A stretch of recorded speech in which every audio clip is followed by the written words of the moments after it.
Dulles International Airport. Please do not park in the areas designated for loading and unloading passengers. The two men had birth names, but long ago they'd decided to lose them. Now the tall men were known by the authorities in a dozen nations simply as Adonis and Dark. They were men for hire and had the reputation of being the world's finest. Adonis's arms were crisscrossed with scratches, cuts, and furrows from bullets over the years, and one hand gripped the heavy nylon straps of 2 5-foot-long duffel bags. Only the veins bulging on the back of his hand and forearm showed any sign of effort as he strode along the airport terminal. Your choice, security or radar? In comparison, Dark was just as tall as his 6'6" partner, but where the blond giant had his head rising above the crowd, the other hunched as if against a chill in the air. It was 55 degrees, and the sun shone brightly. I'll take the fun job. Adonis handed him the smaller bag. Dark slung the smaller satchel over his shoulder and gave Adonis a conspiratorial wink. Weariness dogged Carl Lyons as he arrived at the airport with the van full of black suits and trainees. After training and a full indoctrination, they would all be made part of the guard force at one of the nation's most elite nerve centers in the fight against terrorism. Jack Grimaldi was waiting at a helipad at Dulles, ready to take them all back to Stony Man Farm to begin the training. Closing in on the terminal, the able team warrior became more mindful of the Colt Python in its shoulder holster. Soldiers at every terminal were armed with M16s and Berettas. Washington police were also on hand, MP5s on slings, 40 caliber Glock pistols in belts. He wondered briefly at the cause of the new national orange terror alert. Men, make sure your law enforcement identification is visible as we're going through the airport. We don't need Homeland Security jumping down our throats if they discover that we're carrying. Lyons glanced to a stocky little fireplug of a guy who was riding shotgun beside him. He was a veteran of the Black Suit program, and the able team leader remembered that this guy had actually accompanied Mack Bolan in the field in a desperate mission in Egypt. You all right? Just thinking about getting back to work, sir. Don't call me sir. I work for a living. Kowalski had his leather jacket in his lap. His arms were long and slender, giving the illusion of leanness despite the fact that the muscles under the skin shifted tightly. No, he wasn't a power lifter as Lyons was, but there was strength in the corded ropes hiding under the skin. Kowalski withdrew a chain from under his t-shirt collar, then bent to sit upright and don his jacket, covering the shoulder holster. Southpaw? Despite every effort to cure me, sir. What'd I say about calling me sir? You never gave me anything else to call you. Call me Iron Man. Ski. Okay, I'm gonna drop off the van and then we'll be off to the farm. Don't wander too far. I know more than 50 pounds of loot from the duty-free shop. Any more and we start dumping you out of the chopper.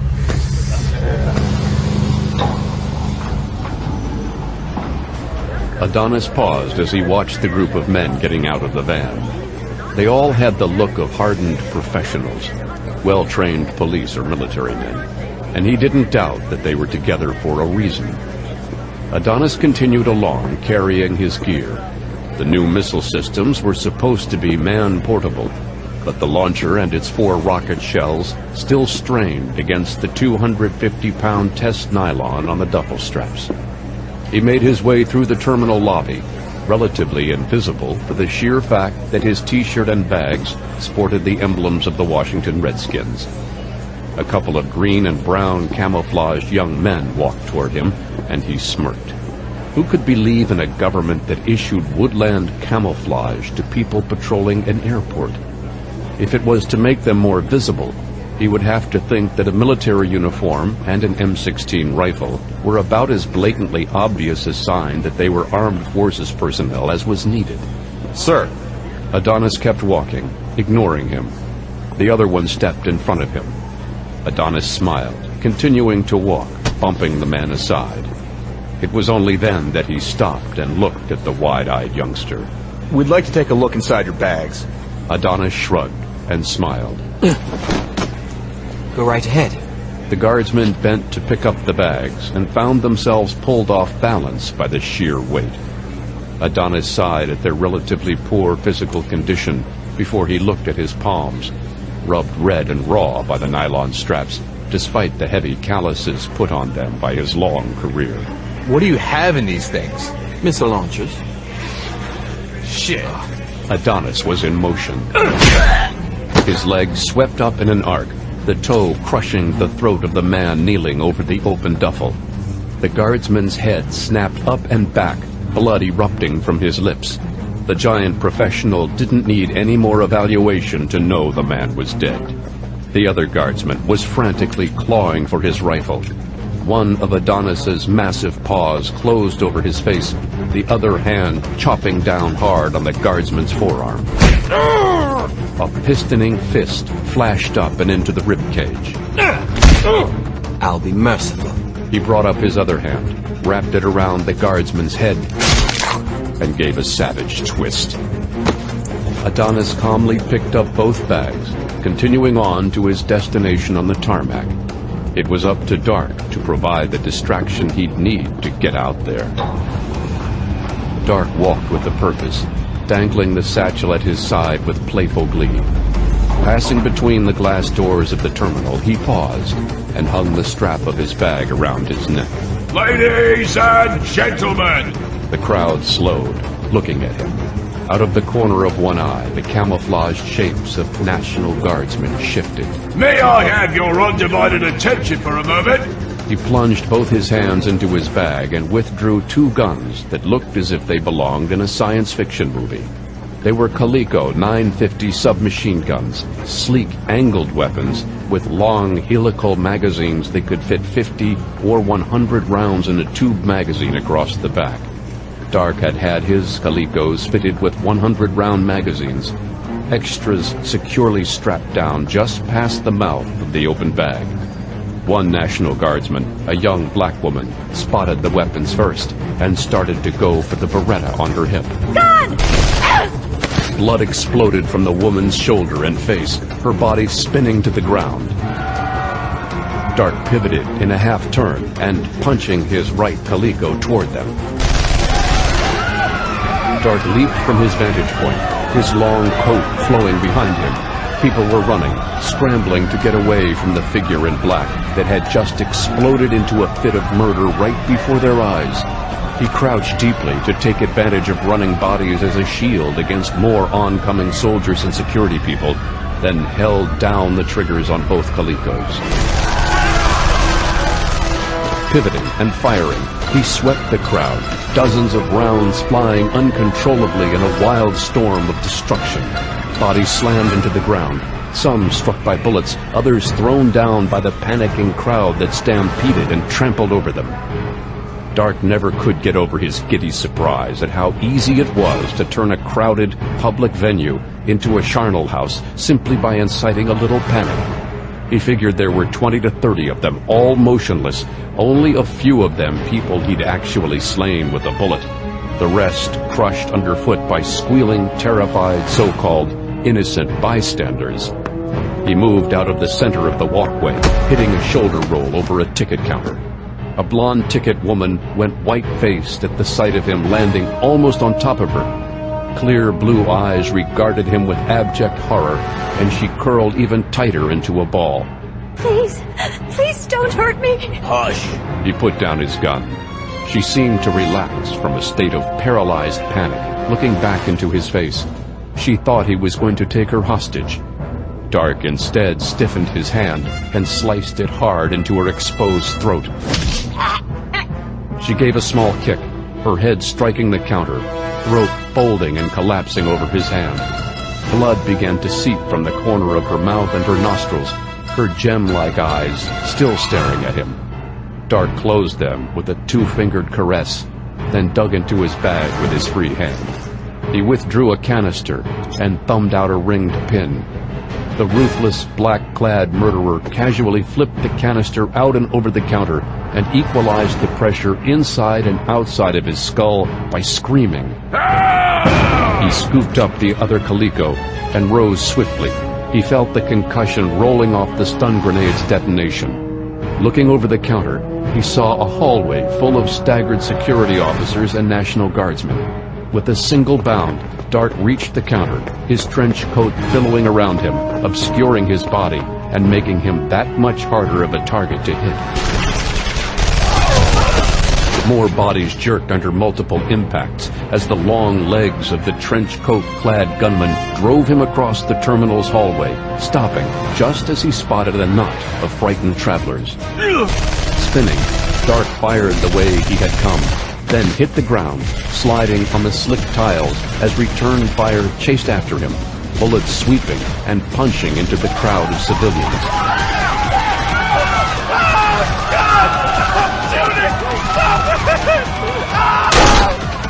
Dart stuck his left Calico in his bag and pulled out another grenade. This one was a fragmentation bomb, which he armed and skidded along the floor. It bounced off a window overlooking the airfield and skittered toward the defenders of Dulles International.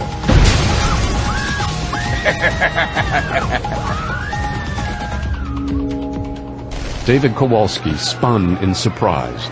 He dropped the magazine he'd been perusing, hands instantly plunging under his jacket, his left clawing for the sleek Beretta 92F in its shoulder holster, his right flipping out the reassuring weight of the neck wallet bearing his badge and U.S. Marshal's identification.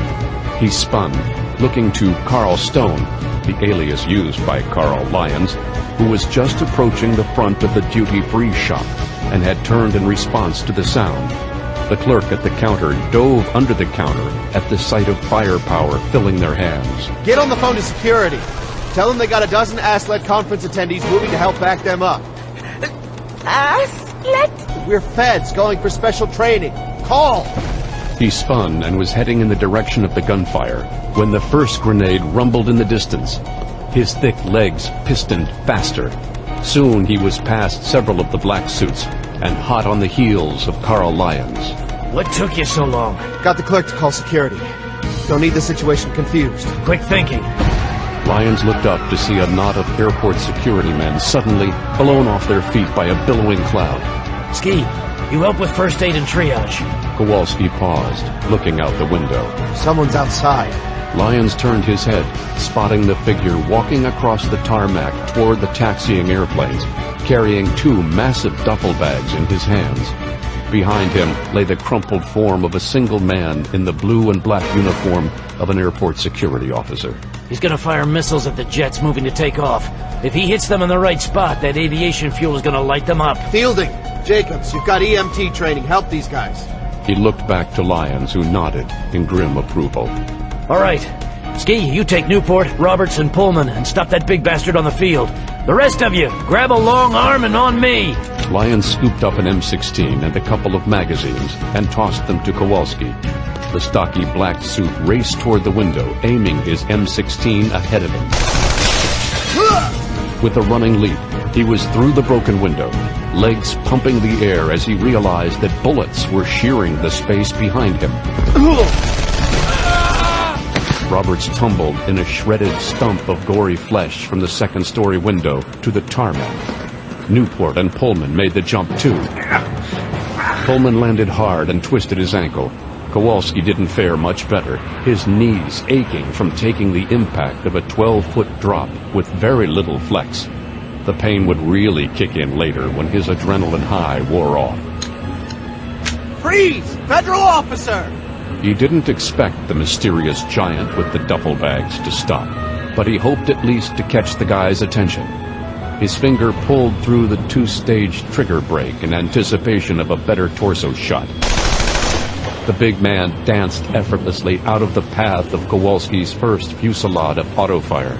The muscular monster moved with the grace of some giant cat, slipping back to tear open the first duffel bag and pull out a missile launcher. Before Kowalski could chase him down with the rest of the magazine, the man ducked behind a refueling truck. Hold your fire!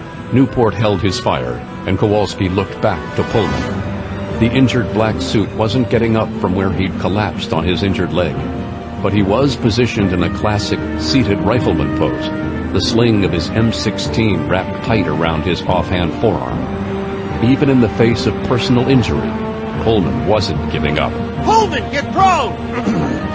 The stocky Pullman swung his legs beneath him and winced as his elbows scraped concrete. His mustached face was pressed close behind the sights of the M16, and he now presented a much smaller target. Kowalski and Newport raced to the rear of the refueling truck. The big blonde hadn't made a move, but nobody would dare take a shot. If the fuel inside the little tank was ignited, the fireball would kill everything for 100 feet, including innocents inside the terminal. Kowalski waved his hand to Newport, who apparently got the picture. Kowalski was using the standard LAPD SWAT sign language, a nationally recognized system that allowed approaching officers to communicate without alerting a perpetrator. He swung around the left of the truck. Newport took the right. Kowalski rammed into what felt like a brick wall and tumbled backward. Carl Lyons crouched against the corner. With the surge of his legs, the able team leader somersaulted out onto the floor, tracking up with his Colt Python 357 Magnum slugs slashing at the tall figure in black.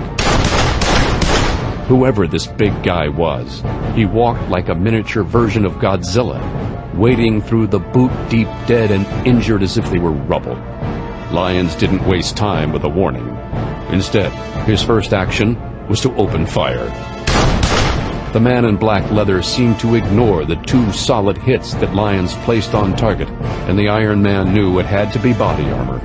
He was shifting up, trying for a headshot.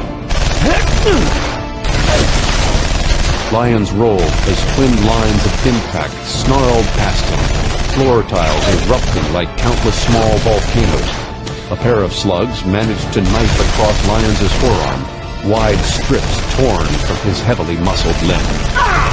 Tag! You're it! Dark backed away as black suits poured around the corner to Lyons' defense. Play tag with this! Aiming low and lunging to his feet, Lyons only managed to nick the thigh of the mass murderer with his third shot. Dark took a half stumble, then spun, sweeping at chest height. Down! Lyons dove to the floor again. His Colt Python skittered loose from his hands, knocked free by the impact. He kept moving forward, hands clawing at floor, forcing himself not to look back at the men who were probably dead or injured. He'd have plenty of time to take care of the injured once he put a total stop to this madman. Dark's twin Calicos were swiveling to track him. Adonis! Adonis! Get that missile up and away! 100 shots only, creep. He took Dark with his shoulder, ramming home with all the force of his 200 pounds. Dark gave resistance for a moment, then ran, the trench coat snapping and slapping across Lyons' face. An elbow hit Lyons in the small of his back, but the able team leader was moving so fast the strike slipped off him. He skidded to a halt, looking back at the man who, gathering his leather trench coat tightly around him, smirked at the big blonde ex-cop. This time, his leap was a savage pounce, his arms lashing out. He didn't manage to grapple Dark, but he felt his hand go numb from where he punched the murderer in the collarbone.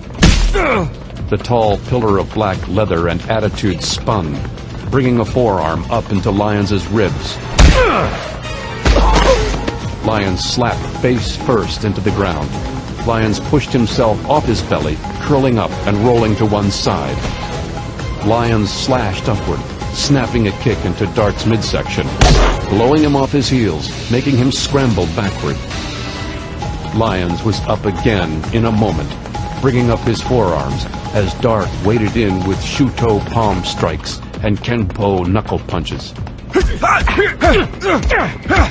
He blocked and deflected most of the strokes, cursing himself for being thrown onto the defensive. Doing just that left the able team leader reeling backward. If he survived this battle, his forearms would be blackened masses of bruises. With a sudden wriggle, Lyons was out of the path of the darting fists and suddenly inside the range of those long looping arms. Dark had about an extra 6 inches of reach, but that was a weakness because arms that long usually belong to fighters who would fight at maximum distance. Lyons had learned to fight with long kicks and punches and close-range strikes and knees. leading with his left knee and following up with a pistoning right hand. Lyons felt Dark's torso thump with his impacts. A headbutt rebounded off the terrorist's nose and lips, sending a cascading spray of gore pouring down into the able team leader's eyes. Half blinded by the blood, he was encouraged and even inspired to inflict more damage. A quick alternating hammering of lefts and rights struck Dark in the ribs and abdominal muscles. Lyons reached around to try to smash the kidneys of his prey, but the tall target in black always kept half-twisted away from the mauling clubs swinging at his vulnerable organs. Pain exploded under Lyons' jaw, flipping his head back. A knee managed to snap through his defenses and catch him right under the navel. The rocket-like knee stroke made him convulse. Hands clasped behind Lyons' skull and pulled him forward. In desperation, the big ex-cop tucked his head in tight, his shoulder muscles sheathing his spine and lower skull in thick, heavy sinews. Dark tossed Lyons over his hip, dropping him to the ground. The floor was cold and harsh, but he knew how to take a fall. Lyons wrapped his bullet-gouged arm around the black denim-clad leg of his adversary and wrenched hard, sending the man stumbling off his feet. Adonis! Lyons glanced out the window as he saw something streak from the ground. He rolled to a combat crouch, pulling his backup Colt 45 from its holster. Maybe a .45 caliber slug would stop a missile in mid-flight toward its run against an airplane. The missile was homing in on a jumbo jet, hanging heavily in the sky, and Lyons opened fire, hoping against hope to hit the lazily climbing rocket. Then it swerved, looping crazily. Lyons prayed for a second that his gunfire had cut off the missile, but horror stabbed deep into his heart as he realized that the missile had a line. It was tearing toward the radar tower down the airstrip. Damn it, no! Suddenly, the gun was kicked from his hand. The fight wasn't over yet. Adonis let the empty launcher drop as he watched the radar tower disappear, blackened steel chunks tumbling through the air. He turned back toward the pair of lawmen on the tarmac. He knelt at the second bag and flipped open a folded-down LCD screen. The second bag was actually the carrying case for a man-portable satellite communication system. Fix had put this piece together for just this occasion. He picked up the radio mouthpiece, slipped a Desert Eagle from a side pocket in case anyone got antsy around him. This is Delos International. We're sorry for that glitch. Everything should be all right now. Adonis ran his hand across the keyboard of the SCS box. He closed the lid and ripped the cord free. Right now, the unit was transmitting false radar telemetry to every aircraft in the area. Simultaneously, it was blanketing radio communications with sheets of white noise and static, preventing the real Dulles air traffic from doing anything to stop the madness that was about to ensue. One of the lawmen was struggling up to his feet. Adonis remembered slugging the tall, lanky lawman. He lifted the barrel of his Desert Eagle and stroked the trigger. Thunder shook the air, but Adonis rode out the recoil and lowered the gun. Something hurtled explosively at him. It was David Kowalski, smashing against the giant. The man hit like a brick wall, knocking the big man off his feet. Adonis didn't go down. He staggered back, got his feet under him, and let Kowalski spill back off of him. With the swinging right hook, the butt of the Desert Eagle clipped the smaller man's jaw, spinning him like a top. The blow would have twisted the head off anyone else, but Kowalski turned back and brought up a left cross. Adonis felt the punch crash into his jaw, lights flickering somewhere above his brow, then clubbed down hard with his free fist and the Desert Eagle. Adonis looked up to see a 737 coming in too quick to the runway. Its instruments were being told that it was 300 feet higher than it really was. He smirked as the plane hit the ground. Metal peeled away in sparks, mixed with plumes of smoke. Flames jetted outward. The airplane hit the end of the midfield concourse terminal, pinwheeling into the grasslands just off the runway. It came apart in a shower of boiling flames and silver flakes like a blizzard in hell. Adonis swerved, realizing too late that the gunfire wasn't directed at him.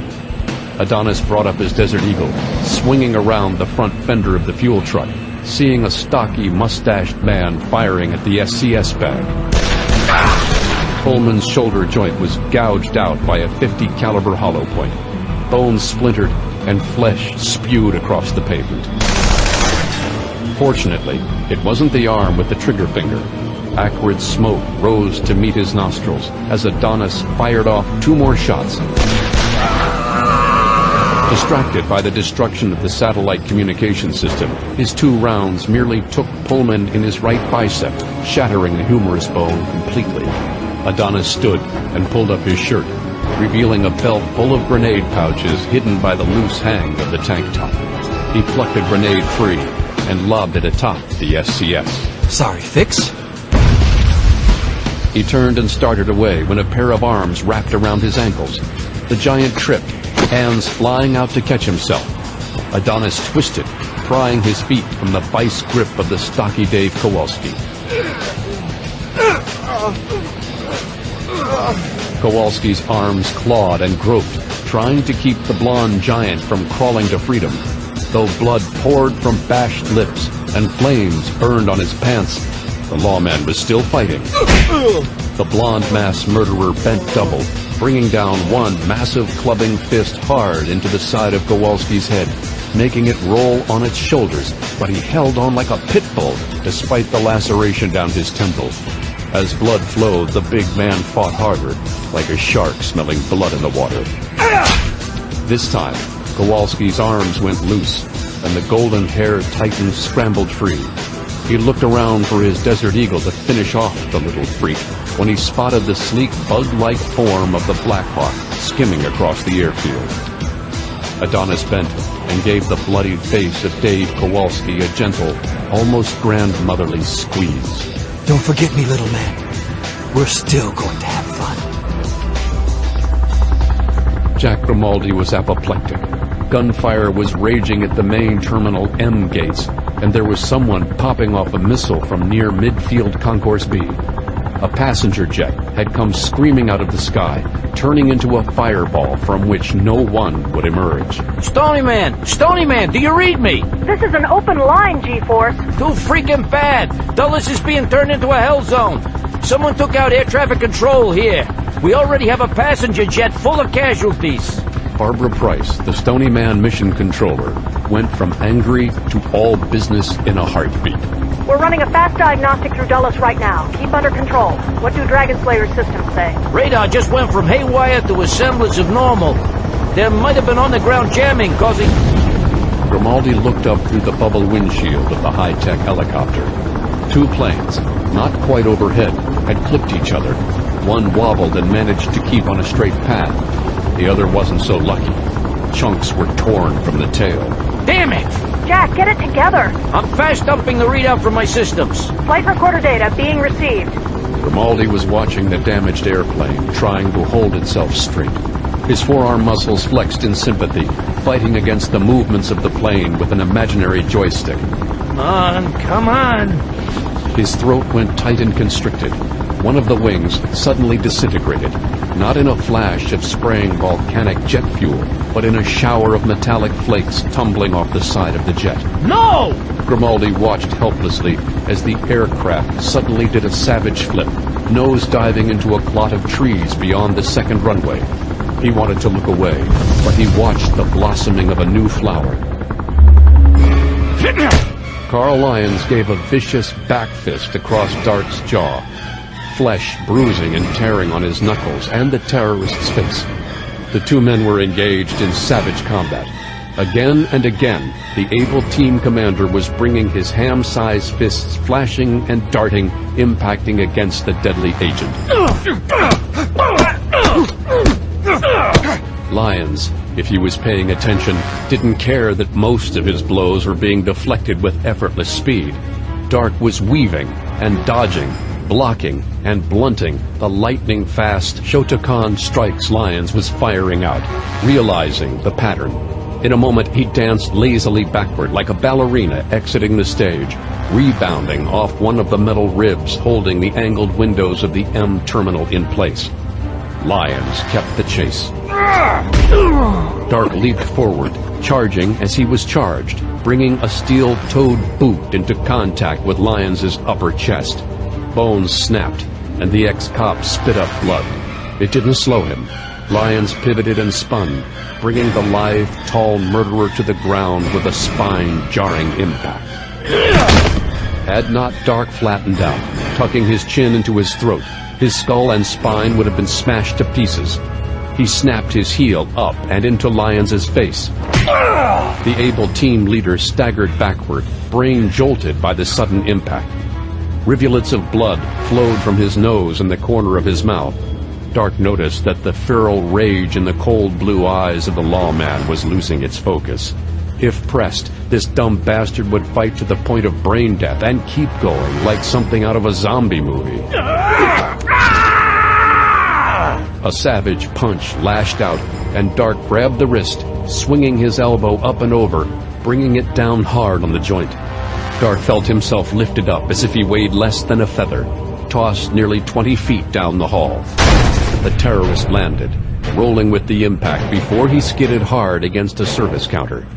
The cheap plywood and plaster cratered with the collision, his body forming a pocket where he struck. The big blonde was tearing down the hallway like a freight train. Dark pulled his pistol, a high-capacity Caspian .45, and opened fire. But he kept coming and coming, even though his legs and shoulders sprouted streams of blood. As the last shot left the barrel of the custom combat pistol, Dark realized that he was firing at center of mass and probably only impacting a set of concealed body armor, similar to the armor that had stopped the crazy bastard's 2 .357 Magnum rounds. Lyons leaped across the last few yards that lay between him and the prone Dark. The tall, thin man in the trench coat surged out of the way at the last heartbeat, leaping from the path of the muscular jungle cat in human form, bringing the Caspian's frame down hard against him. Lyons smashed the counter to pieces, and Dark whirled, stamping his steel boot down hard on both of his ankles.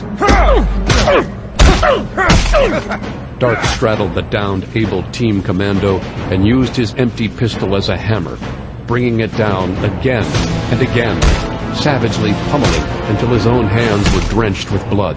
Hey! Dark looked up just as he was about to bring the bent frame of his .45 down one more time.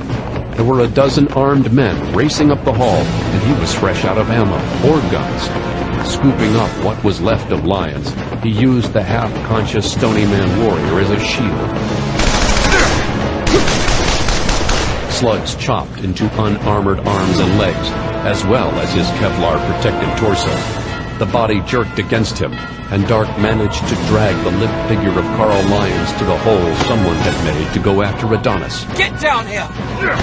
Dark gave Lyons a hard shove to the side. The man was still breathing, and, in a way, Dark was glad for that as he spun and dropped from the window, landing with knees bent to absorb the impact. That man of iron had given him a damn good fight. Someday they'd have to finish it. Dark looked around, plumes of choking smoke and flame rising from the multiple plane crashes. Circling jets were sweeping away, and their helicopter was racing in, right off the deck. I love it when a plan comes together.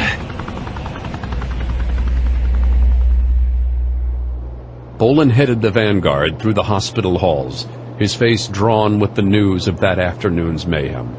Trailing behind, like the swept-back wings of a tomcat, Herman Schwartz and Rosario politician Blancanales kept pace, keeping in tight formation. Schwartz and Blancanales were the partners of the man lying helpless in a hospital bed. Bolan spotted Hal Brognola at the entrance to the ICU, standing over a familiar form sitting in a chair, head swathed in a bandage, cold packs lashed fast to his skull. The young man looked up, eyes swimming for a moment, and then focusing on the executioner. Colonel? Sir. Just Mac, not Sir Kowalski. What happened? Monsters. They weren't human, sir. Were they specifically targeting anyone? Mostly people who were fighting back. But the one guy who took down Stone, he was using armor-piercing ammunition. At least he was firing AP ammo as far as the submachine guns went. For every fatal hit, there were 3 people down the line or behind cover injured by stray bullets. Are you okay, Kowalski? I got a concussion, but I'll be okay in a few hours. The doctors told him he should be in bed for the next 48 hours. He wouldn't stay in bed. Bolan looked at the doors to Lyons' ICU room. All he could see was a bulky figure on the bed. Carl? 8 broken ribs. Both ankles are broken. His left elbow is dislocated. 10 bullets removed from his thighs and arms. He has a collapsed lung. He has 9 skull lacerations, but only 1 skull fracture. It's a miracle he doesn't have brain damage. I always knew that thick skull of his was good for something. Can we see him, Hal? I cleared it, but the doctor says only for a moment. He's under heavy sedation. Bolan led the others, somehow having picked up Kowalski as one of the flock, into the ICU room. Carl Lyons lay stretched out, eyes heavy-lidded, one arm wrapped in heavy plaster, IV tubes everywhere. The executioner was stunned, pausing at the foot of the bed. Carl? Damn it. I don't want to hear that out of you. Angry, blue eyes stared back from under a thick, contorted brow. Failed. You fought them off. The whole airport could have been destroyed. Dozens more killed and scores more injured. Pullman stopped that computer thing they had. But he might never be able to use his arms again. Bolan could see Kowalski's face redden at the realization of what he'd said. Lyons was feeling a world of guilt and wasn't physically much better off than Pullman with his shattered arms. Computer thing? About 3 feet wide, tiny flip-up screen. Yeah. It also had a radio handset. At first I thought it was just a SATCOM, then the airplane came in too steep and tore itself apart.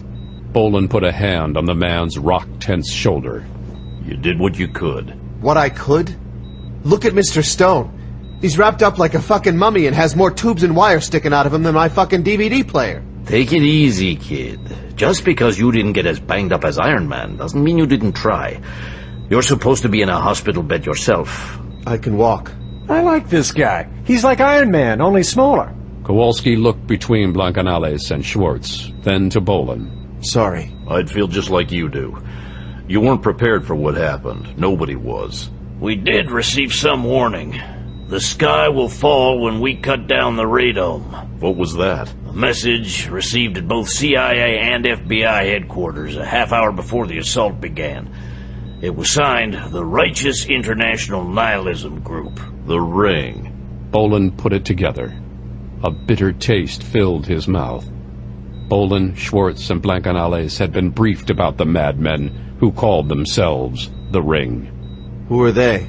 Bolan glanced over to Brognola. The head Fed nodded approval at Kowalski being informed of top-level security information. The Ring has been showing up in intelligence captured from terrorist groups lately.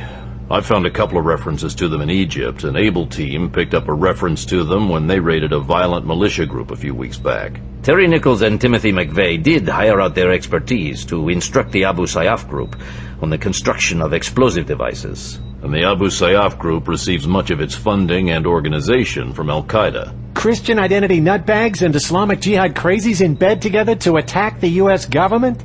Kill them all. Carl's getting jealous. With almost Herculean effort, the able team leader managed to turn his hand around and raise a middle finger to the team's electronics genius. And he's getting healthier.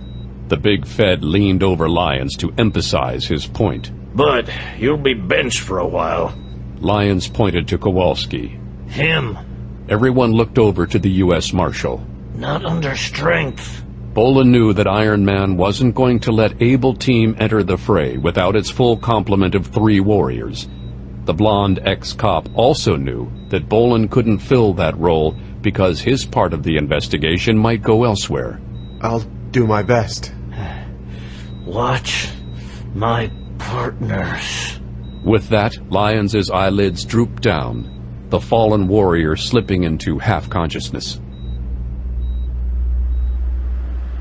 The trail had not grown cold. Even if it had only been the carnage and destruction caused at Dulles, Mack Bolan would still be stalking through the shadows of the warehouse district, laden with weapons and dressed to kill. Perched on the corner of a warehouse rooftop, Bolan put the pair of night vision binoculars to his eyes. He counted 4 men, trying to look like winos. He adjusted the Accuracy International AWC rifle and swept its scope across 2 of the 4 men he could see. The other 2 were walking lazily, trying to imitate a drunken stumble toward the far end of the warehouse.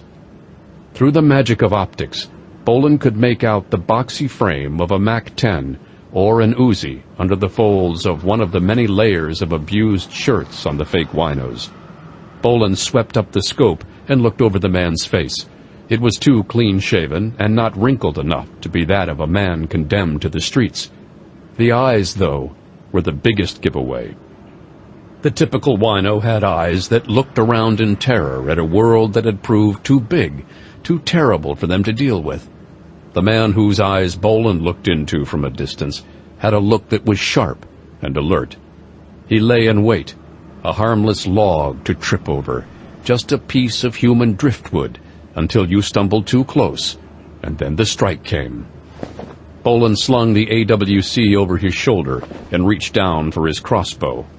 He wasn't going to start shooting. Not yet. Getting close to the enemy, finding out his plans, was what was needed. The Barnett crossbow launched its grapnel bolt. The force of the bolt launch primed a mechanism inside the grapnel, so that as soon as the device struck the subtly curved rooftop, it sprang open. Bolan gave a sharp tug, pulling the black and silver grapnel back against a piece of off-white painted steel support ribbing. The nylon rope resisted his pull. Bolan gave another sharp tug, putting his back into it. He didn't want the grapnel coming loose while he was 60 feet above the ground, dangling over a pair of men with submachine guns. Satisfied, Bolan turned and tied off the end, making sure there was no slack. He spent one last moment checking his gear. He decided to leave behind the sniper rifle. Instead, he gave his Heckler & Koch MP5K machine pistol a check. With 2 magazines clamped together and the sling looped over his head and under his right arm, he had swift access to the gun and excellent recoil control with a sharp push against the shoulder strap and a tight grip on both pistol grips. Bolan let the little sub-gun dangle, withdrew a leather strop, and wrapped the nylon cord with it, kicking off from the roof edge.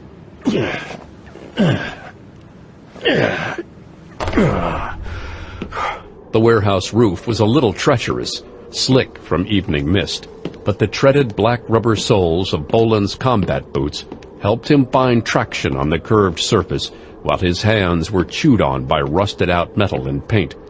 He would grab for a handhold and come away with rust on his calloused fingers and palms. A sharp sliver of steel made him jerk back his grip and lose his footing in mid-step. The slip would bring him to his knees, and he clenched up, holding against a fatal drop. Finally, he reached the skylight in the center of the roof. He crouched, peering through the window, keeping his face back far enough to avoid lighting it up from below. Amber light spilled from the center of the half-empty storage area. There were 3 men inside, and he could see 2 rotors of a helicopter in the spill of light from hanging ceiling fixtures.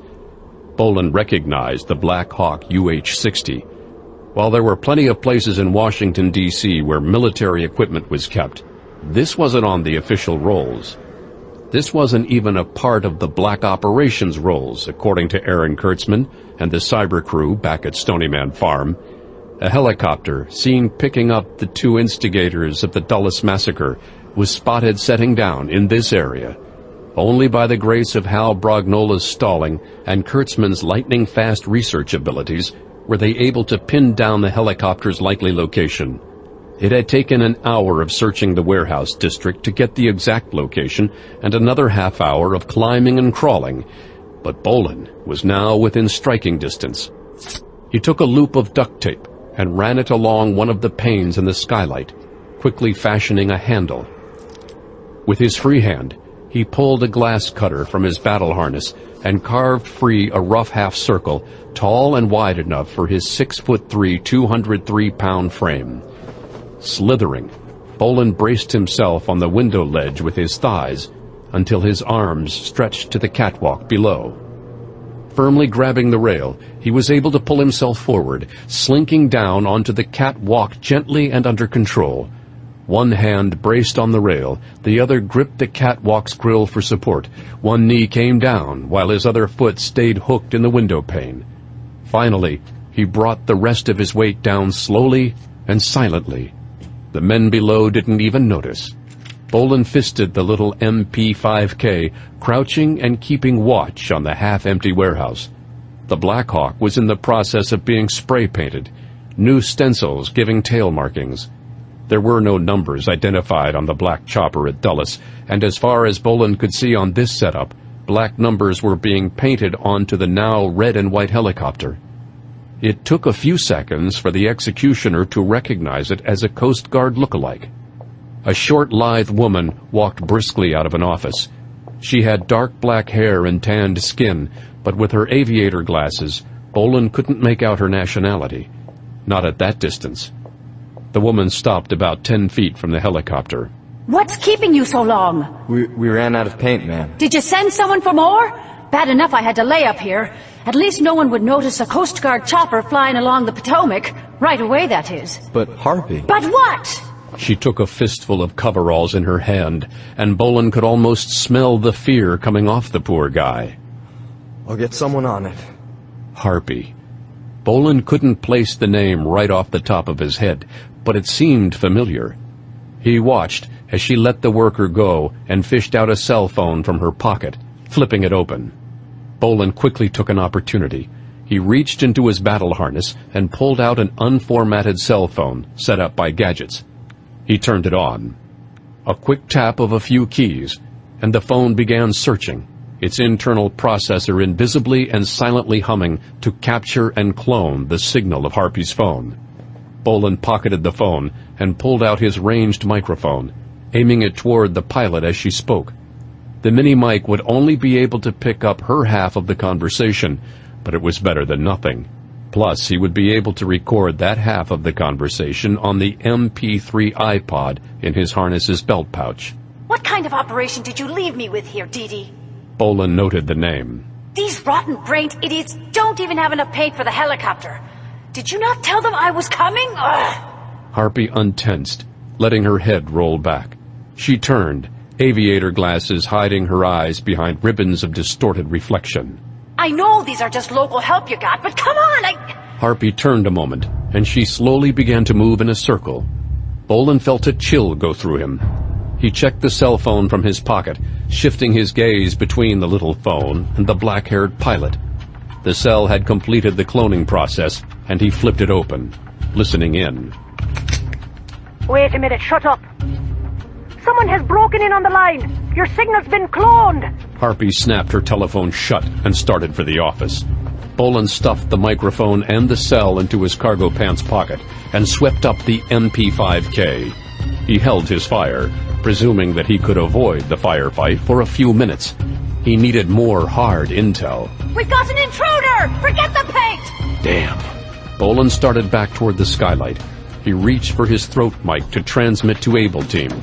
It's being jammed. He checked back at Harpy's silhouette in the office door. She was holding a massive collection of cylinders. Take a good long look at our bird, arsehole! The executioner recognized the brutal outline of an MM-1 grenade launcher and turned his MP5K toward Harpy. The pilot beat him to the shot, spraying the Black Hawk with a trio of 40mm grenades before ducking back into the office, avoiding Bolan's parabellum spray. Metal bulged and burst apart in a volcano of steel and ceramic. A rotor twisted upward, knifing through the catwalk that Bolan stood on, shearing through the steel before it broke into 100 shards. The soldier spun, trying to escape as the tail boom of the Black Hawk folded upward from the concussive force that smashed it apart. Again, the catwalk came under a hammering assault, metal tearing from the ceiling and walls. The long steel grill walkway began to fall away from the ceiling. Bolan tried to grab a section of railing, but it twisted and wrenched out of his hand. Gravity took hold of the executioner as he tumbled out of control to the flaming, rubble-strewn floor below. Gadget Schwartz's blood ran cold when he heard the first howl of electronic jamming across his communications setup. He pushed open the door of the van, diving out of the driver's seat. Stryker's in trouble! Rosario Blancanales was already drawing the micro Uzi SMG from under his denim jacket, and the pair of them raced toward the warehouse. David Kowalski was slipping out of the van and hot on their heels when Schwartz held up a hand to him. Get behind the wheel! We're gonna need a fast extraction! The black suit stopped, the urge to run and help out as evident on his face. He turned and piled behind the steering wheel. Good man. Inside the warehouse, the worst sound that Schwartz could have imagined suddenly filled the air. The Able Team Electronics genius put down his head and dug in, legs kicking harder to launch himself to his friend's aid when Blancanales snapped out one hand to grab him aside. A spray of gunfire filled the air just where Schwartz would have been, the guards disguised as winos opening fire on the two men rushing toward them. Firing one-handed, Blancanales pumped out a trio of short bursts, doing nothing more than keeping their heads down, but giving himself and Schwartz the opportunity to dive for cover. What the hell is going on in there? I know Stryker didn't start blowing up shit. They must be going scorched earth on us. I hate it when they do that. Low or high? I'll go low. Your old knees can't take all this banging off the pavement. On 3. 3! Blancanales swung up, Schwartz kicking out flat, both their machine pistols tracking the pair of disguised guards as they tried to flank the Able Team pair. Parabellum slugs flew in a furious storm, deadly leaden hail burning through chests, bellies, and thighs in a wave of devastation that left no doubt the enemy gunmen were out of this fight. Blancanales grimaced, then nodded to Schwartz. These men were wearing body armor. Only by the fact that Schwartz had aimed for lower belly and upper leg shots had they managed to knock the fight out of their adversaries. Schwartz gave a wild wave of his arm toward the van. Prisoners. You slap tag and bag him. I'm gonna check on Stryker. Schwartz got up off the concrete and moved toward the door of the warehouse. Reaching a doorway he spotted on the side of the warehouse, he was forced to drop down behind the trio of concrete steps as guards from the other side of the warehouse opened fire. Reaching into one of his pockets, Schwartz pulled out a small black disc the size of a high-tech hockey puck, except for some flat panel switches built into the rim. Digging his thumb in, he clicked the disc on and hung his arm back. Schwartz let loose with the disc. The plastic flash-bang grenade sailed and landed between the two men, who didn't recognize it for what it was, until it was too late. The detonation sent the pair tumbling to the ground. Bounding to his feet, Schwartz took aim at the pair. He blasted out their knees in single-shot mode, burning off only 5 shots to keep them anchored and out of the fight. Schwartz grabbed the door handle, but jerked his hand away when the searing heat bit at his nerve endings. Dropping back down to the bottom of the steps, he swung up his Mack 10 and blasted the door handle.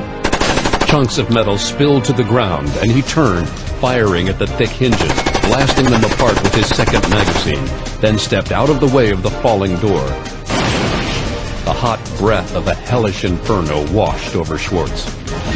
The catwalk sliced its way toward the floor, and Bolan knew that if he didn't fall just right, he'd be crushed under the tangled steel. The flames and the bone-breaking force of dropping nearly 45 feet were matters he'd come to later if he managed to survive being mangled by a metric ton of steel. With a powerful kick of his legs, the executioner let go of the catwalk.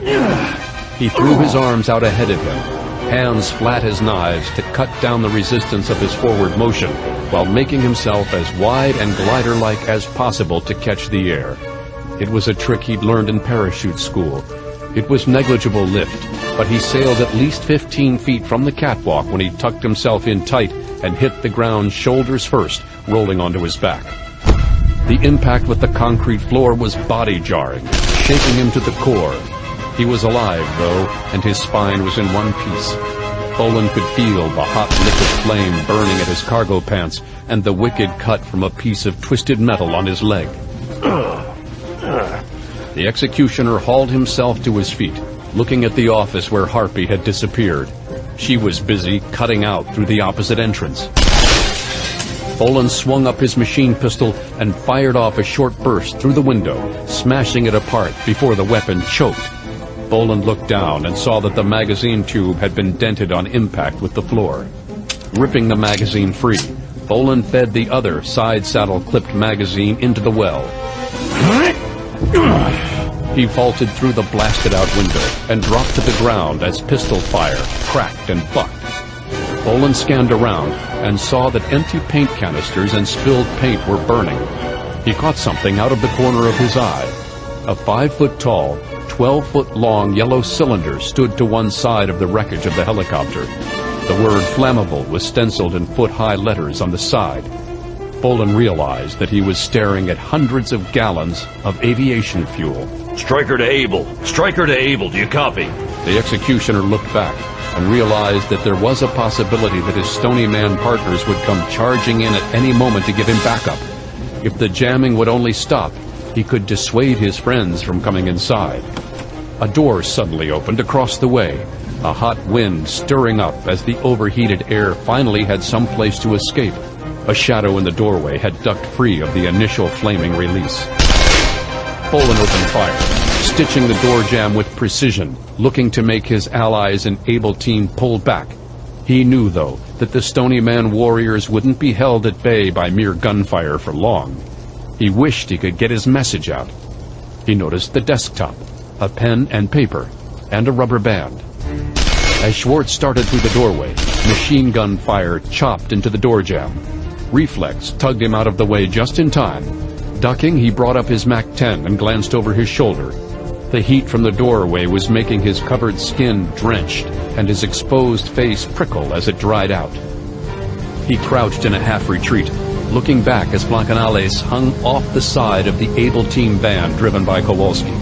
Schwartz held up one hand, and the van rolled to a slow stop 20 feet from the doorway. I'm taking fire from inside! Blancanales dropped from the sliding door panel and rushed over to join his partner, SMG drawn, as something metal sailed out the open doorway. Look out! Schwartz and Blancanales pulled back, ready to dive away from a grenade blast when they recognized the curved shape of an MP5 magazine. A piece of paper had been wrapped around it with a rubber band, and Blancanales quickly plucked it up, pulling the note free. Aviation fuel set to blow. I'm on the other side. Striker. Oh, hell! Into the van! Blancanales and Schwartz raced for the side of the van. Kowalski had it in reverse, slowly coasting until the two men clambered on board. He hit the gas hard and wasn't afraid to bounce Able team or their prisoners around as he gunned the engine, sending the van blistering like a bullet away from the warehouse, fighting the wheel with one hand and staring out the rear window. Glancing off a brick wall, Kowalski kept the van plunging backward, then hit the brakes. In the distance, a tongue of flame snaked out the doorway, windows suddenly vaporizing as orange clouds of superheated air smashed them apart, raining in deadly fury down onto the access road alongside the warehouse. Had the van stayed there, everyone inside would have been incinerated. The executioner hit the ground, skidding across the concrete until he was behind the huge tire and axle of an 18-wheeler's trailer, the massive disc forming a 1.5 foot thick shield against the explosion. The fireball hadn't reached him, but Bolan's skin was red, raw, and dried out where exposed, and his clothes were drenched through and through with sweat. His heart hammering, the executioner got up, scanning the area, but he saw only desolation. He'd lost Harpy, but he had the cell phone and the cloned line. It might not be much, but it was something. He had clues, the jamming, the paint, the cell phone, and two names, Harpy and Dee Dee. Gadgets. Paul. Gadgets? Scrambling's dissipating. I lost the targets, but I got some names and identification. We have 2 prisoners. You need medical assistance? Bolan looked at his bleeding leg. The cut from landing on the chunk of wreckage was now accompanied by knees skinned raw through torn pants. He did a quick check, and his elbows matched his bloodied knees. A little. But let's wait until we get back to the farm, unless you have someone worse off. 2 prisoners with gunshot wounds in their legs. One's nearly bled out. We're pulling around to pick you up, but I don't think we'll be doing more than 1 interrogation tonight. I'll be waiting by the 18-wheeler.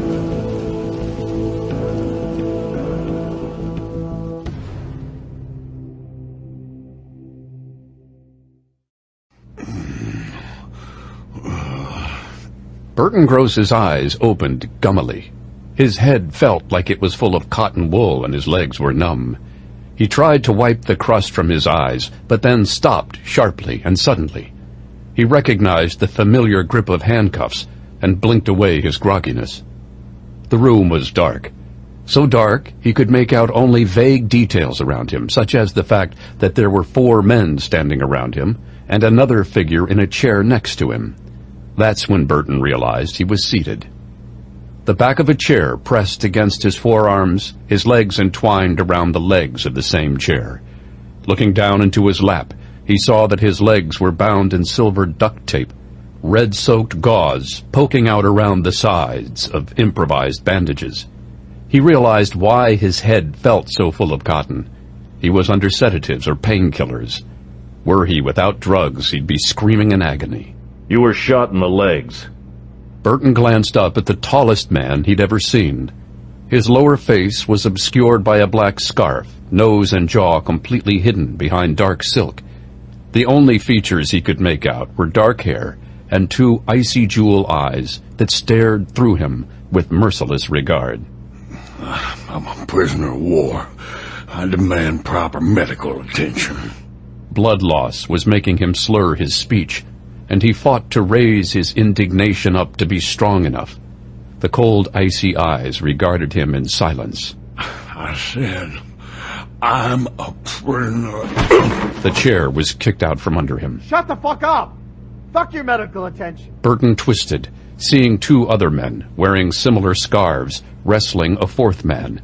It was a struggle. Not yet. Reaching down, Bolan lifted up Burton effortlessly and sat him upright. You inhuman prisoner. Iron fingers clamped around his throat, cutting off his words. Do I look like an official member of the government? Those bandages are only in place long enough for you to spill whatever knowledge is in that hate-filled little skull of yours, Burton Gross. Gross felt the blood vessels breaking in his skin, and stars flashed in his vision as he struggled to wheeze down a lungful of oxygen. No! Wait. You wait.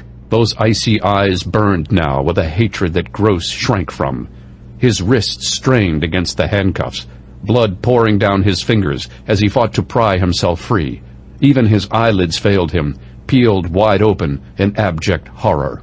There are civilians and crews of 2 passenger jets who won't be breathing, who won't be getting medical attention, ever again. You can wait a few moments for your next breath, and you can do without treatment for your legs. The fingers released Gross's throat.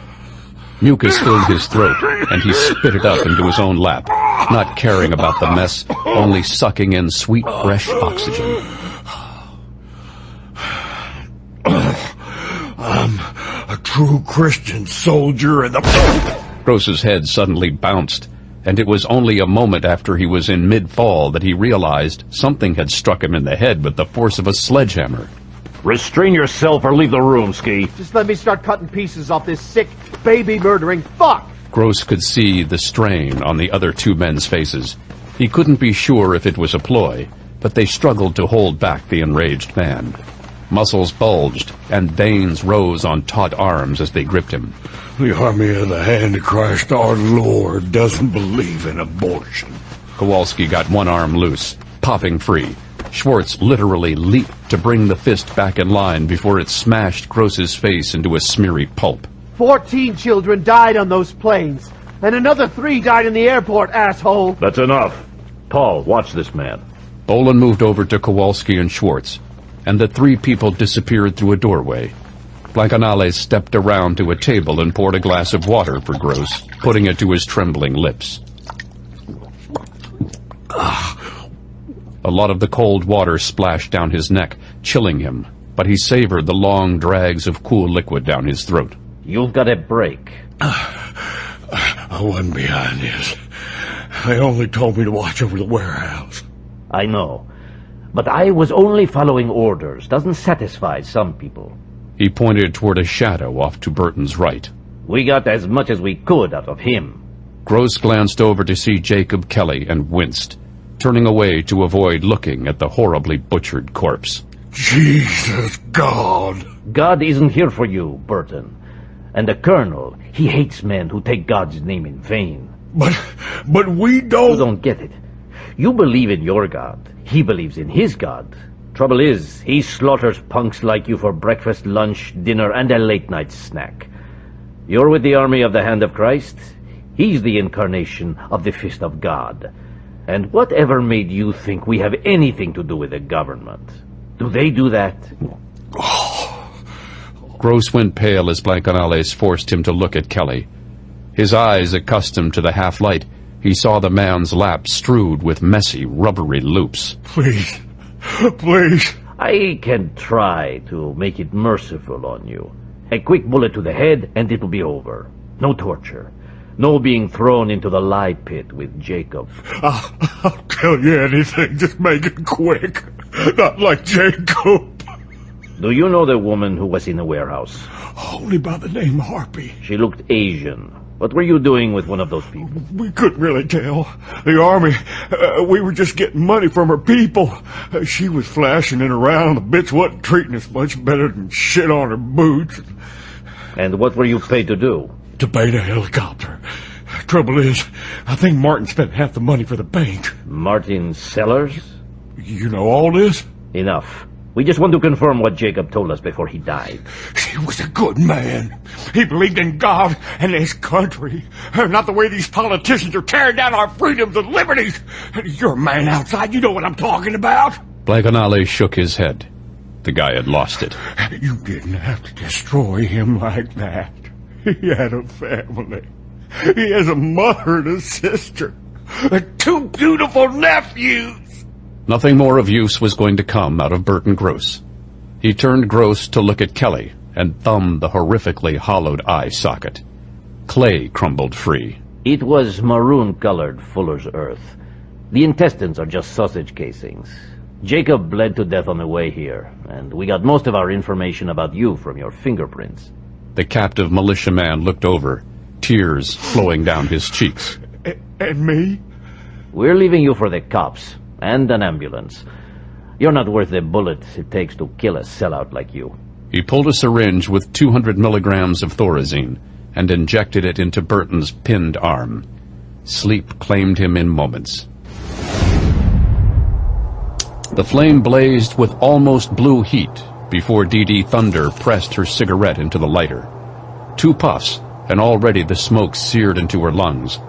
She flipped the little lighter shut, then stepped into the conference room, knowing already who would be there and who would be making a fashionably late appearance. Mojo, with his weird little glasses strapped to his head, reminded her of her little brother. He looked up from a book as she entered, leaned over, and flicked on an air filter sitting in front of him, then went back to reading. And a bloody happy good day to you too, Mojo. Harpy was here too, and she didn't look pleased. Bad hair day, love? You could say that. How did the cleanup go? I blew up the helicopter. A couple of the AHC bastards piled into the SUV with me as we got away. I shot them both in the head and dumped their arses into the Potomac. Washington, D.C. police found a couple of other bodies, and they have one of them in custody. If Thunder knew what nationality Skyline was, it wasn't from his face. His dark-skinned features were craggy, and could have been anything from sunburned Italian, Hispanic, Japanese, or Arab, and all points in between. When he spoke with the other members of the Ring Corps group, it was in completely unaccented English, but he spoke other languages with such fluency that it made it impossible for anyone to figure out his true native language. Everyone in the room was among the best in the world at what they did. Harpy was a highly skilled pilot who was wanted by a dozen nations for drug, gun, and fugitive smuggling. She was also fast on the draw, and had gunned down more than 100 thugs, police or criminal, who had tried to interfere with their plans. Mojo was a biochemist who, before Operation Iraqi Freedom, had been doing research on the sly for Saddam Hussein. The man, despite his twig-like build, was a survivor. An Israeli assassination team sent to murder him got sent back to the Prime Minister in assorted small boxes. Thunder awaited the arrival of Fix, Dark, and Adonis, knowing that tempers were on edge because of the warehouse debacle. She cursed inwardly as she spewed out a plume of smoke. This should have been a time of celebration. The strike on Dulles had gone off flawlessly. Almost. Someone had caught the Black Hawk's arrival on radar. There was resistance in the airport. Dark called it the best fight he'd ever had. For years, Dark was one of the CIA's top black operations assassins, a cleaner without peer. After teaming up with the man now known as Adonis, the two of them ruthlessly eliminated threats to the free world, from the lowest protester to the most deeply ingrained terrorist cell in the nation's capital. Then, one day, Dark and Adonis disappeared. Hello, ladies, gentlemen. Mojo. Adonis and Fix were both behind Dark, separating and going to their respective seats at the conference table, sitting down to relax. Have a seat, Dark. You're in a good mood for looking like that. You should see the other guy. He grabbed a chair, gave it a twirl, and hopped into it, letting the spinning leather seat bring his battered combat boots to a gentle rest on the polished mahogany of the table. He folded his arms behind his head and reclined. This isn't a joke, Dark. The feds have a live prisoner. The man's only a Christian identity thug, but he does know about the Ring forming an alliance of terrorist groups, especially among Al-Qaeda-allied groups and American militias. Well, that was your plan all along, TD. The feds find out and don't have a clue as to our real plan. Thunder flicked ashes in Dark's direction, prompting him to sit up and brush off his beloved trench coat. They weren't supposed to find out yet. You did tell us to split up. If Dark and I stayed at the warehouse, we could have taken care of the snoopers without starting a 5-alarm fire. I know. I screwed up and nearly got Harpy cooked. We have to be careful. Just because we're the best doesn't mean we can walk on water. Says you. How goes the Ring rumors? The righteous international nihilism group is only picking up attention at high levels. Nobody is even remotely interested in letting the world know about us through news agencies. I'll still say we should have called ourselves the Right Indignant Nasty Gobs. Posh-ass nihilism group. Thunder stared from her seat, lighting another cigarette as Dark rose and paced the floor. Dark, I know for a fact that you were born in bloody Arizona. What the hell are you doing talking like a damn Londoner? And why don't you paint the logo of the Brotherhood of Evil Mutants on our headquarters while you're at it? First, I'm a mimic. I spent 8 years doing cleaning for the government in England and posing as an army. I like talking like that. And secondly, the Brotherhood of Evil Mutants don't have a logo. Sit down and behave. You don't pay me enough to do that, love. Dark, it's been a long day, and rumors have it that we have a big scary on our tail. A big scary? Tell me more. There doesn't seem to be much intel on this agent, but I want to make sure that he's off our case. We don't need anyone messing with us. Not this close to the O'Hare operation. He's as good as cold and on a slab, DD. Thunder smirked, blowing smoke rings into the air. The picture isn't pretty, folks. Hal Brognola stood before Bolan, Able Team, Barbara Price, Jack Grimaldi, and David Kowalski, all sitting around the war room table back at Stony Man Farm. What could be uglier than hundreds of people murdered? Kowalski was an alien to this part of the farm. Usually he either worked the fence line as a guard or trained with other soldiers. Barbara Price glared at the young man, but Bolan shook his head, cutting off any reproach for the newbie at the table. It was a desperate situation, and Bolan had conceded to having Kowalski present, as Phoenix Force was otherwise occupied on their own search-and-destroy mission halfway around the globe. Price made a show of vetting him with Buck Green and Bolan himself. It's part of my job to be paranoid. They have the technology to do this all over again. The missile they fired, it was experimental. 5 disappeared from a shipment to the Developmental Naval Warfare Group. And the missiles are designed to be man-portable radar seekers. Right. The idea is to send in a special forces team ahead of an airstrike and fire anti-radiation missiles to knock out the enemy's ability to see us coming. This way, the team only has to get within the maximum range of the rocket motors and not have to deal with tight patrols. Indirect ground fire makes our teams able to stick to canyons and fire upward at an angle, and the radar detectors and the nose cone home in on anything hot. Push-button warfare. A nifty piece of gear. Considering what it did to an airport. It wasn't the missile that crashed those planes. Ski mentioned that there was a SATCOM-style portable unit on the ground. It was transmitting deliberately falsified altitude and radar readings, resulting in a collision and a crash. Pullman took out the computer when he saw what was going on. I couldn't even think. Barbara Price passed out folders. These people came prepared. We got only blurry, grainy pictures off the main video security cameras, but Aaron and the team managed to work some of their magic with a video enhancement program. Kowalski opened his folder, seeing the face of the blonde giant as he stood over 2 murdered National Guardsmen. He knew him instantly. We verified the other with Iron Man. They're known as Adonis and Dark, a couple of supermen who have been bouncing around the covert operations world for the past couple decades. Their reputation is that they're the world's finest. So how come they're not working for us? We have standards. These 2 disappeared a couple years back. We thought that maybe someone caught up with them. There were some kills we could attribute to those 2 here and there, but nothing concrete. And given the state of the world, Stryker, it could have been anyone taking out these particular targets. What kind of targets? What do you have in mind? Maybe rivals of certain Christian identity militia groups? Price looked at her folder. I'll have Bear look into the affiliations. You could be right. He usually is, and he doesn't use a computer either. Still makes your job easier. Lady, gentlemen, not in front of the rookie. We're supposed to be mature. So much for that theory. Where did the missiles get ripped off? It was a snatch and grab in California. Not only were the Mars stolen... Mars? Man-portable anti-radar system. Price didn't continue as she turned to watch something else. Schwartz was looking over a list from one of the pages of Price's information packets. He scratched his temple for a moment. What's going on up there? There's some very specific technology listed here that was in the shipment. We're talking stuff that most of the firms in the Silicon Valley couldn't handle. I think we can possibly narrow down who could do something with this hardware if we called in an old mark. You mean Jackie Sorensen? No offense, Ski. Mr. Stone asked me to keep you from being under strength. Frankly, I'm not sure how he meant for me to do that. But any more bodies, especially someone you know, would be appreciated. All right, Gadgets, you hook up with Dr. Sorensen. Paul, you and Ski dig into the possibility of a Christian identity militia being involved in the snatch. We don't have time to handle this nightmare one lead at a time. Bolan was looking at some paperwork he'd pulled from his own folder.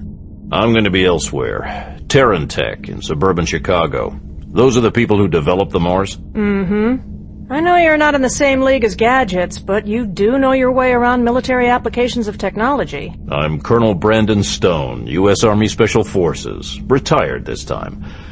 I've been sent by the Pentagon as an advisor to TaranTech to evaluate progress on the Mars system in the absence of the stolen missiles. That's right, Stryker. We've arranged an appointment with a Dr. Sable Burton for you.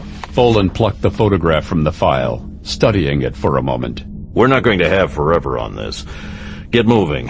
Otherwise, the president will pull the plug on us and do something reckless, like suspend constitutional rights. Sable Burton pushed her glasses up on her nose once more.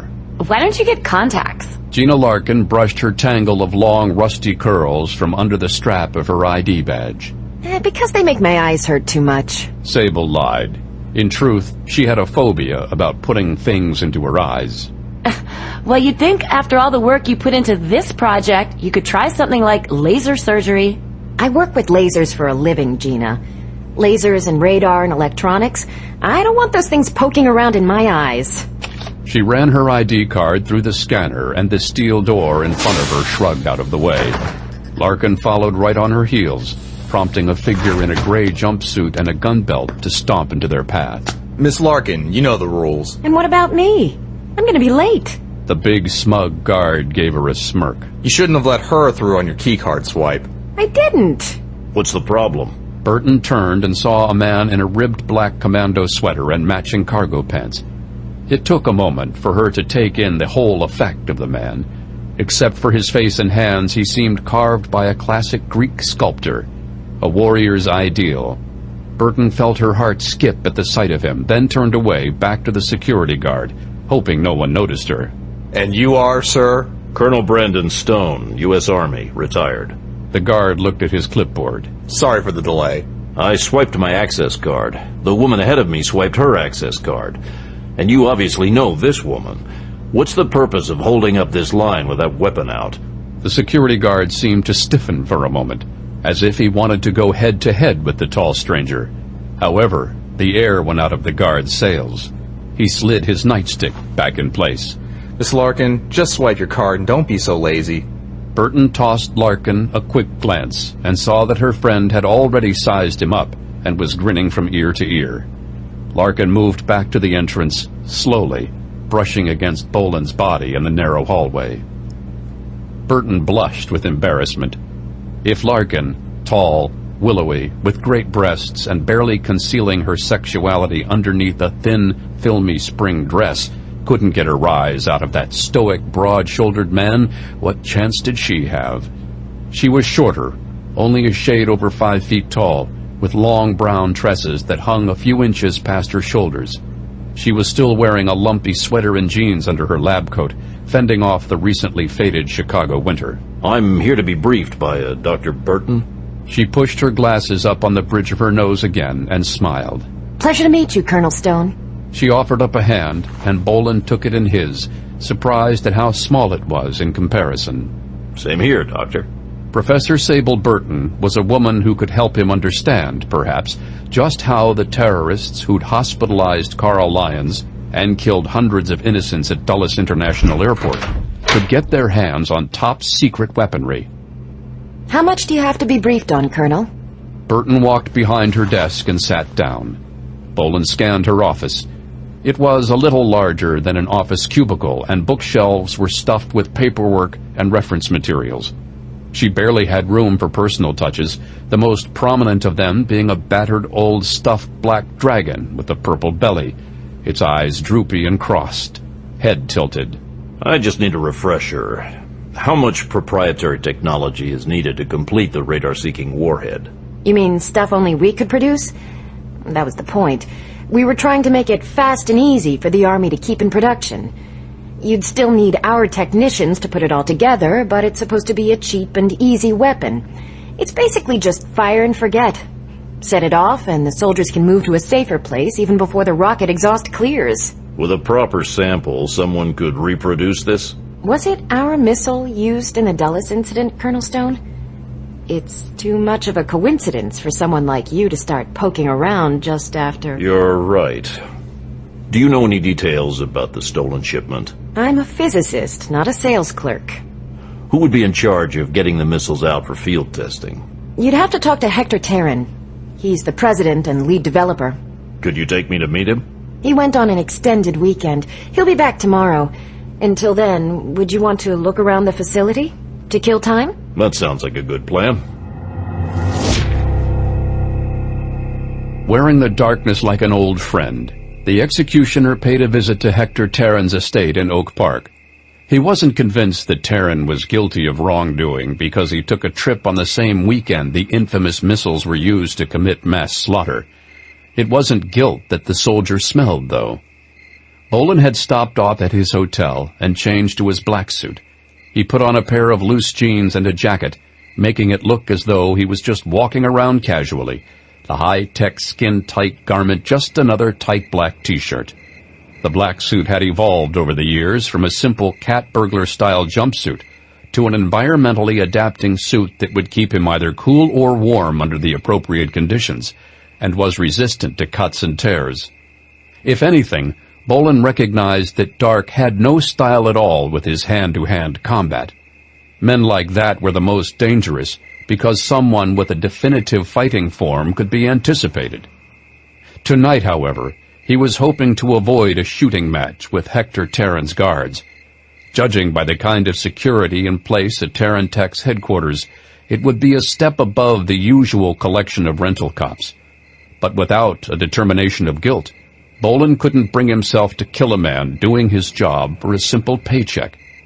He had his Beretta 93R in its shoulder holster, sound suppressor attached, but that would have been a weapon of absolute last resort. Stealth would have to get him past the guards if he was to get information. He could have asked Stony Man Farm for a lowdown on Taran's personal holdings or any of his private dealings, but something told Bolan that someone with the pull to issue top-secret weaponry to the most highly specialized combat units in the U.S. military would have resources that could spot Stony Man's cyber crew a mile away. Besides, there was something about being on site, breathing the air, feeling the vibes. Bolan pulled himself partway up the wall around the estate and paused to feel the top of it. No broken glass was embedded in concrete to make crawling over the brick ledge a bloody and painful undertaking. Pulling himself up some more, he looked left and right. He didn't see any inlays that suggested pressure sensors. A pocketful of dirt from the base of the wall poured from Bolan's fist, the dust kicking up. No laser light was blocked by the floating dust particles. That didn't mean much in an age of infrared and microwave motion detectors. Before his fingers began cramping, Bolan swung both arms onto the wall and pushed himself up, kicking himself to a perched position on the wall. With a tree behind him, he was safe from being backlit from the street. He pulled out a field detector designed by Gadgets Schwartz. The little detector would give Bolan a good idea of what kind of electronic security he was facing. There was nothing.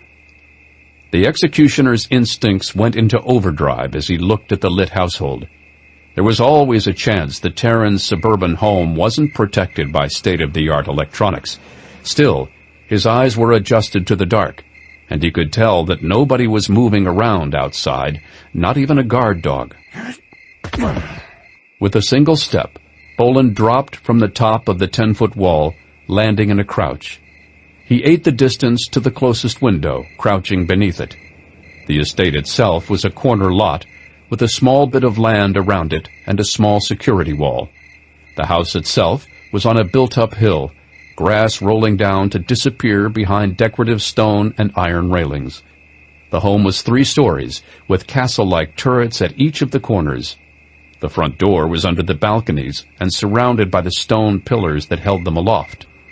The 3rd floor was under a sloped red-tiled roof, with tiny porthole-like windows, giving Bolan the impression that it was more like an attic instead of a main living area.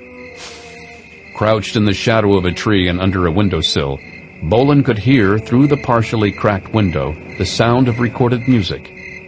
Risking exposure, he peeked into the room and met gauze curtains obscuring his view.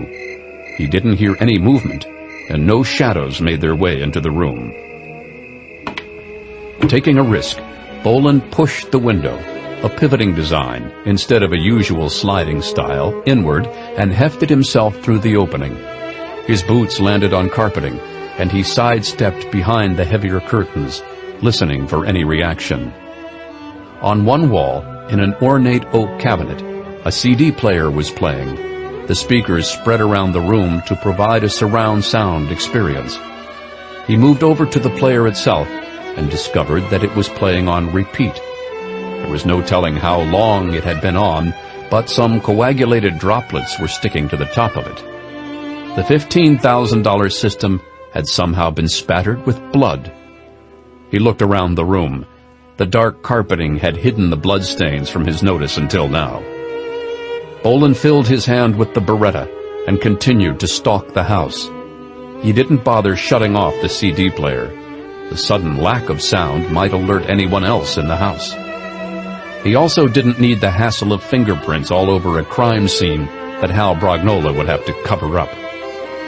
The soldier made a circuit of the 1st floor and found himself in the kitchen, spotting a couple of doors.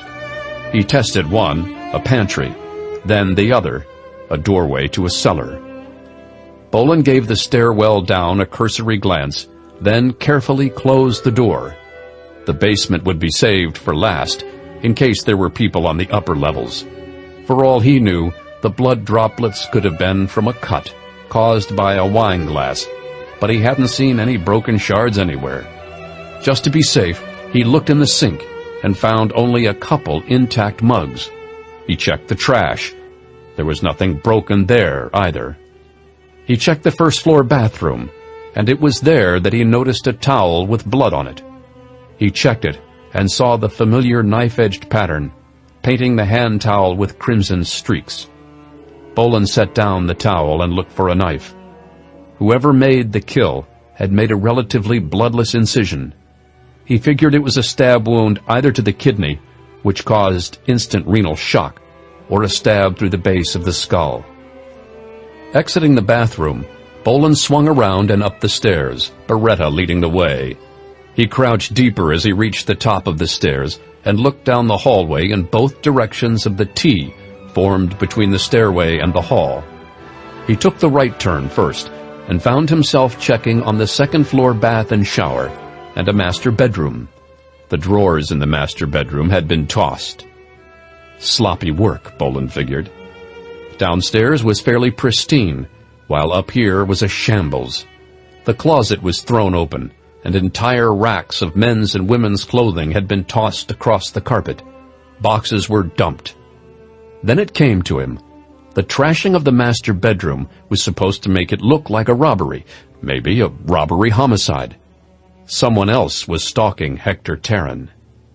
Bolan moved back down the other turn from the stairs and found a pair of smaller bedrooms, both disturbed half-heartedly, and the half-open door of a den or office. Pushing the door open with the suppressor of his Beretta, he saw the office was messy and lived in, but didn't look at all as though it had been ransacked. Whoever the thief was, he was making it look like this wasn't his goal. Still, a spot of redness on the armrest of the leather executive's chair, still sticky, showed where a droplet of blood had come free from the killer. The chair was pushed back and away from the computer terminal, as if someone had just risen from it and was off and running. Bolan took out a small credit card-size compact disc from a small protective casing and inserted it into the CD-ROM drive. He checked the front of the computer and found 4 USB ports under a panel on the face of the tower. This helped the executioner out immensely as he plucked a pair of teardrop-shaped devices called thumb drives from his harness. The thumb drives were amazingly useful in collecting information. In moments, the diskette was taking over the hard drive and grabbing document, spreadsheet, and picture files from deep within the hard drive. Most of the other programs would be useless for providing information to Stonyman Farm. At the prompting that the 2 thumb drives were full, Bolan inserted a second pair, and finally had 5 of the tiny thumb drives full of information. He collected his disk from the drive and, using a cloth, wiped down the computer to hide his fingerprints. He decided to check the attic before heading down to the cellar. If he went down there, he'd be boxed in and blind to anyone approaching. A narrow set of stairs gave him access up and into the new area.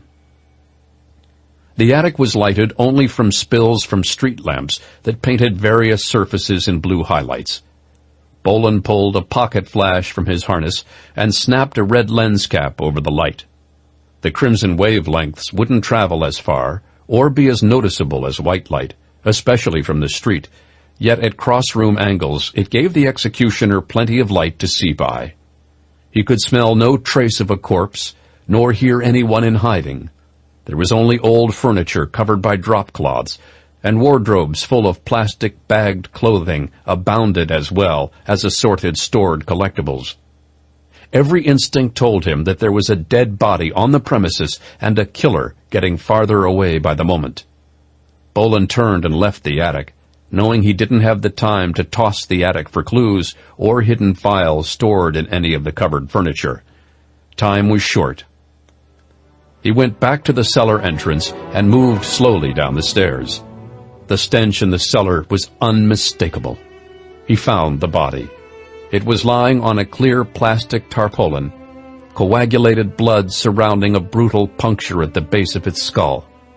It was a security guard, a big guy, easily as tall as Bolan, with about 25 extra pounds of muscle. He knelt and felt the body, testing one of the arms. Rigor mortis had set in, and the part of the hand that was resting on the floor was darkened with pooled blood. He'd been here a while, though there was no obvious insect activity. Given how clean the house was, he didn't expect bugs at this time of year, so an indication of when the man died would be made more difficult. Bolan shook his head and checked the man's face. It wasn't Taran. He pulled out a palm-sized digital camera and took a couple of pictures of the victim to send back to Stony Man Farm for a possible ID. There was nothing more he could do. He turned and went back up toward the kitchen when he paused. The executioner was bottled in the basement, and from the sound of things, whoever was coming in was heading right toward the basement. Stephen Call hated his job these days, especially being stuck with the goons he was working with. Still, they were devoted to the same cause he was, the destruction of the United States government. He never thought he'd be able to stomach working with Arabs, but their hatred of the U.S. and Zionists was equal in every way to his own. He wouldn't spend time with them. They reeked of garlic and were truly filthy creatures, despite their friendliness and noble intentions. He could also tell they barely tolerated him. Both the Army of the Hand of Christ and the Fist of God were giving Call and his partners orders to work together.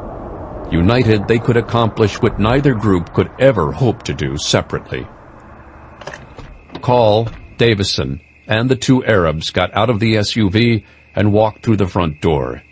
His gloved hands kept him from leaving fingerprints on the keys or doorknobs, and he looked back to make sure none of his allies were without their own gloves. Call thanked Christ for small favors and was the first through the door. The music was still playing, and though that didn't mean anything, it was reassuring. It meant that no amateurs were in the house. Of course, if a professional were present, he would have left things as he found them. Call pulled his Colt 45 from its holster and silently led the way. The others followed, their own guns drawn. Davison was scanning the staircase to the second floor for activity, while the Arabs watched their back trail, making sure the front door was closed. Call paused for a moment at the central security keypad for the building. He'd disabled it after getting the code out of the stiff in the basement. It was still disabled, and he felt a wave of relief, until he noticed the door to the cellar. It was cracked ajar. He had left it firmly closed. His eyes narrowed, and he closed his fist. Davison knew the signal to tighten up in formation. The Arabs also tightened up in their place in the human snake line. Call pointed to his eyes and to the door. Things had gone south fast. A raging gun battle in a mansion would attract the Oak Park police.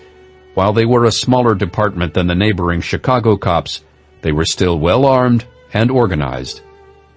Call led the group to the cellar door. For a moment, a gut-squeezing silence endured. Call and Davison on the left of the door, the Arabs at the hinges. Call let the door swing open, then spun, aiming down into the stairwell. Nobody was there, and the light was still on. Taking the steps slowly, he edged sideways down into the basement, the muzzle of his sound-suppressed .45 sweeping ahead of him. The body was still there.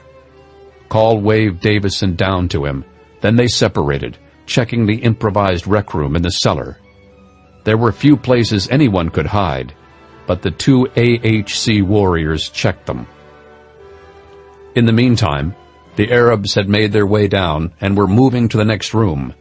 It was a laundry room, Call remembered, and the two men were taking it with almost the same efficiency as the two ex-Rangers. Nothing happened. Davison wanted to say something. Call could read it on his face, but the two maintained silence for operational security. Still, Call waited for the Arabs to come back out. It was an uncomfortable minute before the Arabs returned. It could have been just a thief who was frightened off by the discovery of a dead body. Let's not count on it. Someone give me a hand. Call nodded and motioned to the other Arab, Mukbil. and together the two men hefted the corpse and the plastic tarp it had been lying on, lugging their cargo up the stairs, leaving Saleh and Call alone in the basement. There was a long silence between the two men. Call glanced to a closet, and Saleh nodded, knowing that it was the one place not accounted for. The two men aimed their weapons at the door. Call pointed to Saleh, and then pointed toward the lower half of the door. Saleh nodded, and took a kneeling position. Call stepped to the closet door and touched the doorknob, keeping his gun away from the opening. There might have been a chance that whoever was hiding would try to dive out. He threw open the door, and Saleh, to his credit, held his fire. The closet was empty. Call hadn't checked this room before, and he turned on the light, seeing a closed window at the other end of the tiny little storeroom. Shelving on either side was loaded with assorted supplies, and spilling over junk bulged from the drawers of a dresser at the other end. He stepped in and investigated more, but was satisfied there was no one hiding inside the few inches of shadow available in the room. It was a tight squeeze, getting through the window in the closet. Bolan's broad shoulders almost were his undoing, but once he was at the bottom of the window well, his boots scrunching on white stone, he saw that he was in a 4-foot-deep pit that was at the back of the house. Grabbing the lips of the hole, he shoved hard, driving up and outward, just as light spilled through the window he had just closed. He crawled forward quickly, turning to look back from the shadows to the little pit. A light went on in the closet, and Bolan took that as his cue to back off and see what was going on around the front. Keeping low and to the shadows, he stalked around to where he could observe the driveway.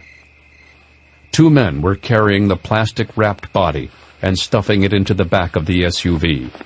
They'd be driving off and leaving the executioner to twiddle his thumbs if he couldn't find a way to trace them. Bolan checked his harness and found one of Gadget's tracker bugs. The only trouble was getting close enough to the vehicle without being seen by the two men outside. One of the men moved back to the front door. The other was on the far side of the SUV. Bolan made a swift dash and was at the rear wheel of the vehicle, a big dark green Bronco. He pulled a wad of adhesive and stuck it on the inside of the wheel well, pushing the tracker hard against it. There was movement on the porch, and Bolan dropped to the grass and rolled, slithering off into a thicket of ferns along the side of the driveway. The 3-foot-tall plants covered him as he squeezed behind them. The Ford Bronco started backward down the driveway. Bolan remained still. Fortunately, the headlights were left off by the driver. The killer and his friends weren't trying to call attention to themselves either. Bolan was up and running for the gate. He had to get to his car before the Bronco was out of range. The Bronco paused at the gate, then backed onto the street after checking for traffic, only then turning on the lights. The body reeks. That's what corpses do. We are merely asserting that this is unclean. Fine. Have the U.S. government come slamming down onto us because we killed a man. I'll even drop you off at FBI headquarters where you can wait till dawn with your thumbs up your asses. Saleh was tempted to put the barrel of his pistol against Call's head and blast his brains out through the windshield. But Mukbil's eyes caught the rage in his own. A shake of the head calmed the reaction, though the hatred still smoldered. Mukbil was a man of long patience, but not one to be crossed. Saleh knew full well that when the time was right, the quiet Yemeni would be the first one to pull the trigger. Silence once again reigned in the car, giving Saleh time to ponder the death of Hector Taran's bodyguard. With his murder, any chance of a leak to their organization was plugged, at least for now. With the theft of the missiles from the SEAL shipment and further appropriated technology missing from TaranTech's ledgers, a savvy investigator would begin narrowing down leads in no time. Saleh knew those leads pointed directly to Call, Davison, and the Hand of Christ. Some simply were turning against blacks and other ethnicities, but men like Call and Davison were above petty racism. Their war was with a government that had abandoned Christianity and replaced it with a kowtowing to the rich and powerful, preferring to spill Christian American blood in defense of Israel. For that, Saleh could almost put aside his spite for the Americans, but they weren't forthcoming with their own courtesy.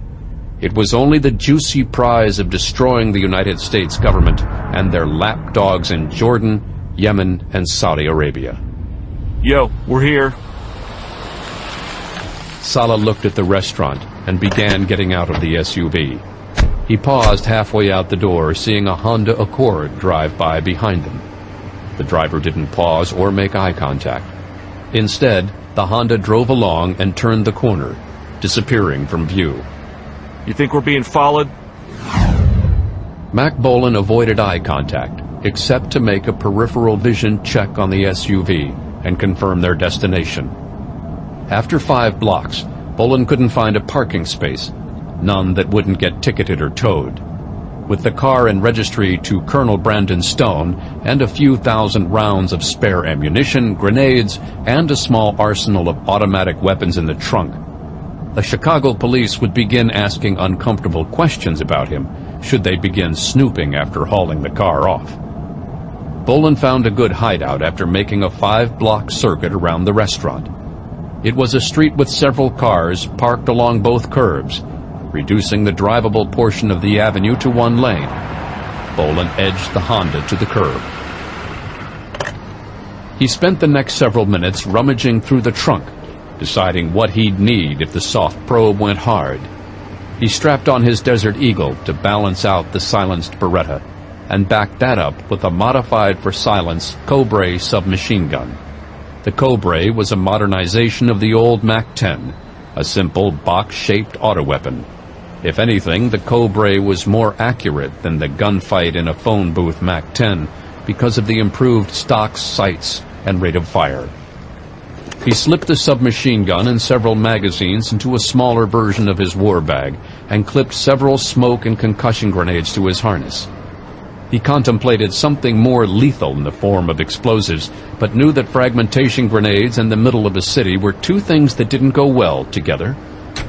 He slipped the strap of the war bag over his shoulder and began heading back to the restaurant, preparations against the bloody conflict tormenting him each step of the way. The restaurant itself was unlit. Painted on the glass in Arabic script and English were the words, "Arcad Fine Eatery." The menu was taped to the window and covered with similar cuneiform in the margins of an otherwise unremarkable sheet of paper. He made an effort to look as though he was studying the menu, while his eyes adjusted to the darkness within the window. Deep in the shadows, a man sat at a table. Bolan gave a shrug and, like a tourist, snugged his bag tighter over his shoulder and continued on down the street. The Arabic restaurant was surrounded on either side by a Middle Eastern grocery store and a combination storefront church and charity service. He turned the corner and saw an alley that would provide him with a back entrance. His neck hairs tingled as he made the turn, seeing a dark shadow on the street now. It was in front of the restaurant where he'd been standing a moment earlier, and he cursed himself for acting like a tourist at midnight.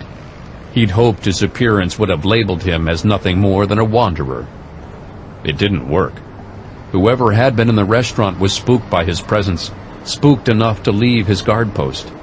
Bolan didn't know what kind of communications his enemy had, and he wasn't going to risk getting out his own communicator to hear what was going on. Instead, he kept going, heading to the alley. The bag was zipped open, and his hand was around the grip of the Cobra, ready to fire through the tough canvas in case the war started early. The alley was pitch black and silent. Out of the glow of the street lamps, it took the executioner a moment to adjust to the new lighting, and once he did, he noticed back lots behind each of the separate storefronts. The SUV was still parked behind the restaurant, where he'd seen it from the street, however the headlights were doused. Bolan took advantage of the low fences surrounding the small back lots, keeping himself in a crouch as he moved along. The SUV loomed ahead, and he reached the rear passenger side. The tracker bug was quickly retrieved, and he pocketed it in its harness. Checking the back of the SUV, he noticed that the body was still there. He didn't disturb the scene, but instead headed up the short flight of steps to the back door of the restaurant. He pulled out the Cobra and tested the door, which was unlocked. There was a small spill of light coming from underneath, enough to give the executioner a moment's pause. They'd already killed once tonight, and they were linked to the ring if they were involved in the theft of the missiles. Bolan opened the door with one hand, aiming the Cobra with the other, scanning an empty kitchen. He could see through the round portal windows that the dining area was still dark, but light was spilling onto the floor. He stalked farther into the kitchen, looking left and right. The place reeked of garlic and other heavy spices. Near the double doors was another stairwell, the door removed off its hinges long ago. The light spilled from there, and Bolan pointed the Cobra upward. Bolan approached the steps slowly, steeling himself for the possibility of having to check his fire while his enemies cut loose. The potential for tragedy had increased tenfold. His crawl up the steps was arduous as he tested each stair to avoid a telltale squeak that would betray his approach. Stealth was blown to hell, however, when a tall, gaunt man with rusty red hair stepped onto the landing above. The lanky redhead stopped cold at the sight of an intruder facing him down with a stubby, ugly automatic weapon in his hands. Even though his eyes were wide with fear, his hands moved swiftly with practiced speed toward a weapon tucked into a waist holster. Call! The bullet's impact sent the gunman smashing against the wall, blood streaming from his mouth and nose. Bolan rushed to the landing and crouched behind a door jamb, spotting men dodging left and right from the entrance. They were in a living room of sorts, the center dominated by a circular table bearing assorted beverages and papers. He didn't have long to study the room. The executioner squirted out a couple bursts into the melee, then stepped down a couple stairs. His return fire had given the enemy some pause, and he took the opportunity to pull the pin on a concussion grenade and throw the bomb through the landing opening. With no deadly shrapnel to slice flesh and cause horrific bleeding, the shock wave in the confined space served to make every man in the living room feel like he'd been swatted in the head with a baseball bat. Immediately after the blast, it took a will of iron to get back onto your feet and actually walk, let alone fight. Bolan took the opportunity and charged up and out of the stairwell. He spun to the left, away from the living room, and saw a darkened dining room. Down the hall, two men stumbled out of a second hallway just before the second floor's kitchen. They were armed and hadn't experienced the body-numbing shock of a stun grenade.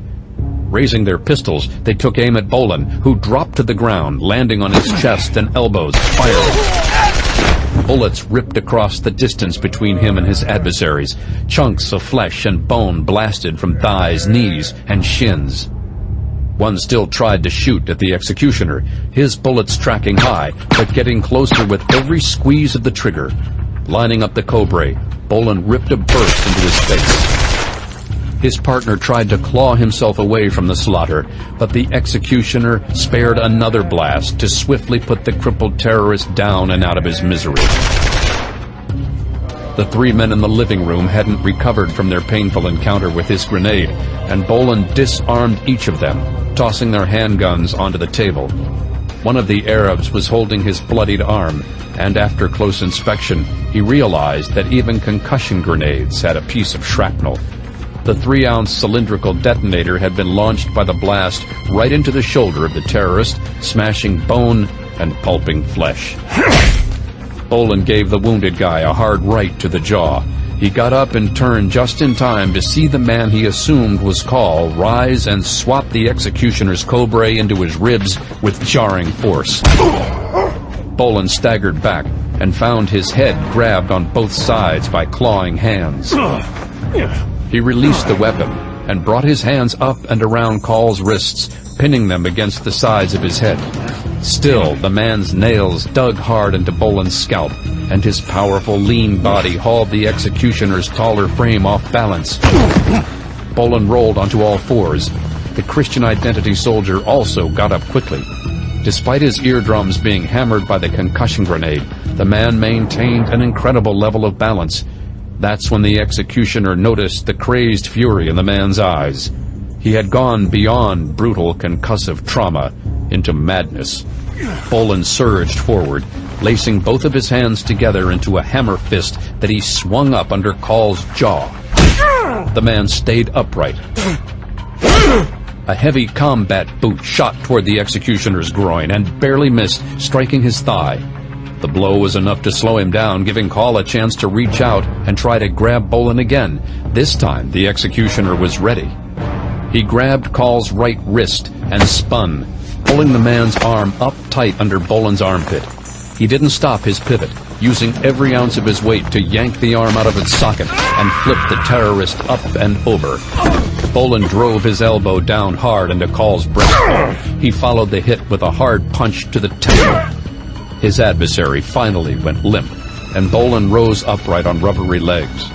He glanced over to the last man in the room, an Arab who was holding his ears, looking up with big, frightened eyes at the tall wraith in black. Bolan drew his Beretta in a fluid movement. Instinct told him it was the guy who had stepped out onto the street, coming up from his post to help deal with the raging battle. As soon as he appeared in the doorway, Bolan punched 2 shots into him, then turned back to the stunned Arab, not even bothering to watch the lifeless guard go tumbling back down the stairs. Surrendering? He locked the man with the coldest gaze in his arsenal. The Arab nodded emphatically, keeping his hands to his ears and away from his fallen pistol. Good. For both of us. The van full of U.S. Marshals pulled up in front of the restaurant as the sky was turning gray, swarming into the building with guns drawn and grim resolve painting their faces. Bolan looked with worry at the information he had copied down. Present on the table in front of him was a road atlas of the Chicagoland area. The document was big enough for there to be extensive views of all parts of the city, but letting the book fall open, he found himself staring at a map of O'Hare Airport. Nothing was marked down on the map itself, but he could see impressions of pen marks. A crumpled, marker-smeared piece of acetate next to it was wiped off too much to be useful as any indicator of what was being jotted down. It didn't matter. After the past couple days, anything to do with an airport, especially the busiest airport in the country, set off the alarms in his brain. Another bit of mystery data was a map of Wisconsin, with a town off the beaten path noted with a pencil mark. An assortment of handguns and improvised grenades was littered about the second floor of the building, and Bolan secured them away from the men he left bound. Now, with the arrival of the marshals, he felt free to head back to his rental car and get out of town. He'd made an effort to meet with Hector Taran back at TaranTech, but once that was over with, he had a job to do, and his steps were being guided by a pencil-scratched Wisconsin road map. Dr. Jackie Sorensen sensed the presence outside her door before she heard or saw it. The tingle she got from the new arrival wasn't one of hostility, though, and when she looked up, she knew why she sensed him of all people. Did you hear me coming? Sorensen grinned and rose to her feet, wrapping her arms around the Able Team electronics genius. Gadgets! Still into your metaphysical studies? Of course. You're not in town for a social visit, are you? Schwartz shook his head, and the woman seemed emboldened by the admission. She walked back to her desk and sat on its edge, pointing for Schwartz to take a seat in front of her. What's up? We need some information from you, Jackie. The woman nodded and leaned forward, cupping his cheek. First of all, how is everyone? Carl's laid out in a hospital bed. I told him not to play chicken with 18-wheelers. Somebody put him down in hand-to-hand combat. He also took a number of bullets, but his body armor stopped most of them. This wouldn't happen to have involved Dulles Airport, would it? Can't hide anything from you. I did some checking with old contacts. They said only 2 men were involved. And only one man was responsible for Iron Man being sent to the scrap heap for a while. And another man, on his own, managed to destroy the air traffic control system so completely? He had an experimental anti-radiation missile, and a computer designed to do exactly that. The software for air traffic control is some of the most protected code in the world. It's not just anyone who can get their hands on it. That's why Barbara sent me to talk to you. You have any ideas who could have stolen it, or even just duplicated it themselves?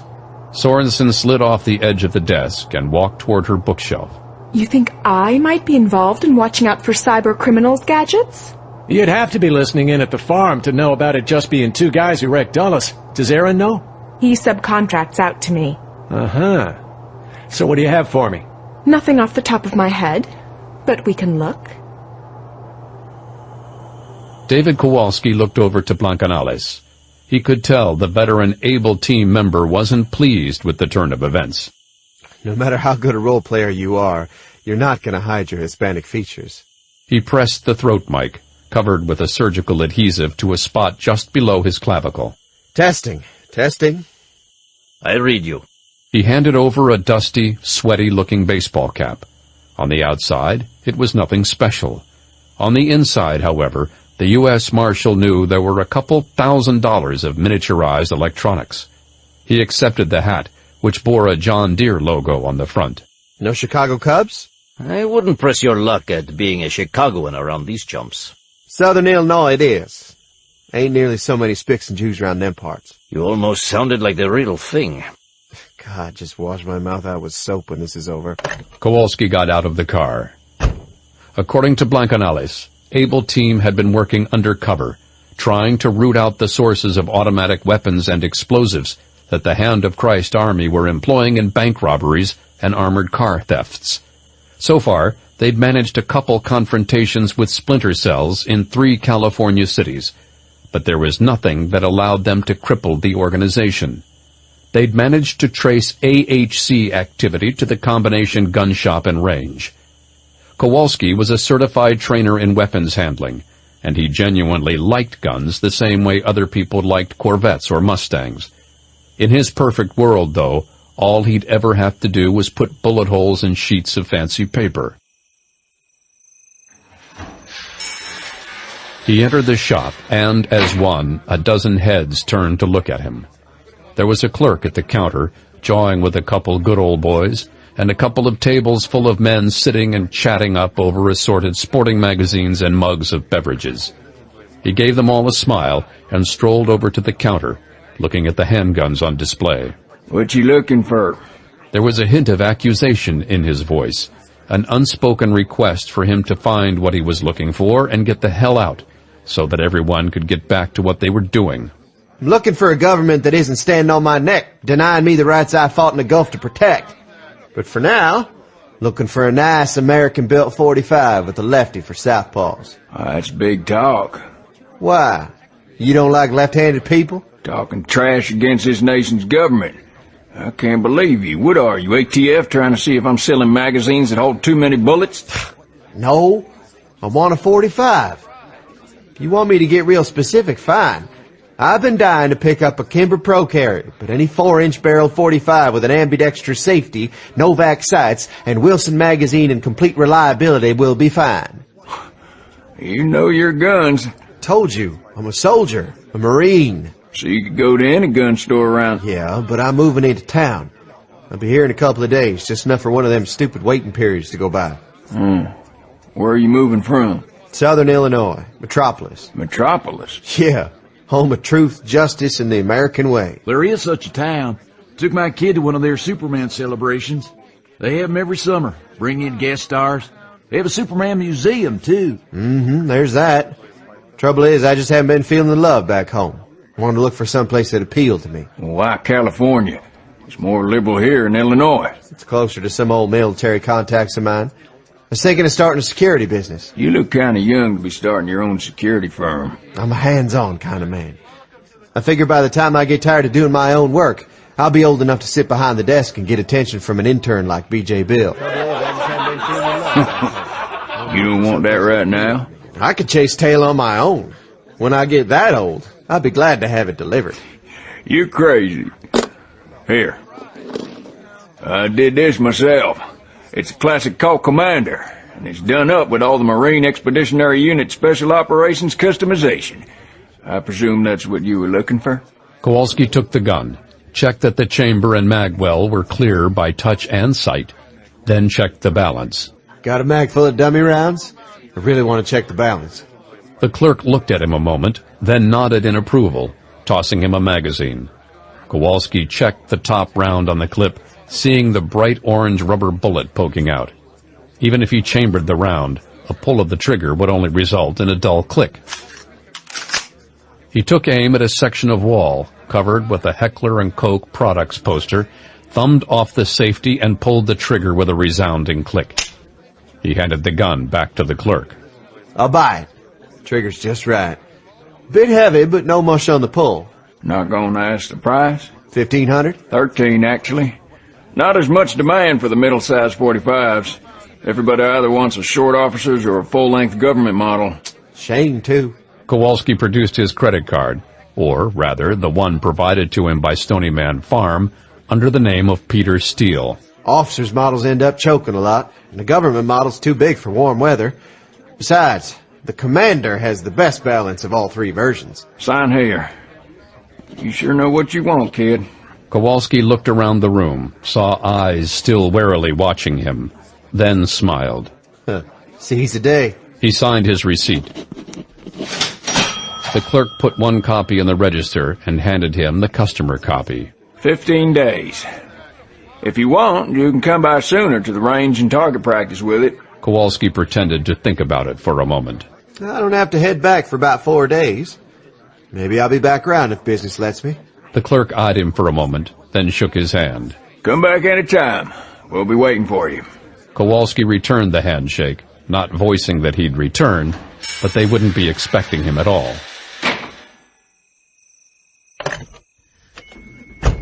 You made friends and influenced people. Not bad for your second day on the job. I'm not a rookie, just more rookie than you, Blancanales. Implying something, young whippersnapper?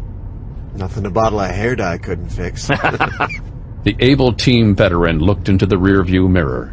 We're being followed. Oh, good. It's only been a whole 3 days since I shot at someone. Kowalski pulled a Beretta from the glove compartment. Do you think they saw me get in the car with you driving? Did they get a good look at your face? I kept from directly showing my full face.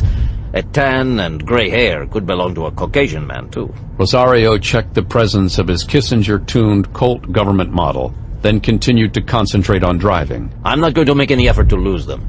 Keep the Beretta out of sight in case any cops spot it. Right. If we act like pros at spotting a tail, then they'll know we're bad news. And any links we could get out of the shop? Who's the tail? A black Lincoln. We could just as easily get information of dead bodies after they make the mistake of coming after us. Stay cool, kid. Draw them in and ambush them? It's not going to be pretty, and it's going to be cold-blooded. If you want, I'll do all the work. I was a sniper scout, with confirmed kills. And I don't even want to know how many terrorists I took down with Stryker in Egypt. I can do the job. I didn't doubt your ability. Just whether I could live with myself. Where do we put the smack on these turds? The hotel looks like our best bet. We'll set up our defense because these guys are going to watch where we went. Maybe leave a lookout on the corner and get ready to do some damage later. Sounds like you're used to having your hotel room shot up. Well, the running joke for us is that the other guys always got shot at when they got off the plane at the airport, and we always got ambushed in our hotels. Leave it to Mr. Stone to get taken down at an airport, then. I'll have to tell that to Gadgets. He'd get a kick out of that. Speaking of which, ring him up. Kowalski pulled his phone and dialed up Schwartz's phone. Able Group Investigations. Paul told me to call you. We got a tail. You picked that up quick. So, bad news. I'll keep an eye out on my way to the hotel.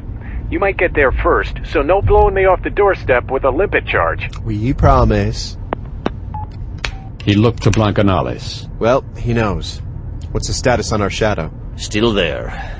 We're almost to the hotel, so hide your gun. Kowalski lifted his shirt and stuffed the Beretta into his waistband, Mexican style, then let the folds of his jacket and sweatshirt fall over the handle of the gun. All right. Meet you in a couple of minutes for a war council.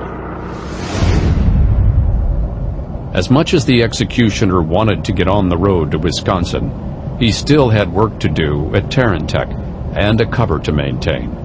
He also would be lying to himself if he wasn't a bit curious as to Hector Taran's reaction to the news about his missing bodyguard. He was also concerned about what else Taran might have on hand. The Mars missile was a dangerous tool by itself, but what if it were used to supplement something even more dangerous? On the itinerary for his review of TaranTech's holdings was a demonstration of their variation on the U.S. Army's National Automotive Center's smart truck. The vehicle was a rolling war machine. That was what got the executioner concerned as he thought of the potential of a state-of-the-art urban warfare vehicle in the hands of a terrorist conspiracy like the Ring. Bolan's instincts writhed like a nest of unsettled serpents, ready to pitch themselves in venomous, savage defense. The press was waiting at the gates of the office complex, and cameras flashed as a limousine began its crawl up the driveway. He'd gotten there an hour before and avoided the press, thanks to Sable Burton leading him around to a side entrance. You don't like publicity, Colonel Stone?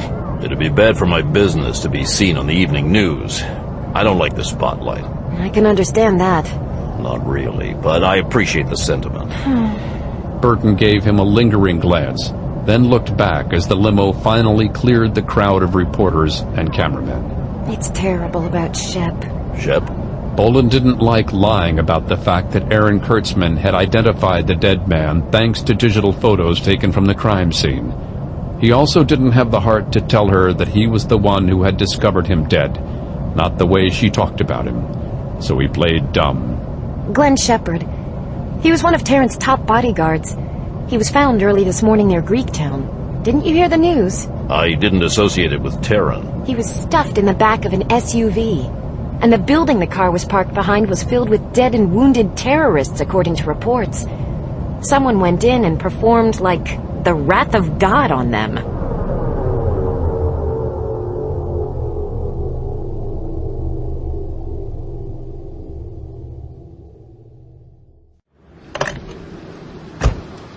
Taran's limousine pulled up in front of them. Hector Taran was immaculately dressed, hair combed, nails manicured, seemingly none the worse for wear for having just gotten off a plane after a cross-country flight. Tall and lean with a pencil-thin mustache and black hair combed back to expose a widow's peak, he was a stark, severe man with piercing blue eyes. Bolan could meet the man's gaze evenly, and the two sized each other up. Mr. Taran, this is Colonel Brandon Stone. He was sent to do some fact-finding. The shipment to the Naval Special Warfare Development Group. I figured as much. Welcome, Colonel Stone. He extended a hand, and Bolan shook it. There was a great deal of strength in the handshake, but Bolan resisted the urge to turn it into a contest, even though he could feel Taran trying to squeeze a reaction out of him. A pleasure to be here, sir. Taran broke the grip and didn't take his eyes off Bolan. Sable, I take it part of Colonel Stone's agenda is to accompany us out to the field to witness our latest testing. Of course, Mr. Taran. Whether Taran was sizing Bolan up as a corporate predator, protecting his business interests, or was on edge thanks to his guilt in recent events, the executioner didn't know. You know about the MAP smart truck, Colonel? Bolan tossed Burton a glance. She shook her head in bewilderment at the silent struggle of wills. Mars Assault Platform smart truck. I've read the tech sheets on your modifications. If your theory works out, it will make things safer for air and ground forces. And you possess some doubts. After Dulles, not anymore. Taran stiffened, eyes flashing with a moment of indignant rage before he cast his gaze downward. I was afraid of that. Burton looked as though she'd been punched in the gut. You mean it was our missiles involved in the massacre? An uneasy silence settled over the three people. Excuse me, Mr. Taran, we're falling behind schedule in regards to the smart truck demonstration. Thank you. Burton decided to ride with Stone in his car when they were heading out to the test field. He offered, and she had some suspicions that he had 1,000 unasked questions to lay on her. Something was going on behind the icy walls of his blue eyes, flames flickering in a brain that would not stop analyzing angles. Shepard, did you know him well? He was a nice guy. Nice? He was soft-spoken, quiet. Almost shy, but polite, almost to the point of knightly chivalry. Was he like that to everyone? As far as I know, he got along with everyone at TaranTech. It was only over the past couple months when he seemed to be in a dark mood. Depressed? Sad and morose. He didn't want to talk with people as much. He wouldn't start a conversation, but it's not like he avoided people. Shep just got quiet. How close were you two? Just friends. It was always the case that he was with someone or I was with someone. We just ended up... We were friends, and... It's all right. Bolan's hand went to rest on her shoulder. No, it's not. But thanks. Was he a religious man? He was, but he didn't try to push his beliefs onto other people. Christian? Mm-hmm. Catholic by birth, but he wasn't any denomination by the time we met. What kind of friends did he have? The woman's face flushed. You already know what happened to Shep. Bolan frowned deeply. Burton felt her ears burning at the thought that he was playing dumb with her, and her nails dug into her palms. The men responsible for killing him are dead or in custody. What happened? I don't know why Shep was murdered. Not yet. The men who killed him? Bolan remained silent, but his eyes took on a pained look. Just who are you? Someone trying to prevent more tragedies. Burton set her lips tight and looked out the window. Shep wouldn't be involved with hurting anyone. I don't know what you believe. Sometimes people can be bullied into following someone else's lead. A lot of times, when they fall in with the wrong crowd, they develop a conscience and start to do something and end up getting killed for it. They were getting closer to the field where Taran was putting on his display. The caravan of industry reporters and technology correspondents was turning in ahead of Bolan and Burton. Technicians were making last-minute adjustments to the testing ground, even after weeks of work. Burton had been there very early that morning, taking care of finishing touches for the day's demonstration. She looked back to Bolan. You really think Shepard threw in with Arab terrorists? Americans weren't mentioned? What Americans? Bolan's jaw set hard. There were 2 white men. Americans. From what I know, they were part of the Army of the Hand of Christ. AHC for short. The news said... I was there. One of them was named Call. Recognition burned across Burton's mind. Call? As in Stephen Call? That's what his driver's license read. Oh, God. You knew him too? Just by name. I didn't like him. He just had this aura around him.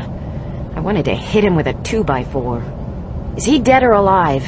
He's dead. Did he suffer? Momentary shock danced across Bolan's face. He went down hard, but it was quick. Bolan felt the cell phone vibrate in his breast pocket and answered it. This is Stone. Paul. What's going on? Just checking in with you. Our young new ally managed to get us a bite. I told you he was good. I never should have doubted you. We don't have much time, but figured we'd let you in on the situation. You let Mother know? Bolan was referring to Barbara Price back at Stony Man Farm, the mission controller. Of course. Bolan put his phone away. Things were building to a head again. He wanted this afternoon over with so he could contact Grimaldi and get him to Wisconsin. What's wrong? Business as usual. Nothing for you to worry about.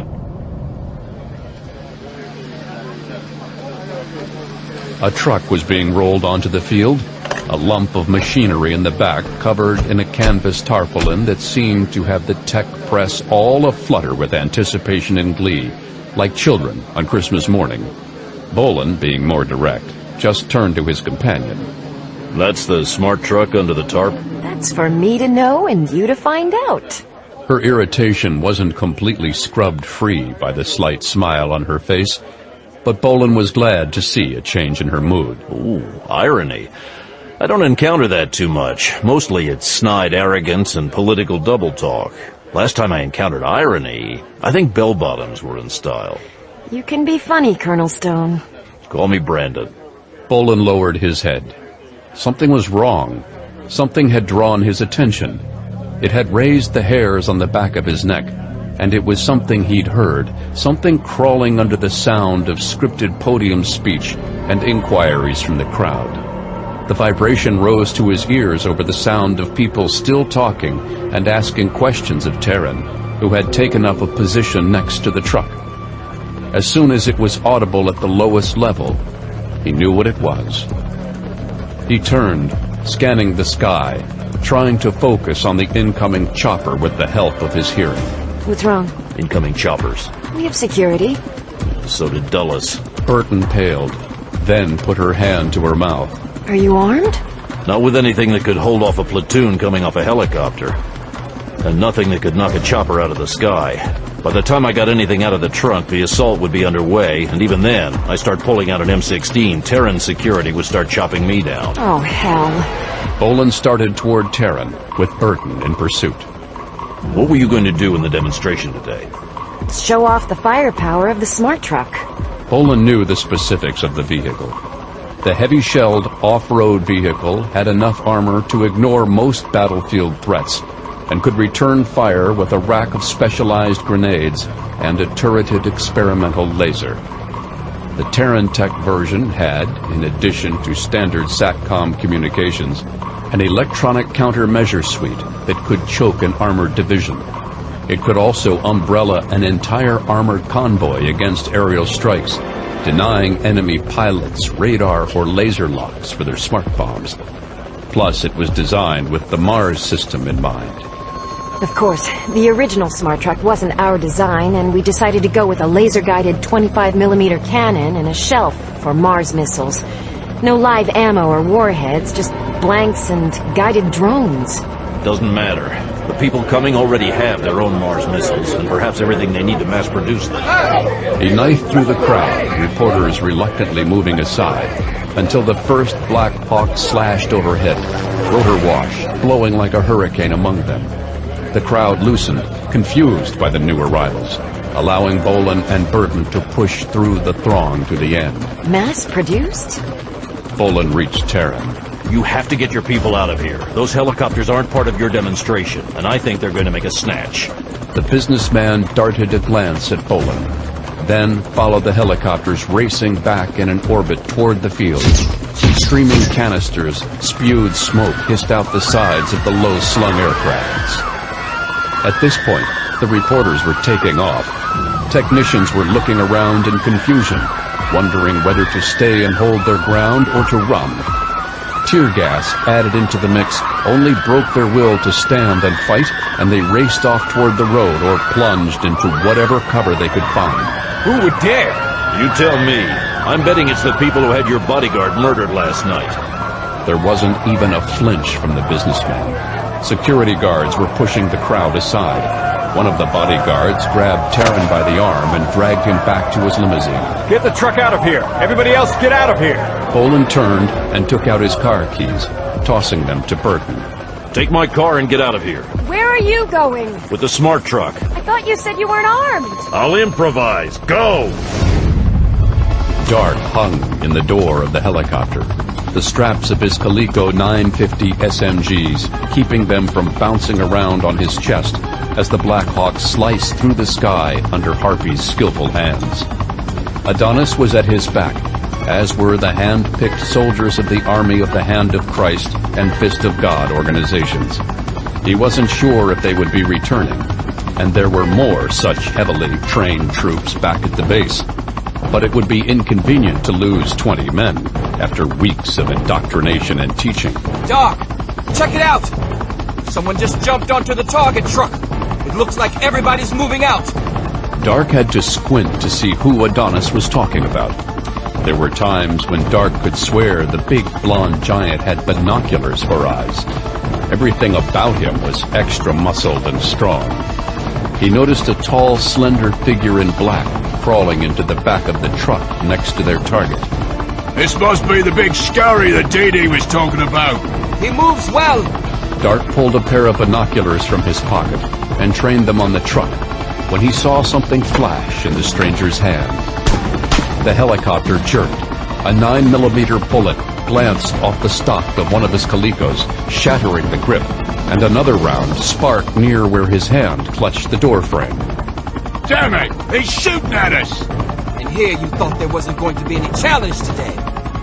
Adonis pushed his partner easily aside, an M79 grenade launcher held in one of his hands looking like a child's air rifle. He took aim at the truck and pulled the trigger. CSC and tear gas. I doubt he's got the foresight to carry a gas mask with him. I'd have used something stronger, but we want the truck in one piece. Harvey! Lay down some more of that old school cover! Harpy tossed him a kiss, and the Black Hawk shook. Chaos took over, and Dark was back in his element. Mack Bolan scrambled onto the back of the truck, just as the Black Hawks burst over the tree line. He reached into his pocket and pulled out the little polymer-framed Beretta 9000. Since he was in polite company, he wouldn't be able to hide either his Desert Eagle or his Beretta 93R, both massive in comparison to normal combat handguns. Still, the snubby Beretta, capable of taking even the 20-shot magazines intended for his 93R machine pistol, was accurate and reliable. Bolan aimed at the lead aircraft. He turned to the drivers of the transport, who had their rear window open. Those choppers are gonna wreck anything in their way. Is the smart truck ready to move? Yeah, it's gassed and ready to go. What are you planning? Driving the smart truck the hell out of here and limiting the potential for casualties. If I have to, I'll scuttle the damn thing. It can be rebuilt. People can't. I'll drive. You can handle the drones. Let's go. The second driver slipped through the back window and into the transport bed. Bolan weighed the consequences of letting the young TaranTech driver accompany him, then realized he would need help. He ripped the tarpaulin free from the body of the smart truck and was taken aback. The vehicle looked like it was straight out of a science fiction novel. Its nose a black Kevlar square that swooped into a windshield like a pilot pulling out of a dive. The vehicle was nearly one uniform shade of black, so much that he didn't even believe the windshield was made of glass. Bolan crawled in the other side. There's the controls for the missile launcher and the 25mm cannon. There's only dummy ammo in it, so it won't tear through solid steel, but it's not blanks. It's plastic tipped. If we're close enough... Bolan's smile apparently told the driver that he didn't have to finish the thought. The plastic shells would still impact on a human body with enough force to break bone, even if they didn't penetrate flesh. An eruption of white smoke burst to one side, a choking tendril being sucked into the cabin of the smart truck, and Bolan was caught off guard by the sudden rush of tear gas. The driver clawed at his face as his mucous membranes were put under savage assault. Bolan reached across him and yanked the door shut. Into the back! He gave the driver a good push to help him along, and settled behind the wheel, setting the truck into gear. The testing field was under assault, and crowds were being forced back by flares and columns of tear gas. It was an efficient sweep, good enough to keep the security force busy helping civilians out of harm's way, while the smart truck was attacked. Stomping the gas, Bolan launched the SUV off the back of the transport. His eyes were burning, but not to the degree that the drivers were. He hadn't breathed enough, and over years of hands-on experience and training, he'd inured himself to CSCN exposure. His nostrils were dripping salty streams onto his lips as his mucous membrane swelled in response to the savage gas. One of the Black Hawks swung over the path of the smart truck, and the big blonde giant from the Dulles Massacre, Adonis, was in the door, aiming an M79 grenade launcher at the windshield. Bolan stomped on the gas, cranking the wheel to get out of the way. Dark yanked on Adonis's arm, trying to keep him from blasting the smart truck to pieces with the grenade launcher. Instead, the rippling, hard-muscled arm was immobile, despite Dark's best efforts to sway it. Thunder wants that fucking truck at one pace! I used a flashbang grenade. It'll feel like I hit them with a law rocket, but except for a broken windshield, our prize is intact. Adonis looked down at the hand that was gripping his forearm. Remove your hand from my person, or I'll remove your hand for you. Dark let go. then thrust his finger into Adonis's face. One of these days. The Black Hawk suddenly lurched. Dark and Adonis went stumbling into their troops in a tangle of limbs. Quit arguing, you old ladies! We're taking fire! Dark was up, hauling himself toward the doorway. Seeing that the smart truck was tearing away from them, the cannon on its roof swiveling and popping off rounds. They said that thing was going to be loaded with practice ammo! A hunk of plastic moving at Mach 3 is still going to snap our rotors, simpleton! Dark saw Sky as his fingers dug into the flooring. Gravity yanked the other way, and he felt his nails crack, his fingertips ripped raw by the G-forces. You're gonna get us killed! I wish! Shut up! Hold on and get ready to unass! Adonis stood on the helicopter floor, surfing against the turbulence, keeping level and steady. He'd traded his M79 for a Coleco, which he held in one beefy paw. The Black Hawk went into a dive toward the smart truck, and Dark brought up his weapon, opening fire on the black Kevlar shell of the speeding war wagon. Mack Bolan's ears still rang from the concussive shock that left the windshield with a silver dollar-sized hole in it. It meant the hijackers still wanted the smart truck in one piece. He glanced in the back to Joey, the test driver, who had finally managed to stop choking.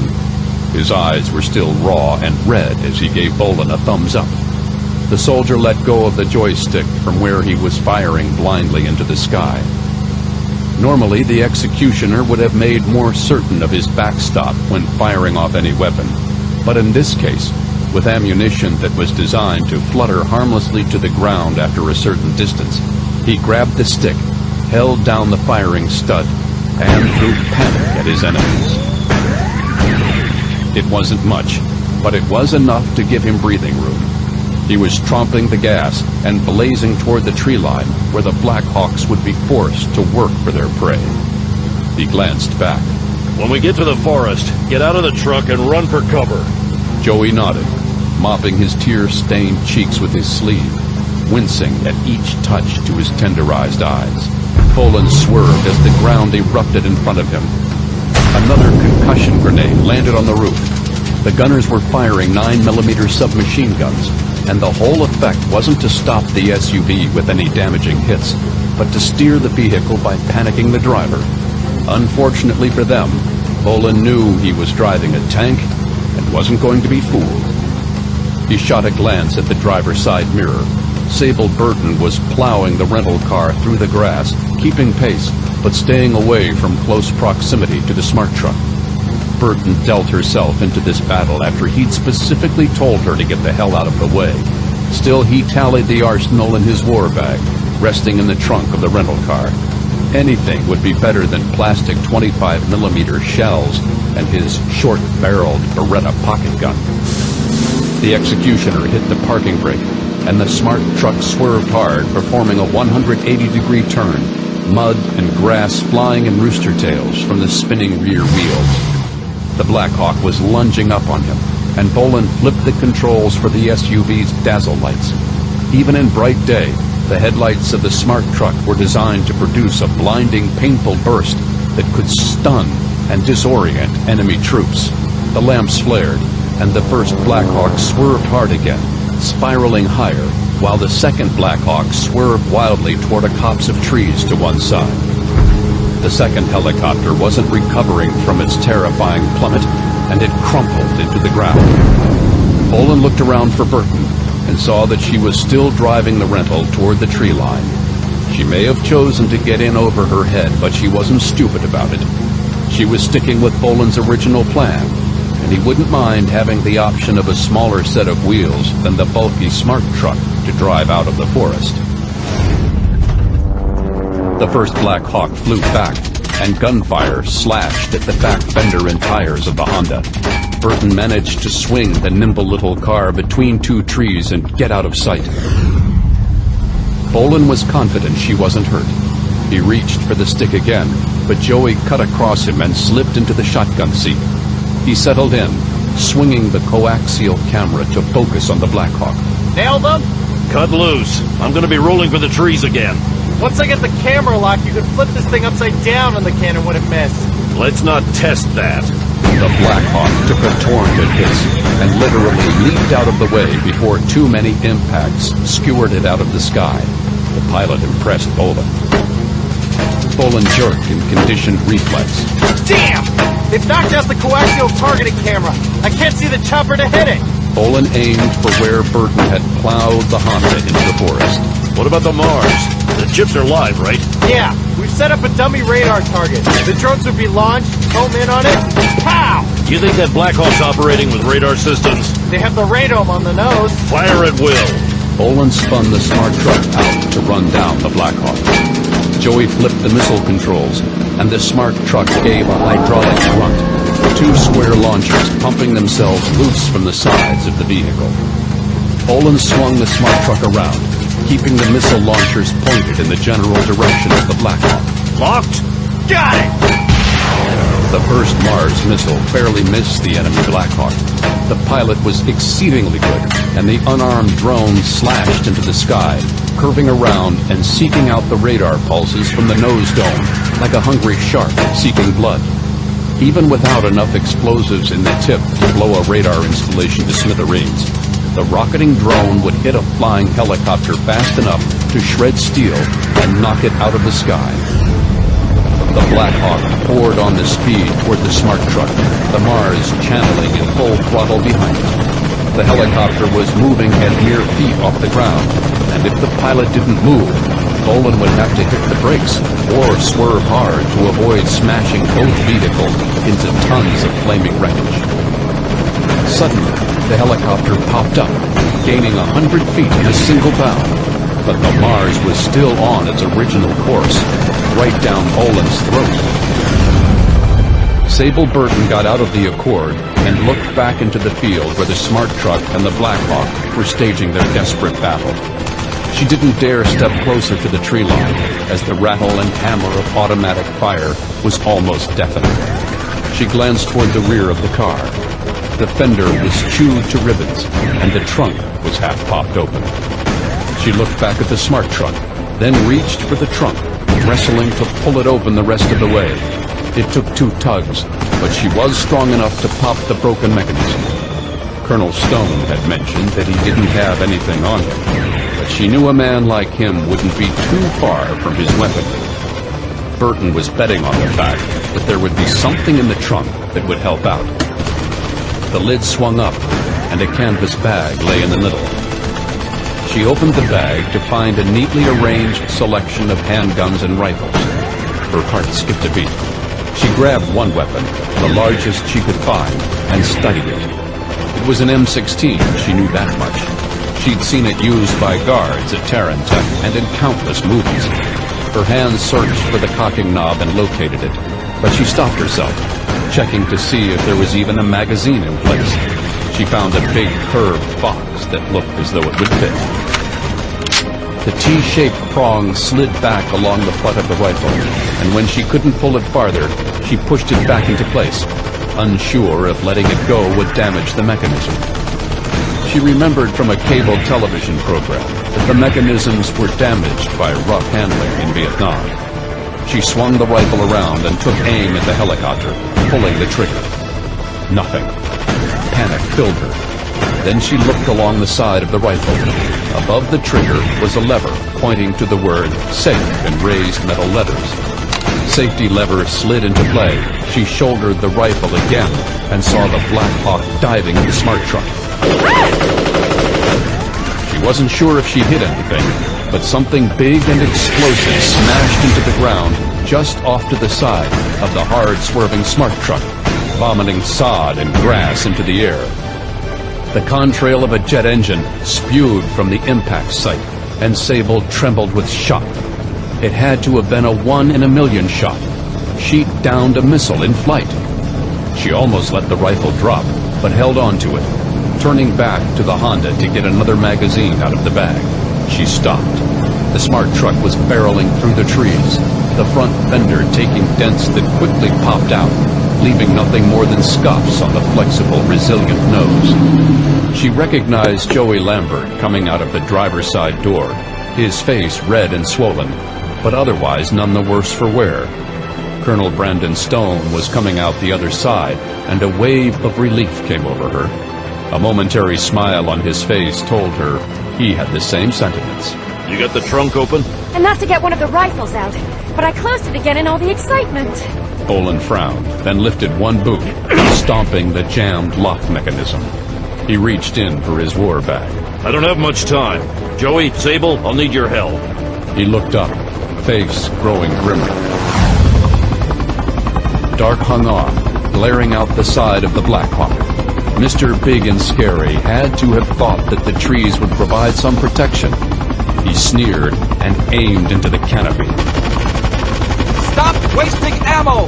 It's not wasting ammunition to lay down suppressive fire. Who knows what he's doing down there? Harpy, that Sky Crane near yet? I don't know, and I'm bloody well not turning on the radar again. Not when he has more of those missiles, warhead or not. In the hands of someone who could improvise on the spot, even dummy weapons were lethal. Dark only had to look over at the flaming wreckage of the second Black Hawk to be reminded of that grim fact.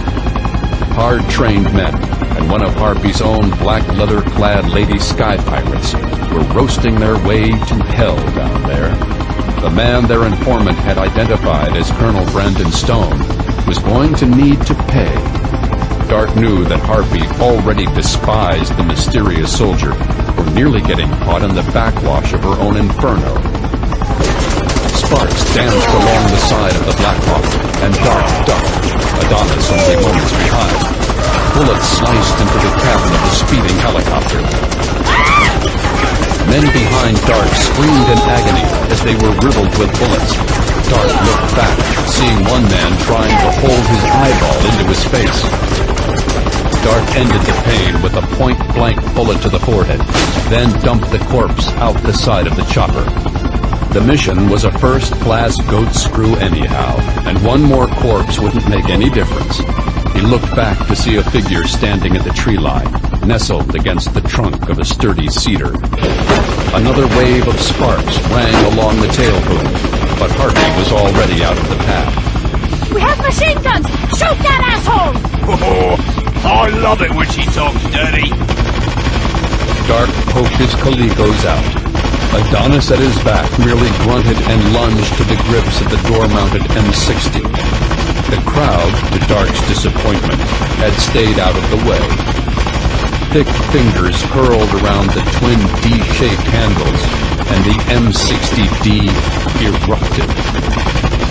Blazing tracers mixed with the regular load flashed in the air like laser beams, hitting the ground and bouncing, while the heavier slugs chewed into dirt and wood.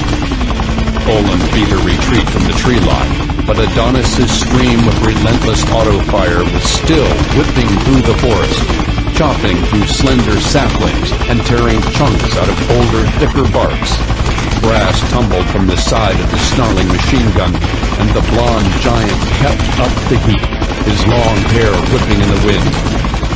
To Dark, it was like watching the thunder god raining that old-time religion down on the primitive screwhead.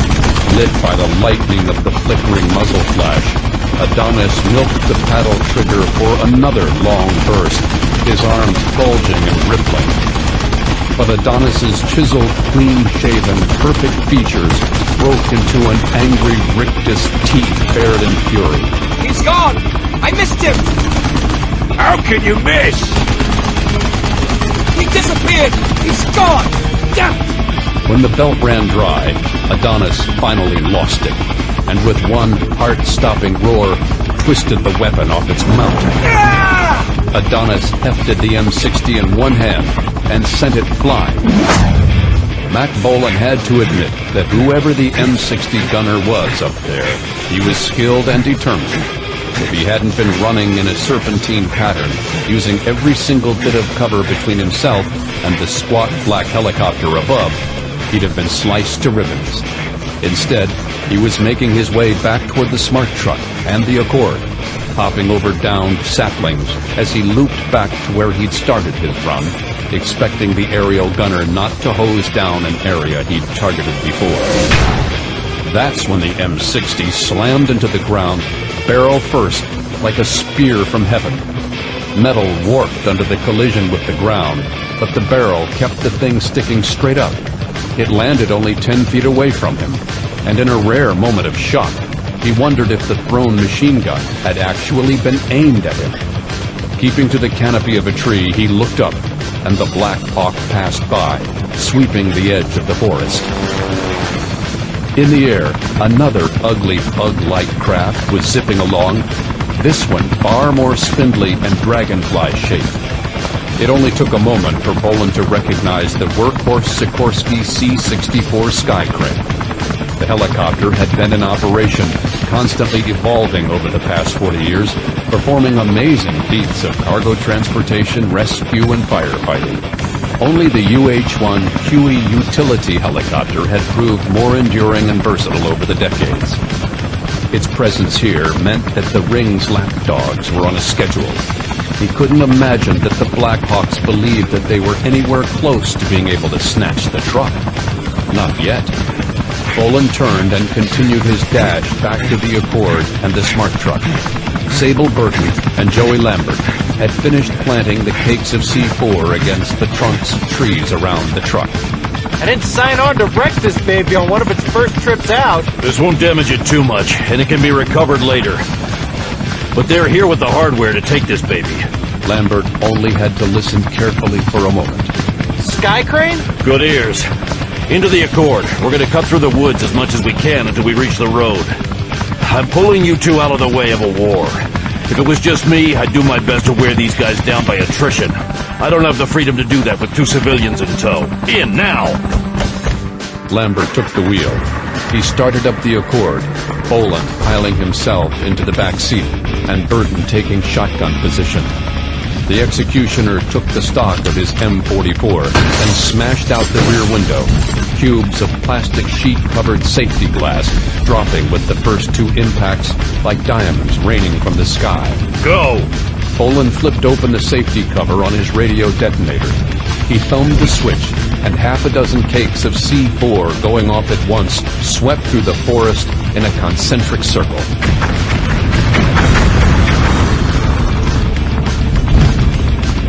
Stop the car.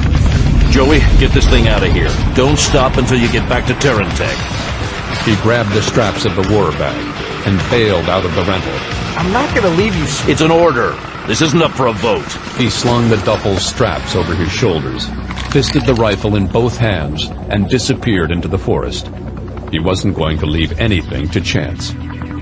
Bolan traversed the woods, stalking closer to the perimeter of blasted trees. Lambert and Burton did well, planting the explosives on trunks just right so that the detonations would snap trees in two, dropping them atop the smart truck or against the fenders, branches like claws keeping the vehicle entangled. He crouched and undid his war bag, pulling the holsters for his Beretta 93R and his .44 Magnum Desert Eagle, strapping them on and loading the handguns and spare magazines into place. The little Beretta 9000 still rode in his pocket, and in his shoulder and belt harness he had 2 knives and a knuckle duster. He shrugged the straps back over his shoulders and took care not to trap the Beretta machine pistol in its holster. Having to rely on the pistol for a fast draw and getting it snagged on the nylon handles of the duffel would be the surest way for the executioner to end his career. He peered through the small GC scope atop his M4, trying to get a better view of the forest through the trees. Figures were around the smart truck. 2 last hard men fast roping down from the Blackhawk. Bolan swept, looking for the source, keeping as low and out of sight as he could, while still allowing himself a view of the scene. The shouldered M4 would put him on equal footing if someone spotted him, even though the scope on the rifle had its lenses well shaded to prevent a reflective flash giving away his presence. He saw the boss on the scene, tall, lean but powerful, with a mane of flowing black hair that ran over the collar of his BDUs, twin Coleco submachine guns hanging crisscrossed across his chest. Dark. The sight of the man who nearly beat Carl Lyons to death set every nerve in the executioner's body on edge.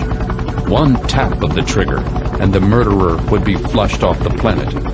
He looked around and spotted his partner, Adonis, dressed in identical black BDUs. Bolan tensed, knowing that he could end their careers in murder, but he couldn't bring himself to do it. They were the first link to the high command of the ring, his best chance to work his way up the ladder to take out the Shadow organization. He took his finger off the trigger. Watch and wait for now. The time for cleansing flame will come later. He distracted himself, thinking of the angles. His cell phone was in his pocket, but he'd have to wait until the enemy got some distance away before he could use it. He didn't want to risk their picking up on his signal. The moment they started to move, he'd call Jack Grimaldi and have Stony Man Farm try to track the Blackhawks through local radar. If he did get a lock on them, and Grimaldi did manage to pick him up in time for a pursuit, the margin would be by the skin of his teeth. He looked at the cell phone again and made a decision. The civilians were out of the area. There was no need to worry about Sable Burton and Joey Lambert.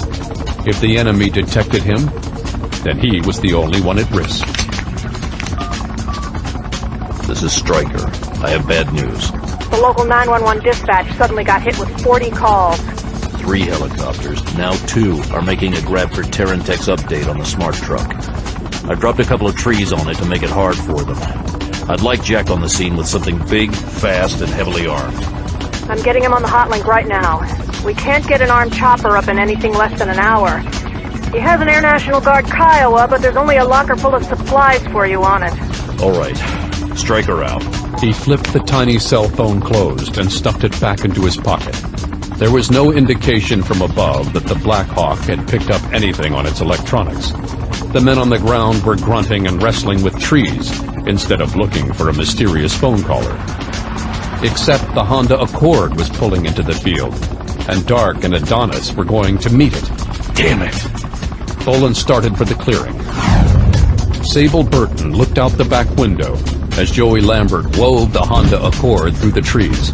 The fender bashed against a bark here and there, but the TaranTech driver didn't go slower than 25 miles per hour, and he wasn't being stopped by any trunks. Within minutes, they reached the blacktop. She looked to the right, anticipating the turn, when suddenly the Honda veered to the left. Where are you going? We're supposed to... She looked down at the ugly black little handgun in Lambert's right hand. Burton took a deep breath and looked out the window.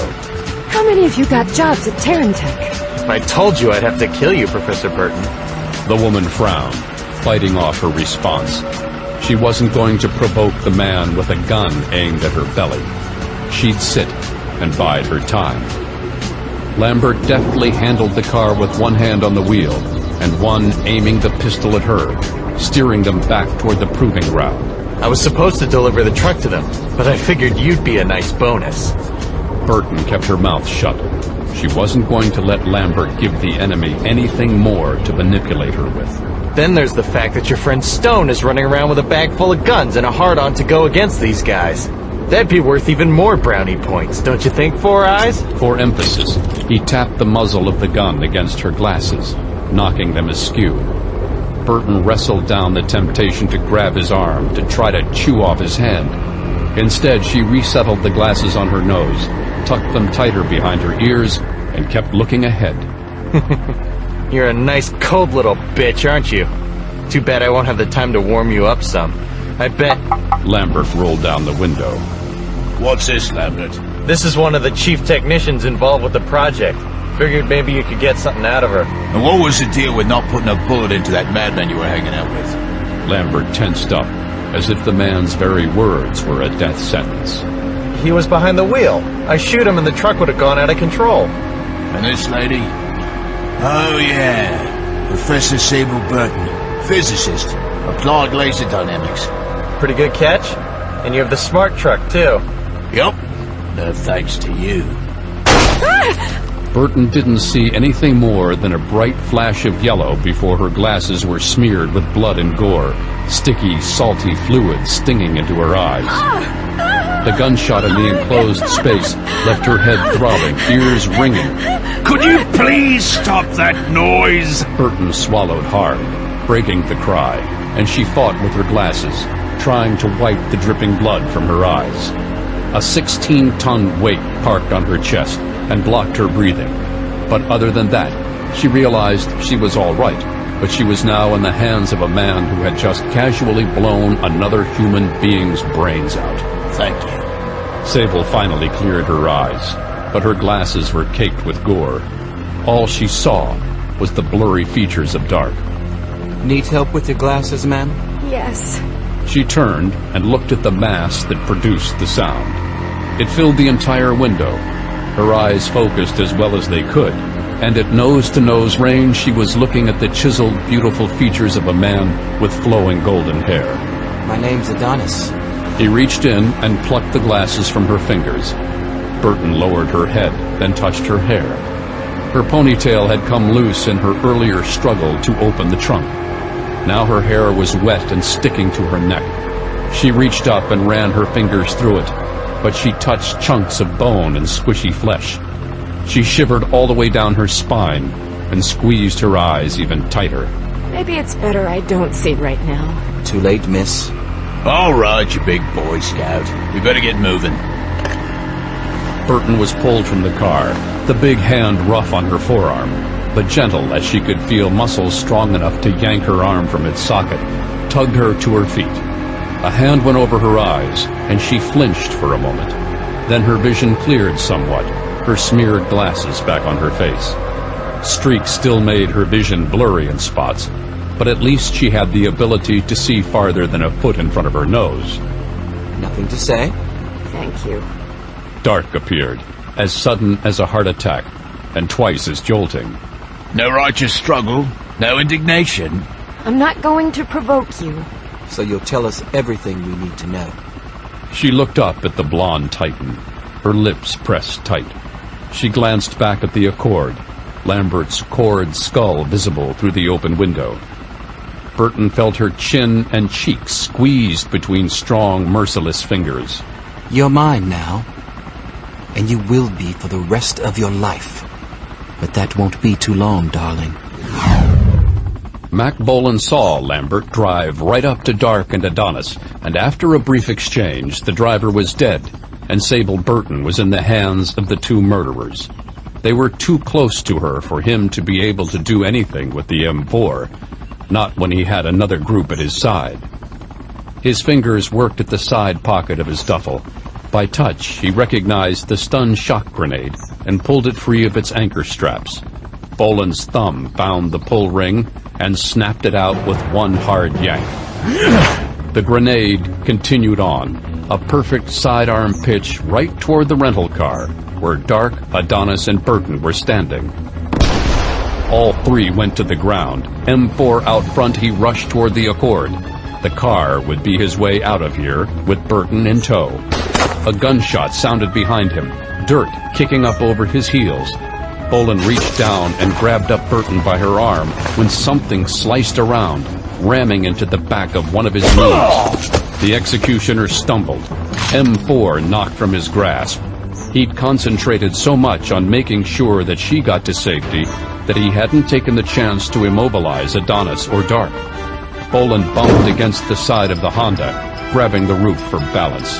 Oh, I hate those things. His eyes were unfocused, and he had one hand over his ear, but he was still getting up. Adonis lurched, and in a heartbeat he was standing straight, still disoriented by the concussion grenade. Bolan swung Burton out of the way and lashed out with his combat boot, striking Adonis right below the navel and folding him up. A hard elbow strike against Adonis's head punctuated that exchange, and the big man tumbled to the ground, dazed. The soldier's elbow was screaming in pain from having been forced to hammer something harder than a bowling ball. He didn't have time for that, and turned back to Dark. It was too late to get in a preemptive strike on the man in black as he grabbed Bolan by the straps on his shoulders and swung him over in a hip toss. Bolan landed on the crush-proof compartments for his arsenal. Fresh bruises and pain swam across his back, driving the wind from his lungs.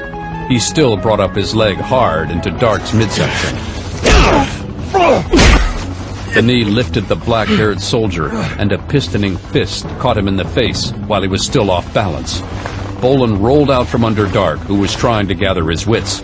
Two big hands suddenly lunged out, grabbing for his arms, pinning them down before he could go for either of his handguns. Adonis's crushing grip stopped the executioner cold. He was being lifted off the ground by the golden-haired giant, and all Bolan could do was lash out with his legs. The soldier took a quick glance at what he could aim for, and saw the side of the car. He stomped hard on the roof with both feet, and pushed hard, going up and over behind Adonis. The backward flip brought him to the ground, deep in a crouch.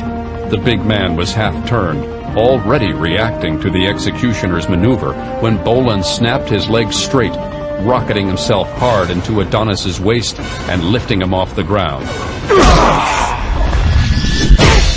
Hundreds of pounds of struggling human flesh rebounded off the side of the rental, and Bolan swung a flurry of punches into the mass murderer's back, kidney, and stomach. Adonis's muscles were packed as hard as marble. Still, Adonis was big, he was strong, but he was no man of steel.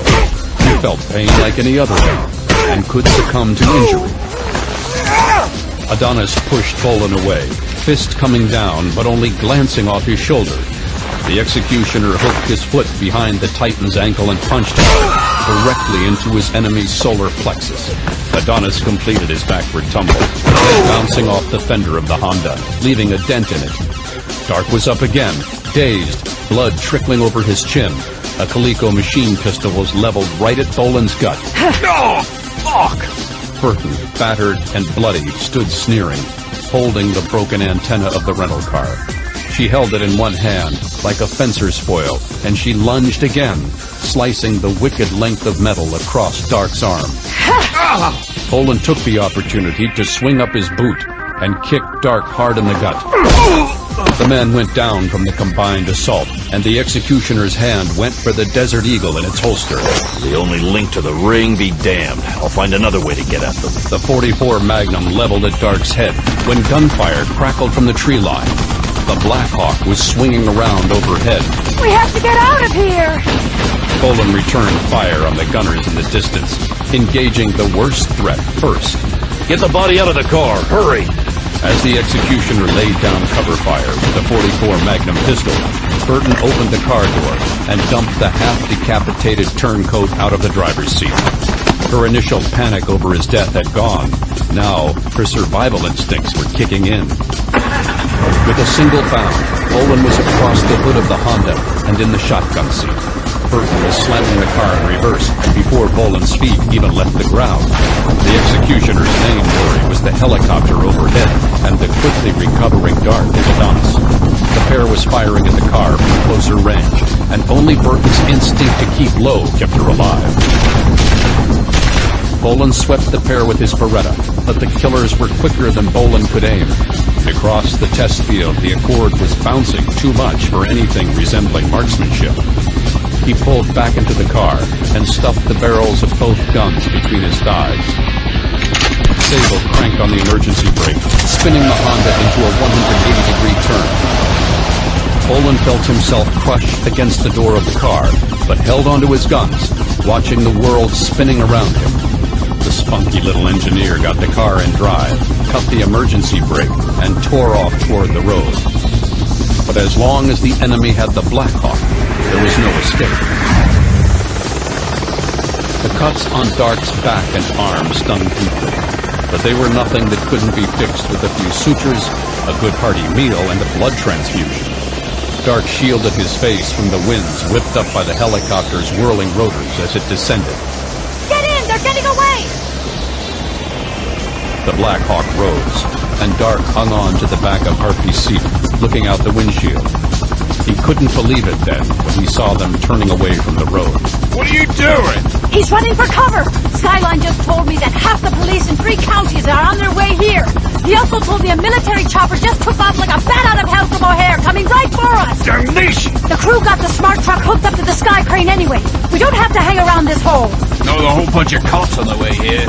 That stone guy isn't going to live out the end of this week. Harpy settled the Black Hawk near the tree line. Of the men they brought with them, Only 4 were able to walk their way to the chopper as it waited for them. This is a total blow-off. Less than a fifth of the force we started out with. Dark glared at the walking wounded. He could see fresh bodies fallen beside trees where they'd been burned down. You know, it really doesn't matter to me. They're a bunch of worthless bigots. They looked to Harpy. What the hell? Didi said that they were all expendable. Adonis reloaded his first Desert Eagle, pulled his second one, and nodded to Dark. He only grinned as he leveled the black, unstaring eyes of his twin Calicos at the unsuspecting militiamen.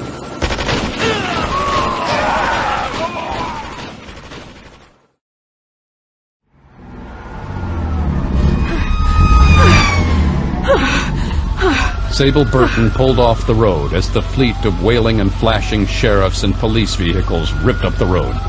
She was shaking, head pounding. Dizziness threatened her sense of balance, and it felt as if she were going to flip over, even though she was buckled in and clenching the wheel as if it were her lifeline to reality. A hand rested on her shoulder. The contact made her jerk, but she didn't pull away. Instead, through blood-smeared glasses, she saw the face of Colonel Brandon Stone watching her, concern replacing the hardness that had been in those ice-blue eyes only moments earlier. She folded her lip under her teeth, biting hard, trying to use the pain to clear her mind, but it wasn't working. The only thing that came out was the stinging flush of her tears in her eyes. Oh my God! What the hell was that? Something I tried to prevent. I'm sorry you got caught in it. I tried. I couldn't leave you behind. You helped me more than you could know. But they got the truck. They killed Joey and they almost killed me. They would have killed you all because they caught me and... It's okay. They still have the truck. That was some good fencing. No, it was sloppy and it was a worthless piece of metal. It saved my life. And then there was that 180 you pulled. Where'd you learn that? Before I went to the Illinois Institute of Technology, I learned a little cash on the Midnight Circuit. Stock car racing and stuff. That didn't show up in your file. Because I didn't get caught. I didn't even shoot the missile that was aimed at you. What? For a moment, when I opened fire with the rifle, the helicopter was passing by. Then I saw the Mars drone smash the ground. I was too busy trying to get out of the way to see if you actually hit it. Stranger things have happened in combat. You're just saying that. I guess it didn't take a rocket scientist to figure that out. Gina's the rocket scientist. I'm the laser specialist. This is Stone. Stryker, are you okay? I'll live. Just a few bruises, nothing major. Professor Burton is okay too, just shaken up. Who is that? You know how James Bond has M? That's your M? More like your money penny. I'm gonna need some background info on a Joey Lambert, driver for TaranTech. Any reason you suspect him? If she's asking why, tell her it's because I'm wearing Joey's brains. Dark blew them out after he didn't do the job well enough.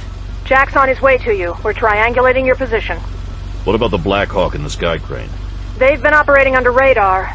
We lost them. Sorry. I'll find those two again.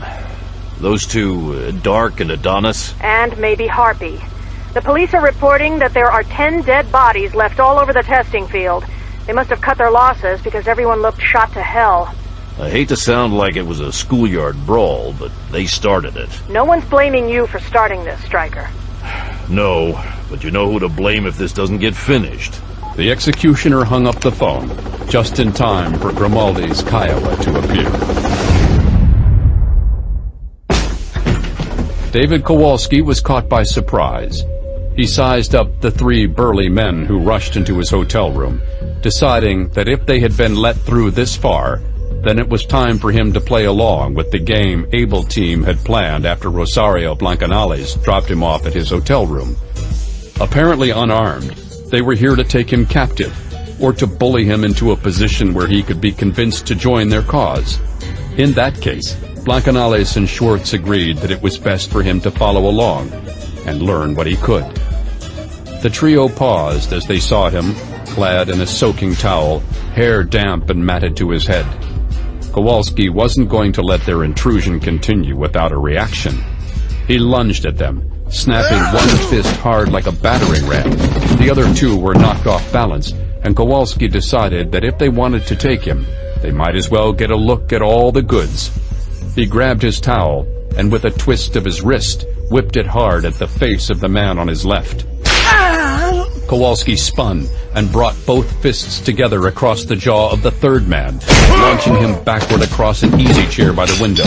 He went head first through the coffee table next to it. Kowalski grabbed the towel-whipped fool and drove him face first into the wall.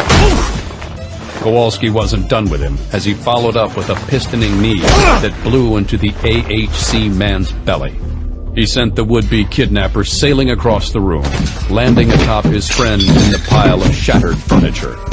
The first guy came up swinging, but Kowalski ducked the first two wild fists, then responded with two direct right jabs to the chest. The big man was caught off guard by the sudden strikes and tried to curl up, his arms going to protect his ribs, when Kowalski came around with his strong left hook. Kowalski looked at the unconscious tangle of men around him. He had turned and was reaching for his clothes when a shadow fell across the door. Just your pants. Kowalski froze. Put your pants on. He glanced back to see a gunman. He was lighter in build than his three friends, and the way he conducted himself hinted to Kowalski that this was the brains of the operation. He complied, pulling himself into a pair of pleated khaki slacks. The man stepped closer, and he recognized him from the gun shop. No, I don't think you're BATF. And you sure as hell didn't react to my pals here like anyone in law enforcement. I hope they only got the job because they're your friends. They weren't very good. The man warily tucked his gun into his waistband holster. I said at the gun store that I'm a Marine. What division? 5th. Unit? 26th Expeditionary Force. That's only a 6-month assignment. I was command element. Full time. The man took a step forward. My name's Jeremiah Watson. You got discharged? Quiet like. Our leadership would rather let the blood of Marines spill than have the flow of oil disrupted. He was not the man of Christ he said he was. We could have told you that. Watson placed his hand on Kowalski's shoulder. God is on our side, son. Your side? The army of the hand of Jesus Christ, our Lord and Savior. Kowalski didn't relax. He'd gotten through the front door. He'd impressed a hate group and ended up hating himself. He's good.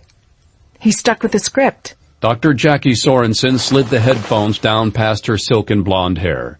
She regarded Schwartz and Blancanales, filled with happy memories of the time or two they'd worked together. She breathed out, then looked to the second monitor in the back of Able Team's van. The transponder's good. A 10-mile tracking radius. We don't even have to move to keep track of them. We've been working on our hardware, between bouts of blowing shit up. I presume you mean the royal we. Blancanales put the van in gear and pulled out after giving the AHC men a head start. A 10-mile radius was one thing, since the radio waves sent out could bounce off the atmosphere. In reality, line of sight 2 miles to the horizon was far more reliable, but the processing software made for less guesswork. They had a cushion in case of unexpected circumstances such as a train delay. The transponder was built into bandages on the back of Kowalski's heel, right where blisters would form. Full of transistorized wiring, it was the only way for them to disguise the fact that it was a signaling device. A cell phone or a pager would be confiscated and even powered off or thrown away to keep the user from communicating with the outside world. The bandage, however, was inconspicuous enough to be ignored. We hear you. Stryker's okay. What happened? Adonis and Dark stole the smart truck. Stryker did his magic, though, limiting civilian casualties to zilch and killing almost everyone on the other team. Except the helicopter crews, and I presume Adonis and Dark. These are the guys who put Iron Man in the hospital. It could have been Stryker lying dead when they got through. But he's not. He's alive and still fighting. The Able Team van sped along, keeping pace with the young man who was in their charge, holding a little more hope than they did moments earlier.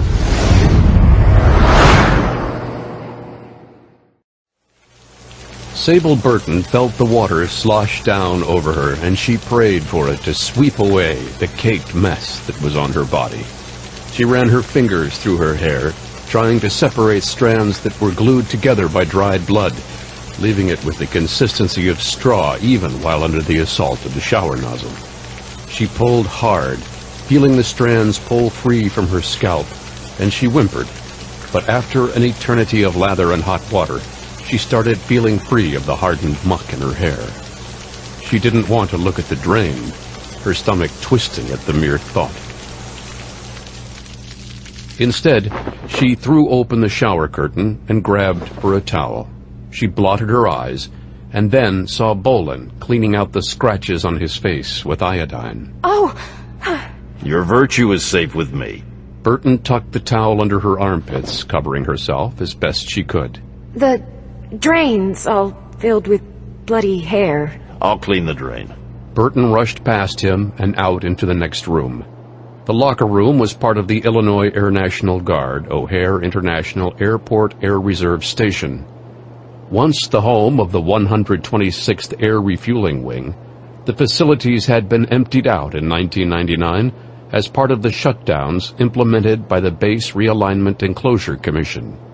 However, that didn't mean that Colonel Brandon Stone couldn't arrange for having a little activity on the premises.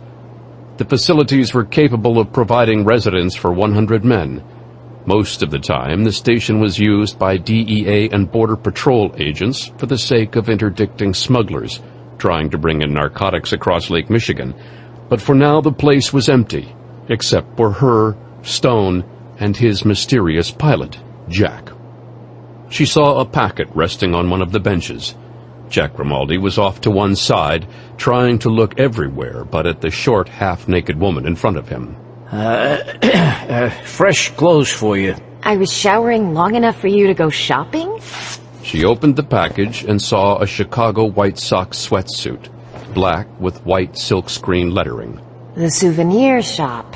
Grimaldi's back was turned, giving her some privacy. Yeah, I got your size off the clothes you were throwing away. Hope you don't mind. I don't. She noticed a sports bra and shorts were part of the package as well. No panties. What? You didn't buy any panties. Well, they looked clean enough. Clean enough? Women aren't like men. They can't just step out of the shower and put on the same underwear they were wearing before. It'll only be for a little while, until you get home. You found a bra. Go get me some panties.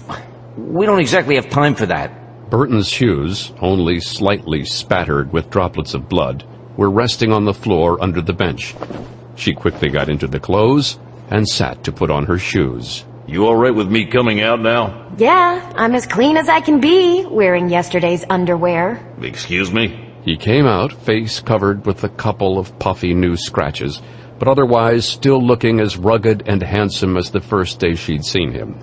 She tried to dismiss her attraction to him. It wasn't working. Burton blushed and looked away. Never mind, Colonel. You're sure you didn't get hurt? You were bruised. Dark was toying with me. Those are his fingerprints. She was ashamed at letting herself get touched by that madman. She would have given anything to crawl under a rock when Bolan's hand rested gently on her shoulder. I wouldn't worry about it. He won't harm you. Want me to get in there regular to pick her up and take her back home? That'll be fine. But nothing. I have a job to do, and I can't do it with a civilian in tow, even if she is a damn good stock car racer and knows a few things about fencing. Burton chewed her lower lip, the reproach as stinging as any slap across her cheek ever was. She could see that Bolan immediately regretted being hard, but he wasn't backing down. I'm sorry. People who hang around me tend to wind up dead. You're right. His big hand gently cupped her cheek. You did well. You helped me as much as anyone I know ever could. I just can't bear the thought of seeing an innocent hurt. I'll never see you again. Bolan smiled slightly. No. The woman stepped back from him, a bittersweet smile straining her face. She walked over to a small table at the other end of the locker room.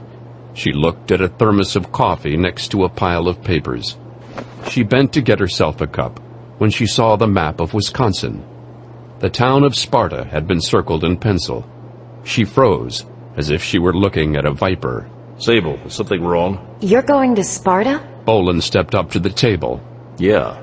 You know something about that? 15 miles out of Sparta, we acquired an old lumber mill.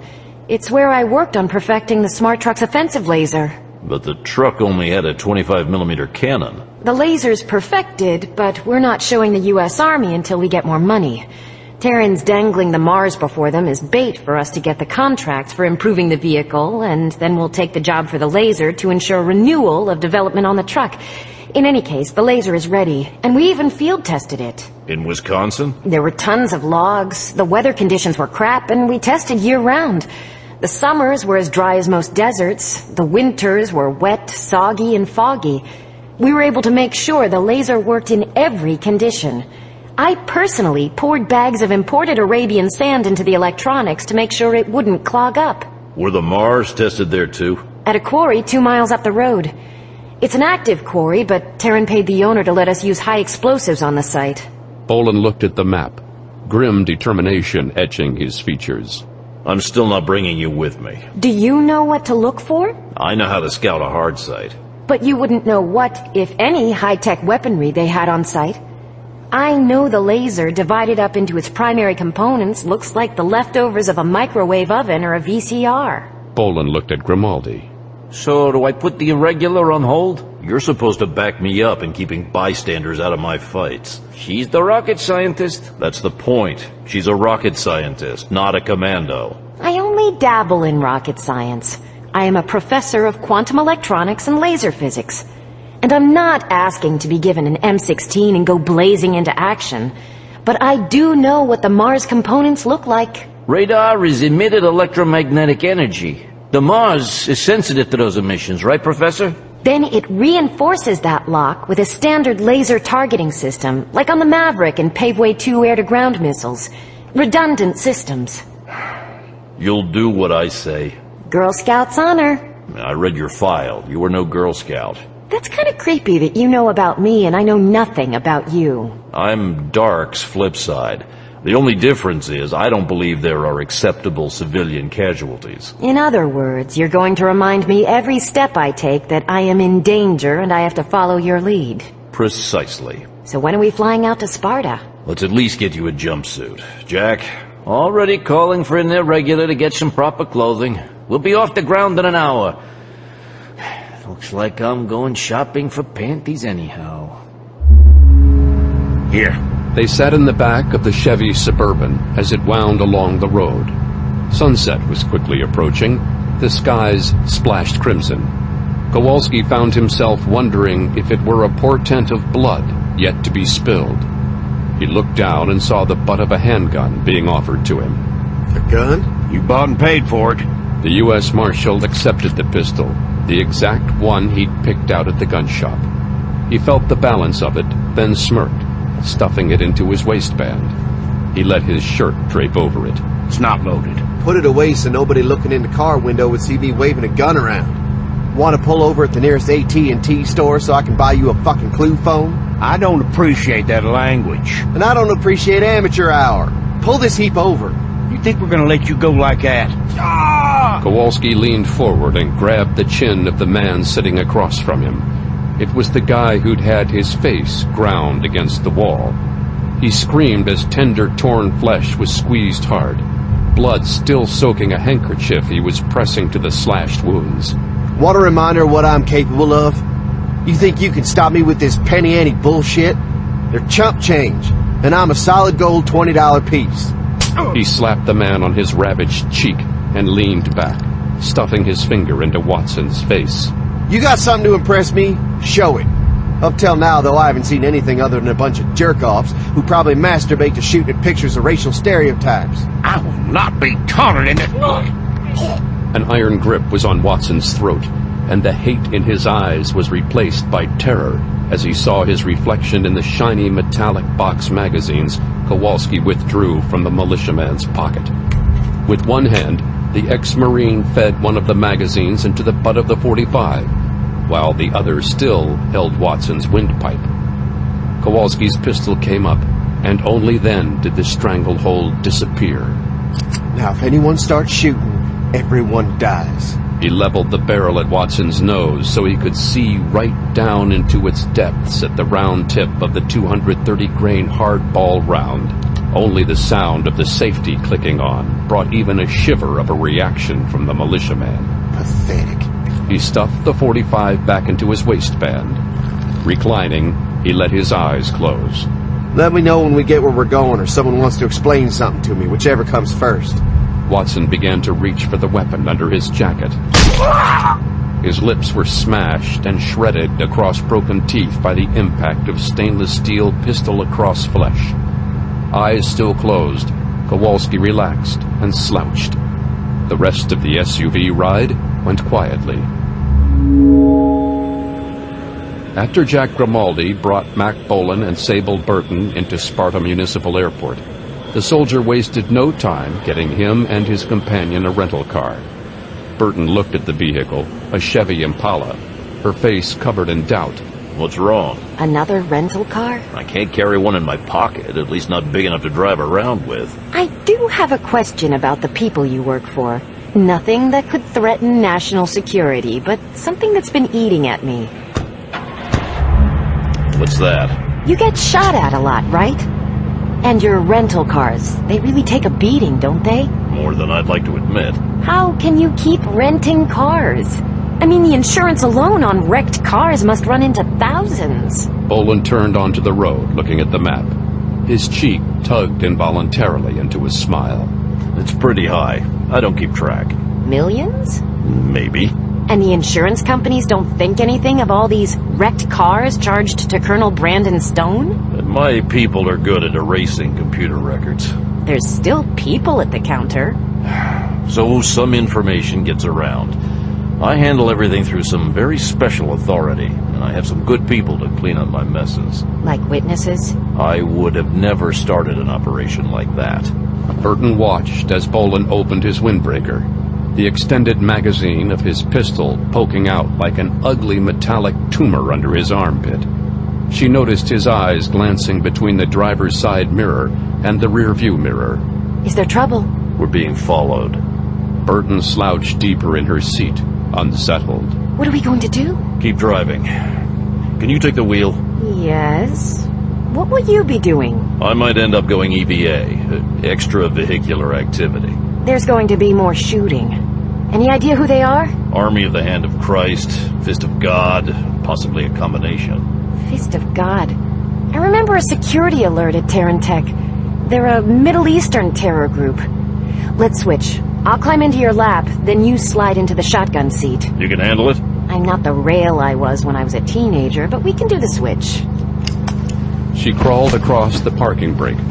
Bolan scooted out from under her, keeping his foot on the accelerator, while she steered until she situated herself. Burton hit the steering tilt on the go, setting it up so she could handle the car better, then yanked the driver's seat forward so she didn't have to manipulate the clutch, brake, and gas by tiptoe. She gave Bolan a nod, and he looked back over her shoulder. I could pick up some speed and get us to the quarry.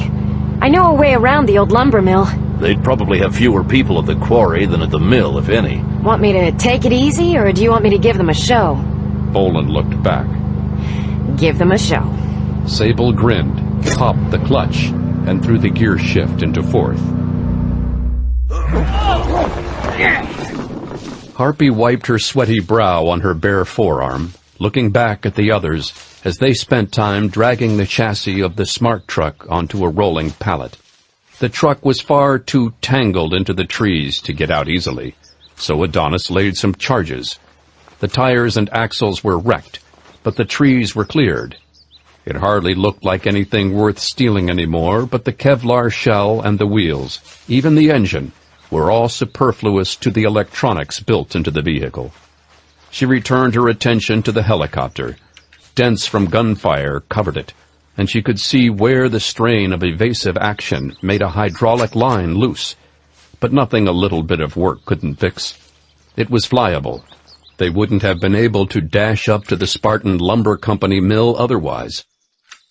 The windshield was starred with 9mm bullet impacts, and the machine gun pintle was as useless as an erection on a castrated bull after Adonis threw his fit. The machine gun mount wasn't as important as the hydraulic line, though, and she and her crew were busy working on it and replacing the starred and pocked windshields. It was all she could do to take her mind off the loss of one of her best pilots. Harpy? She turned away from her work on the Blackhawk, seething indignance at the interruption. What? We got news from Sparta Municipal. 2 passengers and a pilot came in with a Learjet about 20 minutes ago and rented an Impala. 2 people? A man and a woman? The man was tall, over 6 feet, dark hair and complexion, and wore black clothing. The woman was about a foot shorter, long, dark hair. Are they headed here? No. They spotted their tail and took off down a side road, driving like a bat out of hell. They're headed toward the quarry. Harpy looked over her shoulder at Dark and Adonis, then back to him. Get me a couple more guys and pull some serious hardware from the lockers. We're headed out to the quarry. Sable Burton throttled down through the turn, taking it tight and on the inside. It was risky pulling this kind of speed at night, but the back roads were notorious for being empty, and she'd learned as a teenager how to gauge oncoming traffic. He was concerned that a second car had joined pursuit of them, and that could only mean one thing. Their tail had called in for help. That didn't bode well for the executioner and his companion, considering that they were heading toward a rock quarry that could be crawling with enemies. Bolan was only anticipating a soft probe this night, so only the Beretta 93R and the Desert Eagle, along with various knives and other close-quarters implements of death, were with him. Anything heavier was back at the plane with Grimaldi. If I can get some distance, I think I know a turnoff where we can lose these guys. A little distraction? Sounds good to me. Bolan leaned out the window, unleathering his .44 Magnum Desert Eagle. The massive hand cannon would do some damage to one of the pursuing cars, but the executioner's main goal was to give Burton her moment's lead. The woman hit the next curb and pulled off the road, swerving along the shoulder. Bolan glanced forward, seeing that they were aiming down a bike trail. She killed the headlights, stamped the brakes, then let the car drift as soon as the Impala got to a manageable speed. She was busy negotiating subtle curves along the course of the ribbon of asphalt they were on, when they finally came to a speed where she could put on the emergency brake without gouging the mechanism to ruins. I know this bike path. I used to ride down it when I started feeling claustrophobic at the mill. Good thinking. Now we chase them? They're heading full tilt toward the quarry. Does this path come close to the quarry? It does. About 2 miles up, you'll be able to climb a fence and be on the quarry grounds. The cars have about 8 miles of road to loop around to the main entrance. Drive. Bolan stripped out of his windbreaker and his jeans. Underneath was a black suit. It took only a few moments for him to ensure everything was well situated, even in the dark and by touch. Sable looked at him, her big green eyes wide, reflecting the distant lamps of the quarry. Awe covered her face as he underwent his transformation to battle mode, streaks of black grease paint covering his hands, cheeks, and forehead to help him blend into the shadows. Stay here with the car, and if they're shooting, get down. If I'm not back 15 minutes after you hear the first gunshot, hit reverse, get down the road, and get back to Sparta and my pilot. You'll be dead, is what you're saying? Dead or in no condition to continue the fight. Maybe Jack can call in someone who can finish it. Or I'll be on the run and going back to Sparta under my own power. It's a backup plan. I don't want you getting shot. But don't you have a cell phone? Yes, I do. Well, put mine on your speed dial. Bolan shook his head. Burton's phone was small enough to have fit in the professor's pocket, and yet he barely noticed the bulge, not connecting it with a piece of vital communications technology. You ring me, but don't say anything. That means I hot-tail it out of here. All you have to do is just push the send button. If you have something to say, I'll hear it anyway. I might not be able to reach the cell. Good plan, though, but still. I know. Stay the hell out of the way. With that, Bolan threw his windbreaker over the coil of barbed wire atop the fence and vaulted over it. He came down on a 5-foot ledge, overlooking a deep precipice.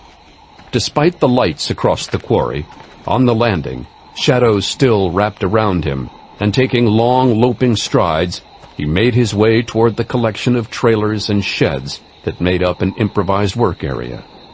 The trailers were still on wheels, and orange plastic fencing surrounded small one-man bobcat bulldozers in a temporary corral. The whole setup looked flexible enough to crawl up, down, or laterally along the quarry, keeping up with the milling and blasting of stone. There was just one thing that disturbed the soldier's senses. He'd been to enough mobbed-up construction areas and quarries to realize that shotgun-toting guards didn't stroll around well-lit quarries in the middle of the night if it was a legitimate business. The two cars rolled in quick, and Bolan sprinted the last 50 feet to take cover against a bank of portable toilets. He looked for the closest cover and saw that there was a trailer 7 yards away, behind piles of cast-off sandstone and other unusable rock. Shuffling noiselessly on hands and feet, he got closer to the trailer and darted under the bottom of the trailer. He eased his Beretta 93R from its place in his shoulder holster, the sound-suppressed weapon probing the darkness ahead of him as he continued along in the deep shadow of the trailer. Men were getting out of the two pursuit cars, and someone was heading up to greet them. What the hell's going on? Harvey just called us and told us to expect her. Where did those two go? They must have pulled off, but I can't tell you where. How long till she gets here? She said to give it 10 minutes. She's driving, but that was 5 minutes ago. That was about all the executioner needed to hear. Harpy was on her way, and there was a chance that she could be bringing a full-size army. The soldier had to start evening the odds now. He burst from his hiding space. The executioner's first target was the driver of the lead car. From his vantage point in the space between the trailer and the sharp slope that formed a wall of mossy soil around the edge of the quarry, he was all but invisible until he moved. He looked right at Bolan rising from the shadows, and his eyes bugged out. The militiaman's hands clawed desperately at the pistol in his waistband. For all his speed, he wasn't quick enough, as the 3-round burst from the Beretta caught him high in the chest, subsonic slugs chewing up through his breastbone until the last shot smashed through his windpipe. The quarry boss jerked backward. Bolan watched the quarry boss's forehead flap like a flag where his burst blew an exit cavity through his brain pan. 2 down, too many to go. The executioner switched the Beretta to single shot and trained it on the driver's shotgun rider.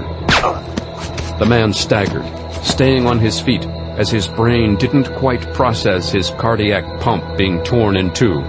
So the executioner punched another shot through the man's open mouth. Even with a silenced weapon, the sudden dropping of 3 men in mid-conversation caught the attention of the 2 shotgunners at the front gate.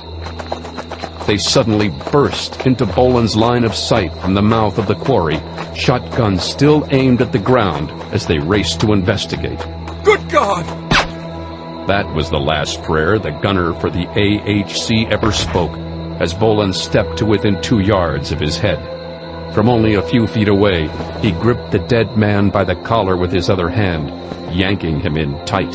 Oh my God! His head is everywhere!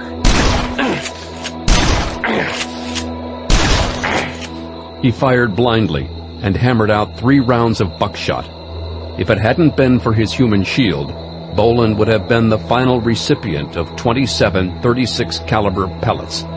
Instead, the buck lodged in dead flesh, only 1 pellet passing through soft viscera to clip Bolan just under his ribs, slicing skin before dancing off into the night. The executioner pushed his Beretta under the corpse's arm. The shotgun-toting killer was struck just above his navel, bullets plowing through his intestines, 1 9mm slug crushing its way through a vertebra. Bolan flicked the selector to single shot once more. The executioner shoved aside the body he was using as a shield.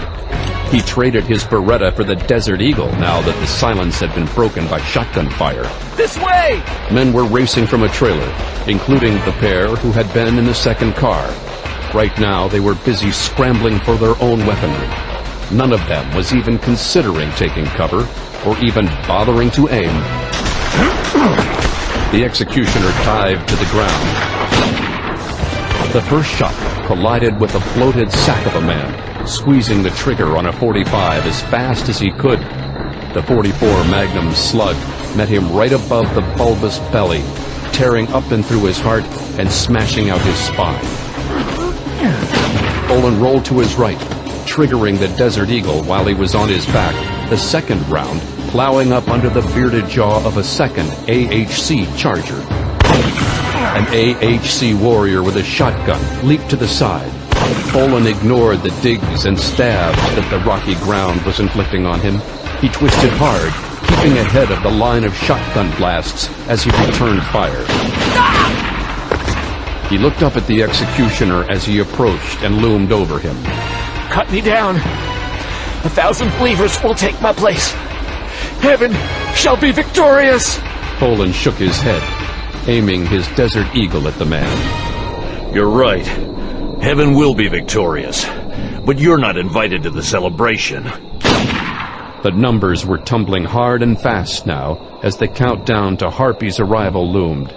Bolan didn't want to get caught between two hard forces, especially one containing Adonis and Dark. The breaking glass was the executioner's cue to take cover, and he raced back toward the dead shotgunners. Taking a moment to scoop up the two shotguns, he quickly darted left and skidded to a halt under the protection of one of the automobiles that had chased him and Burton. Bolan checked the two scatterguns and shouldered the one that contained the most ammunition. He'd reload the other from shells stored on a side saddle holder.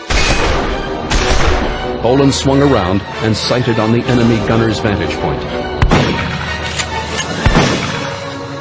No return fire answered from that window anymore, but Bolan wasn't taking chances.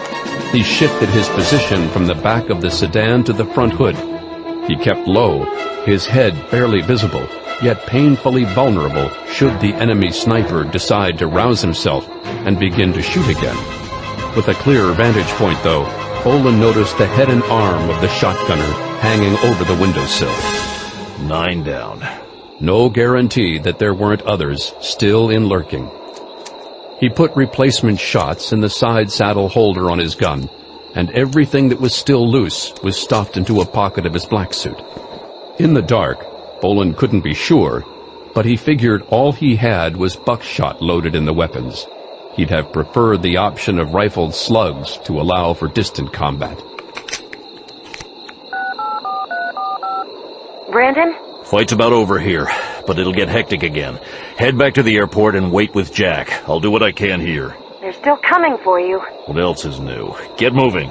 The executioner shut the phone, slung his shotgun, and went to the explosives shack. He had an ambush to set up. Still no answer from Cole and the boys. Harpy sneered as she rode in the shotgun seat. Across her lap was a Heckler & Koch MP5, and in a shoulder satchel, resting against her hip, was a collection of spare magazines. She also had her 9mm USP pistol in a thigh holster.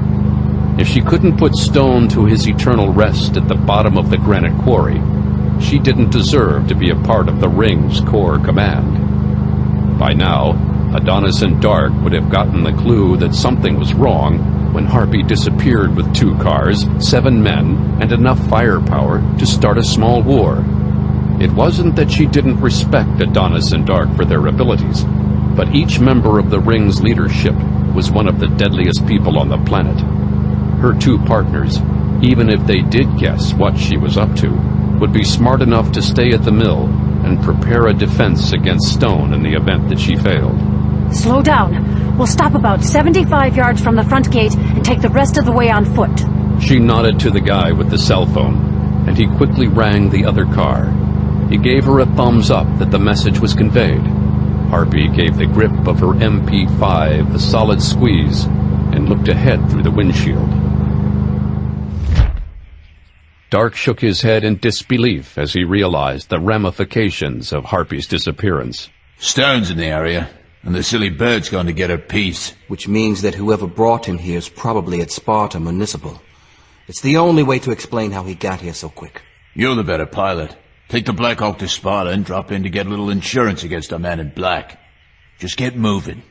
The big blonde grinned and headed for the recently repaired helicopter. Stalking through the darkness, Harpy kept her weapon up, sweeping the midnight forest. The lights were still on in the quarry, but it was quiet, except for the rumbling of a running engine. She noted mentally to censure whoever was wasting gas that way, when she realized that the driver could well be dead. Reaching the edge of the trees, she knelt, the rest of her crew following suit. Oh, Lord. They surveyed the carnage spread across the terrain, bloodied bodies strewed and dumped in unnatural poses. Harpy saw the car that was still running, its door half open. A man with his hands still wrapped around the stock of a shotgun sat in the front seat, his face caked with blood and gore. She got up, and Corbin, one of her AHC men, took the lead. He was a former ranger and a point man for when his unit took to the field. He carried himself as a professional and did his job with efficiency. Corbin stopped, raising his fist. Harpy and the AHC militiamen all came to a halt. She kept her eye on him, knowing that he would tell her what threats lay ahead. Slouched in the front seat of the Crown Victoria, Mack Bolan felt the blood congealing on his face. He kept his eyes open, mouth slacked, and he could taste droplets trickling down from his upper lip. Movement in the trees, just to the side of the entrance to the quarry, caught his peripheral vision, but he didn't move or react to it. In his left hand, he gripped the shotgun. In his right hand, hidden by his thigh and the shadows of the dashboard, lay a radio detonator. It was a frantic few minutes getting detonation cord and explosives from the shack. Industrial-grade C4 wasn't the kind of stuff the executioner usually used, but there was plenty of it. He wished that he knew exactly what kind of force Harpy had brought with her. If it was dark and Adonis, the amount of explosives used wouldn't be overkill. Corbin advanced slowly as his two partners held open the chain-link fence. Once he was on the other side, he reached back and held the flexible barrier at bay so the others could squeeze through. Once the trio was in, he continued down, the barrel of his Colt Commando leading the way. The two soldiers of the Army of the Hand of Christ followed silently, betraying nothing with their movements. It was a good, tight formation. Corbin motioned for his men to stop, and pressing himself tight to the trailer, slowly rounded the corner.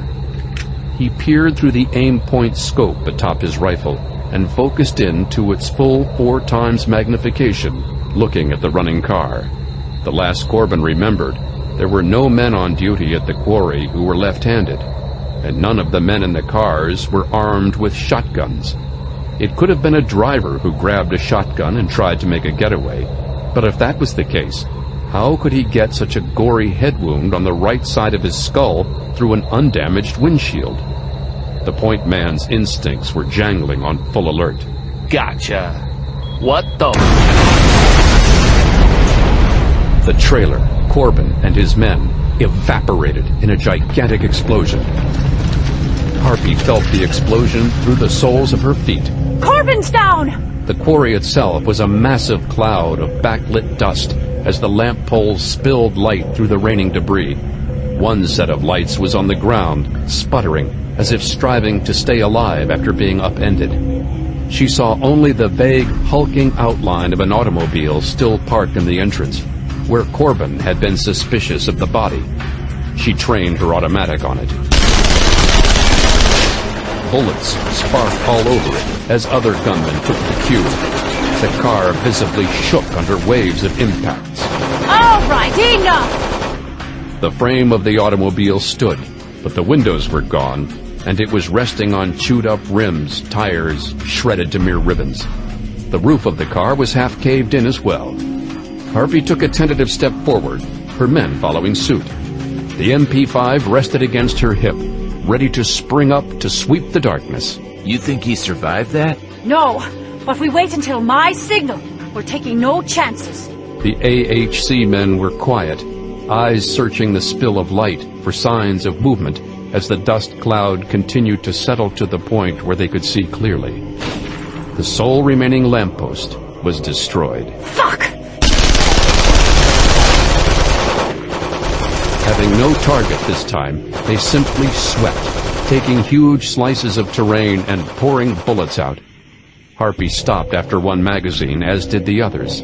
They were down to half the ammo they'd brought with them, and all they had to show for it were casings on the ground, a wrecked Crown Victoria, and empty, mocking shadows all about them. Harpy looked to her team. We're withdrawing! Enough of this bullshit! We're not taking the fight to him! She waved her team back to her side of the entrance. They complied quickly, crouching low as they dashed across the road.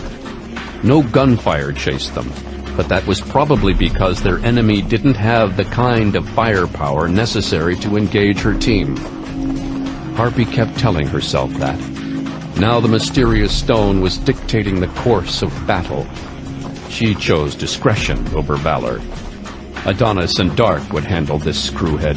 That's what they got paid big money for, and she would apologize for trying to take matters into her own hands.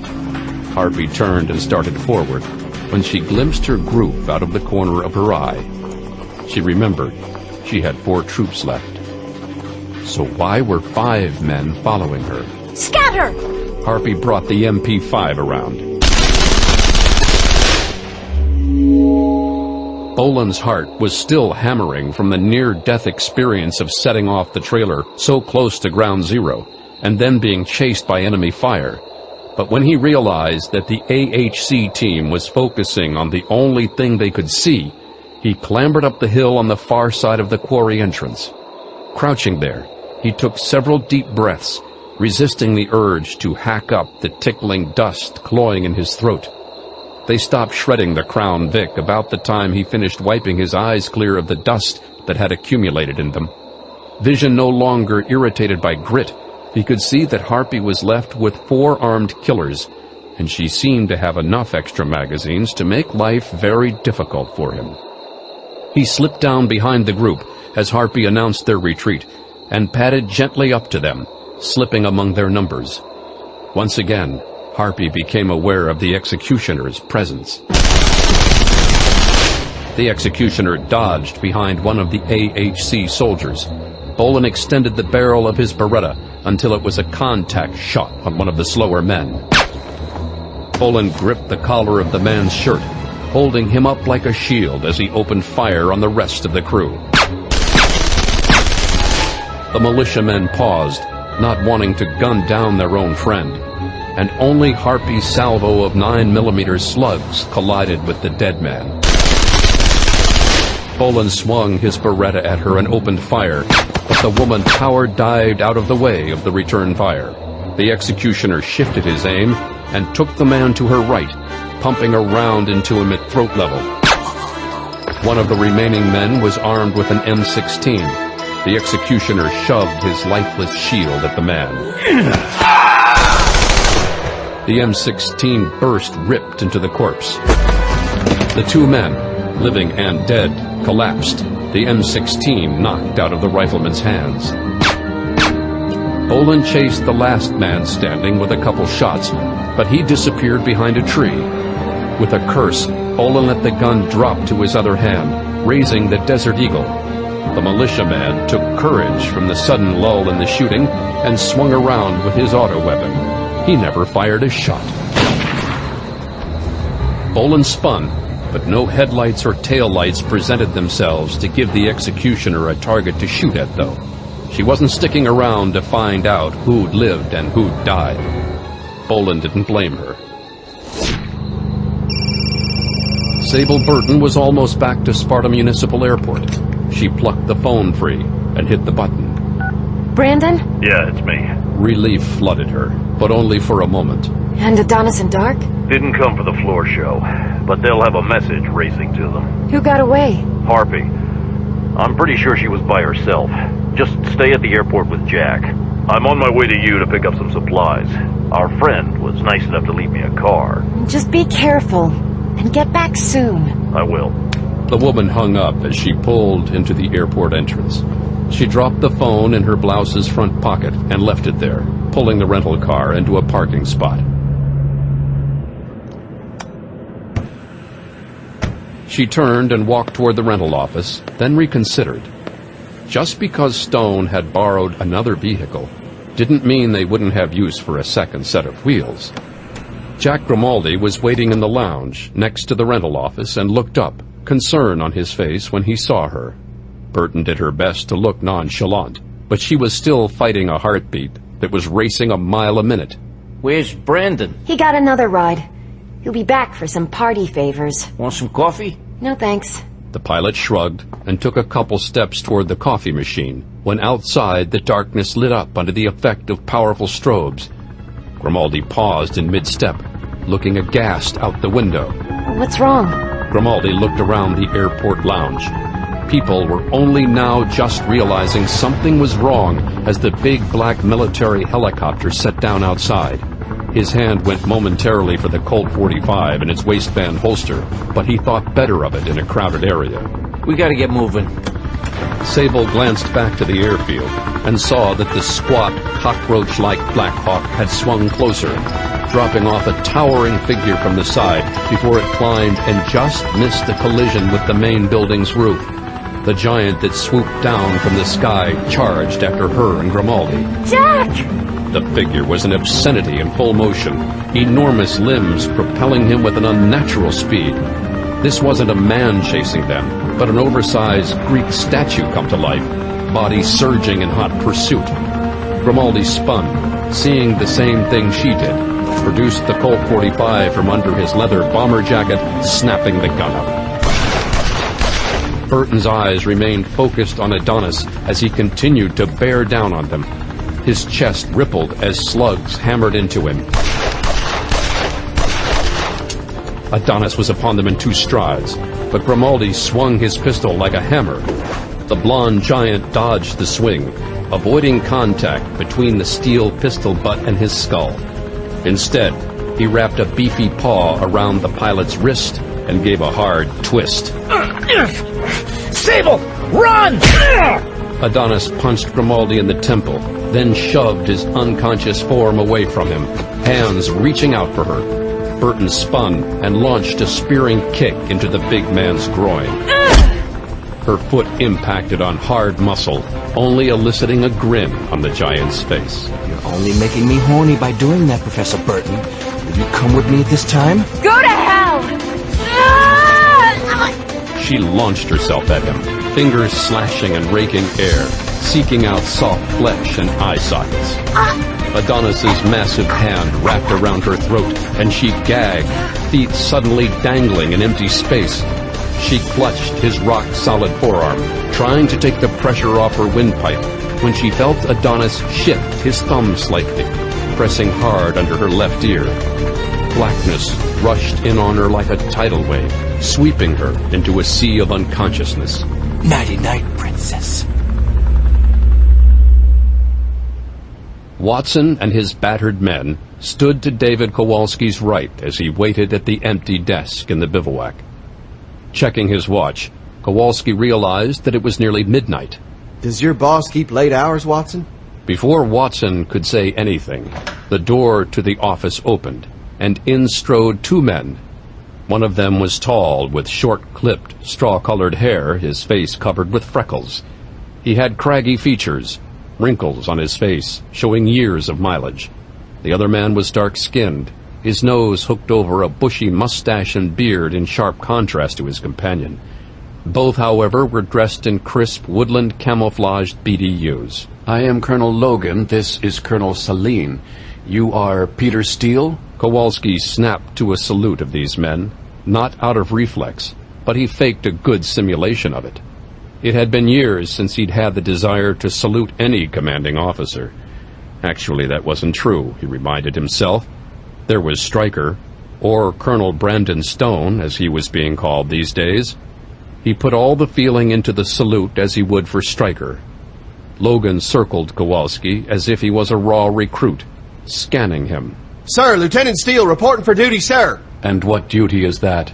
You're dressed like you just tumbled out of bed." "Sir, I didn't have a chance to dress properly, sir." "Eddie's son.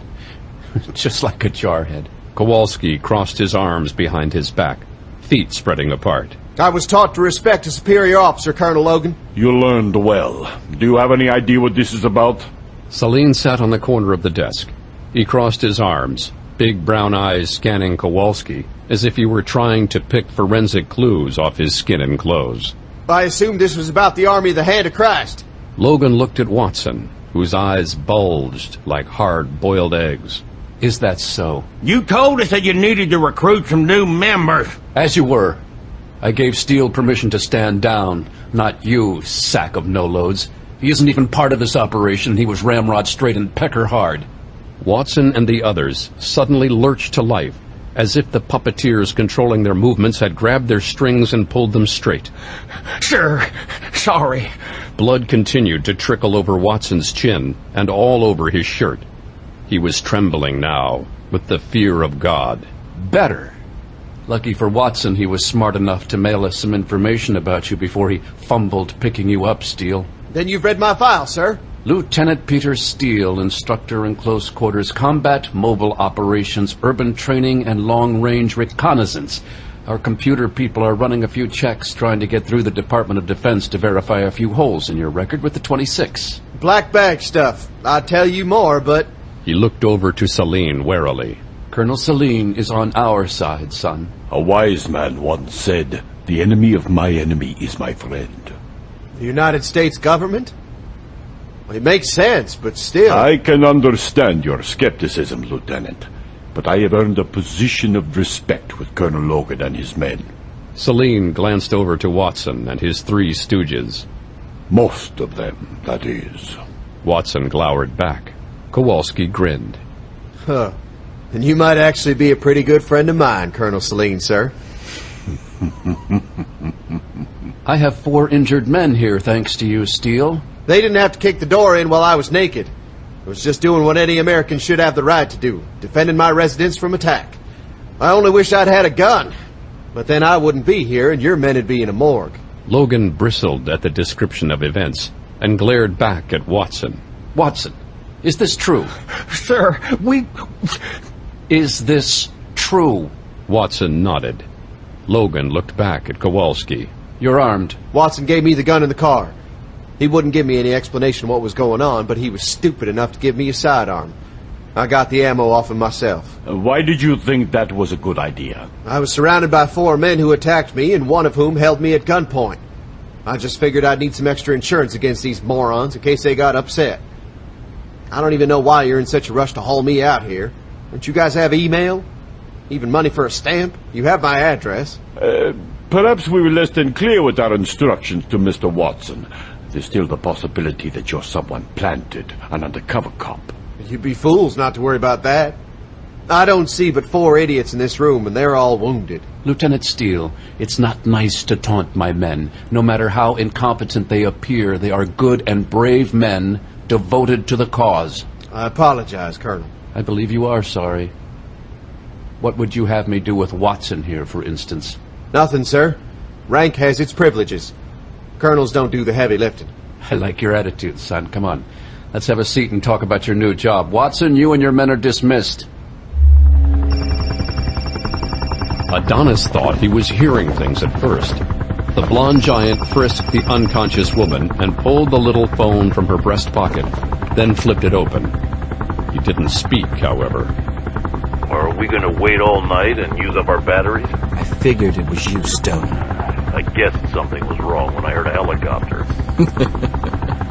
You know we have the women and your bush pilot by now. Yeah. No curses, no threats, no warnings. You're professionals. You'll keep them alive as bait or as insurance. I'll try to figure out a way to get them back, or failing that, avenge them. People will die. The only thing that matters is which side is still standing at the end. No point in getting hysterical. I'll do my best to kill you and Dark and Harpy and whoever else is with you there. You're welcome to try, Stone. It'll be an enjoyable diversion. That's all life and death struggle is worth to you? A pastime? Got nothing else to do with my time and skills. You? I'd love to chat all day with you, but I have to get ready to shut you down. It was a pleasure to hear your voice, at least. See you soon. The executioner hung up, and Adonis tucked the phone back into Burton's pocket. The Nordic Titan shivered, excitement tingling along spine. The Wisconsin State Police were on hand at Sparta Municipal to investigate the earlier shooting and abduction.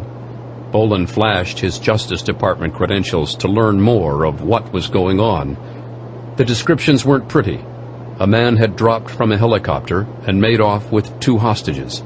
So far, the police knew nothing about the names and identities of the missing pair. Nobody had placed Grimaldi's aircraft, which gave Bolan the opportunity to raid the lockers aboard the Learjet.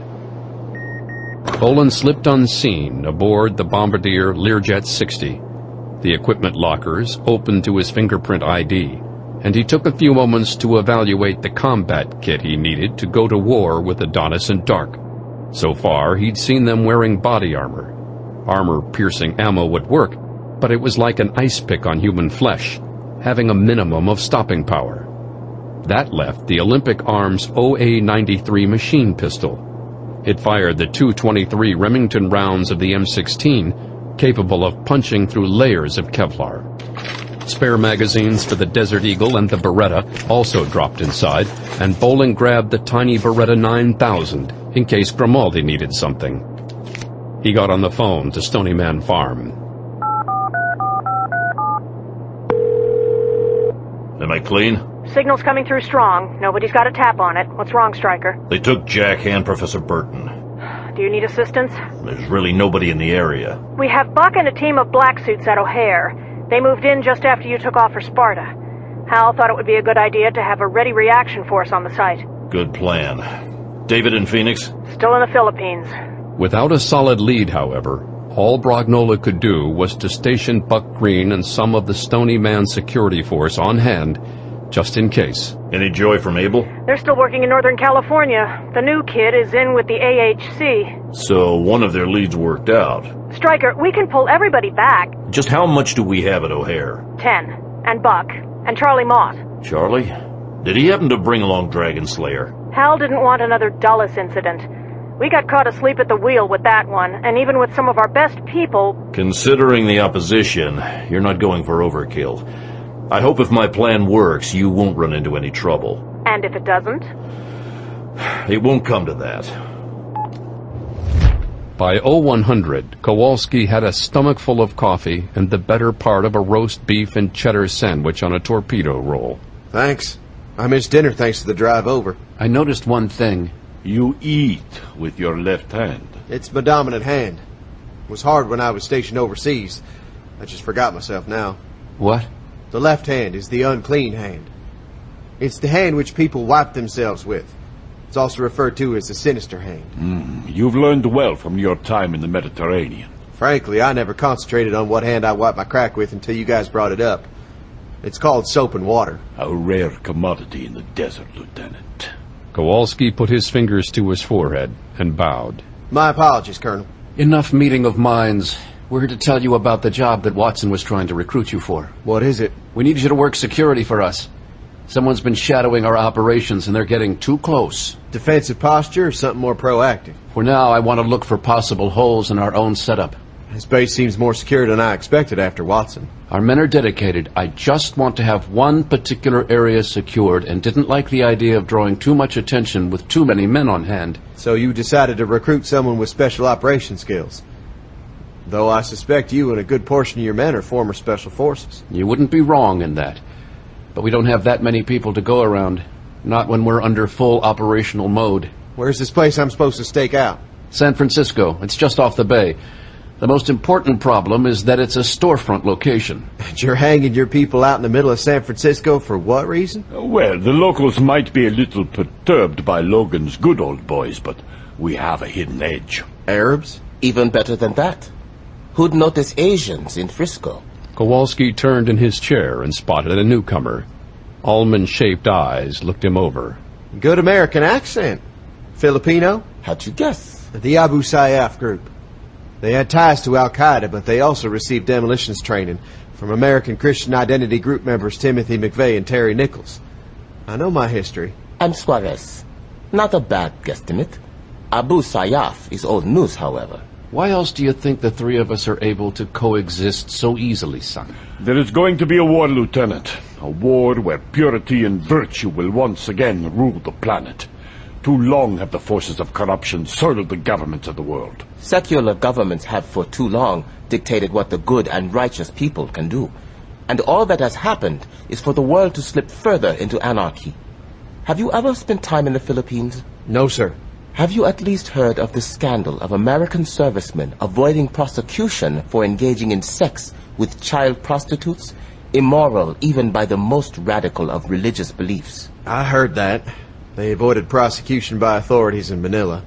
Frankly, they also managed to avoid prosecution at home. Simmer down, son.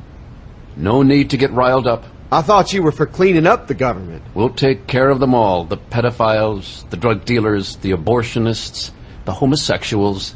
As soon as Logan began his bigoted diatribe, the bile rose in Kowalski's throat. He kept it down, but he needed to find out about the San Francisco HQ first. Once he found out about that, then he could come back with Able Team and lay judgment on the soldiers so eager to judge others. The executioner swept the mill with the 85mm Zeiss diascope. The spotting scope was a poor substitute for a map, but he had to make do. Even in the darkness, however, the diascope showed details of the facility. Bolan returned the diascope to its place in the war bag. Something was missing from this scenario. The Black Hawk was still sitting, covered by a tarpaulin, and there were men patrolling the grounds. They were alert and intense.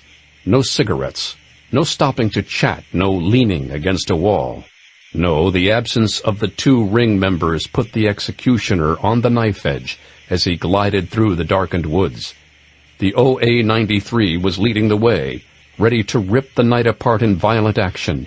But if he could avoid a firefight, then so much the better. He reached the edge of the mill, chain-link fence surrounding it. Bolan didn't touch it. Burton had told him security around the facility was tight, including an electrified fence. He plucked a canister from his war bag and held it up to the fence. The Freon froze it until it was too brittle to maintain its own weight. The fence began to topple, but the executioner grabbed the dead section, now free from the rest of the fence, and lowered it quietly to the ground. The empty Freon canister was stuffed back into his satchel, and Bolan tossed it through the opening. Bolan hunched his shoulders and slipped through the hole, snaking along. Once he was past the fence, he pulled himself up into a crouch and scooped the war bag, surveying the mill compound. Guards were still on patrol, in pairs. No voices were carrying to him, which meant that they were keeping alert. Some movement caught his eye. Two shadows were barely perceptible but moving behind a stack of 55-gallon drums. Bolan didn't look directly at them. He kept going forward. If he continued in a straight line, he'd be in the shadow of a warehouse. The executioner whirled, bringing up the OA-93 with one hand, the other plunging into his war bag for a stun shock grenade. The men behind the oil drum rose as one. They leveled their auto weapons single-handedly, while his partner had two hands on his. The executioner dived to the ground, squeezing the trigger, letting the Olympic Arms machine pistol rip apart the night. The AHC gunners were still aiming at the executioner's position of a heartbeat earlier. The M955 armor-piercing ammunition punched right through the Kevlar the two militiamen wore striking fluid mass and tumbling through heart and lung tissue. Bolan's grenade sailed back toward the warehouse. As two guards appeared from the other side of the warehouse, weapons leading the way, the XM-84 stun grenade bounced off the ground in front of them. More gunners were coming now, and Bolan got to his feet. Bolan reached the warehouse as gunfire chased him. The two stunned gunners were fumbling for weaponry, one clearly giving up and holding both ears as blood poured down his neck. The executioner targeted the one with more fight in him. 5 down, 9 more to go on the grounds. He'd faced worse odds before, though he still worried about the absence of dark in the Adonis. Bolan dropped into a crouch. A quartet of men broke from cover, moving laterally toward a building that resembled a log cabin on short stilts. The quartet was sidestepping and firing on the move, keeping low and in motion to make themselves harder to hit. Bolan stepped back behind the cover of the warehouse. He reached into his war bag and plucked another XM-84 grenade and tossed it hard, sidearm style, and ducked back. Bolan swept back around, the OA-93 tracking for targets. The 4 men were strewed about, stunned. The man closest to the cabin door was already shaking off the effects of the grenade. He clawed at the doorknob, struggling to get it open.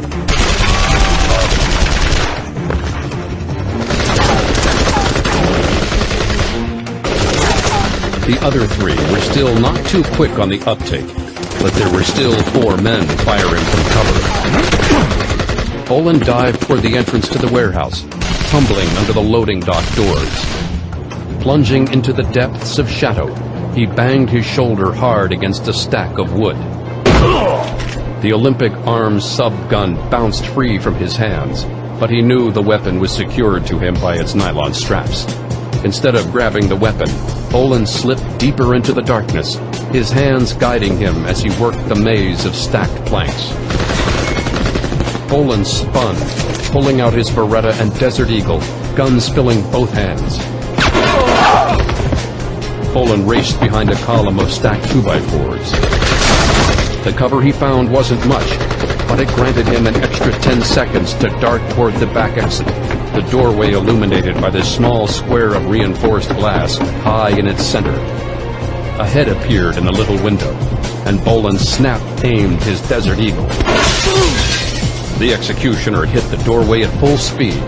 Not even breaking stride, he went from step to full-force kick, slamming his 200-plus pounds right under the doorknob.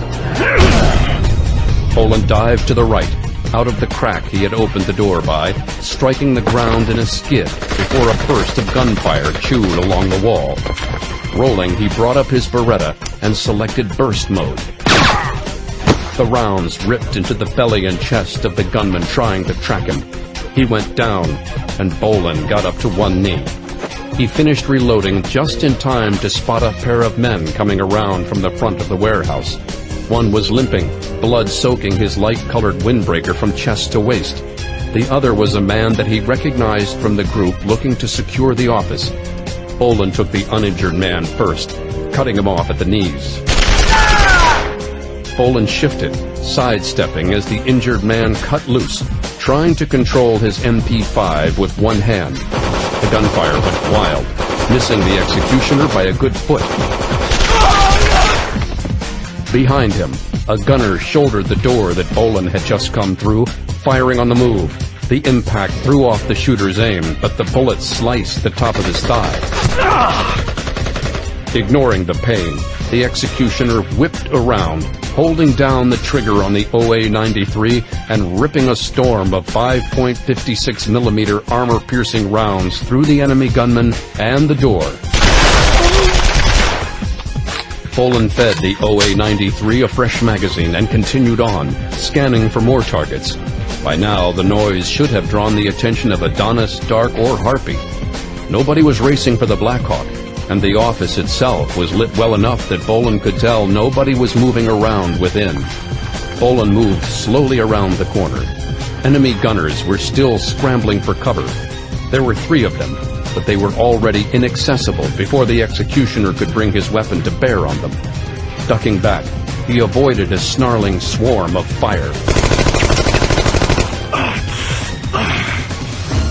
His legs started to throb from the gunshot wound, and he scrambled back behind more hard cover to take a look. The bullet had only creased his skin, creating a furrow 4 inches long and a 1/4 inch deep. Blood still glistened and ran stickily down his leg. From the war bag, Bolan pulled out a square of gauze and pressed it onto the wound, taping it down and securing it with a strip of duct tape.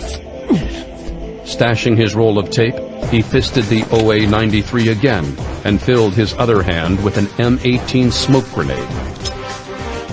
Popping the pin, Bolan rolled the grenade toward the trio of gunners. As As soon as the cloud bank appeared, gunfire ripped into it, and the executioner waited the few seconds it would take for them to empty out their weapons. All three went silent at once, and Bolan rose. Charging through the purple haze, he tossed into the battleground. Bolan kicked aside the corpse, slumped at the entrance to the office, testing the doorknob. It was unlocked, and he opened the door, stuffing the muzzle of the OA-93 through it. Turning the corner slowly to keep as much cover as possible, the executioner slipped into the office. It was silent. A hallway just off the door led down a death-trap gauntlet of open doors, each spilling moonlight onto the floor. He grit his teeth and pressed into the building. He turned and immediately tore the paper off the wall, gun trained on the hallway. You might want to check the helicopter, Colonel Stone. Bolan grimaced, then turned out of the office, keeping his gun trained on the door to the cabin. The tarp-covered Blackhawk was sitting only 20 yards away. He reached it in no time. Adonis, Dark, and Harpy were gone. That much was obvious. He scanned some more, but nobody was moving except one half-blind, completely deafened AHC militiaman, his hands filled with his bleeding ears. Bolan ignored him and drew his knife, slashing open the tarp. Sitting at the controls of the Blackhawk was Jack Grimaldi, blindfolded, ropes binding his arms to his torso. Jack's head jerked up. Sarge? Bolan didn't say a word, because packed around Grimaldi's seat were dozens of quarter-pound cakes of C4 explosives. A pressure sensor would detonate the plastique if Bolan tried to free his comrade. Sarge, just turn the hell around and head back home. You know I don't leave friends behind. Looks like 10, 12 kilos packed under your seat. Just go. Call a bomb squad or something and they'll take care of it. You have to stop Adonis and Dark. Don't worry about them. O'Hare is wrapped up tight. I'll take care of this. Now be quiet. I need to concentrate. How fast can you run? Not fast enough. I'm here, ain't I? Well, hang on. I've got a couple more leads and wires to snip. It'd be a lot easier if I could see what you were doing. After all these years, now you're doubting me? Strips were ripping, and Grimaldi felt Bolan's hands tuck something under his thighs. Just hang on. Taping down the pressure plate I'm on? It's a stopgap. I took care of the bubble gauge that acted like a motion sensor. Grimaldi felt his wrists suddenly freed. Blood rushed back into his fingertips, and he reached up, tearing away the tape over his eyes. He winced at the tiny amount of light creeping through the slit tarp. What's the plan, Sarge? We get out of the helicopter, go through the hole in the tarp, and run like hell. This isn't gonna last long. Now! The two men tore through the tarp and raced across the mill yard. Keep going! Suddenly, they found themselves tossed like leaves in a tornado.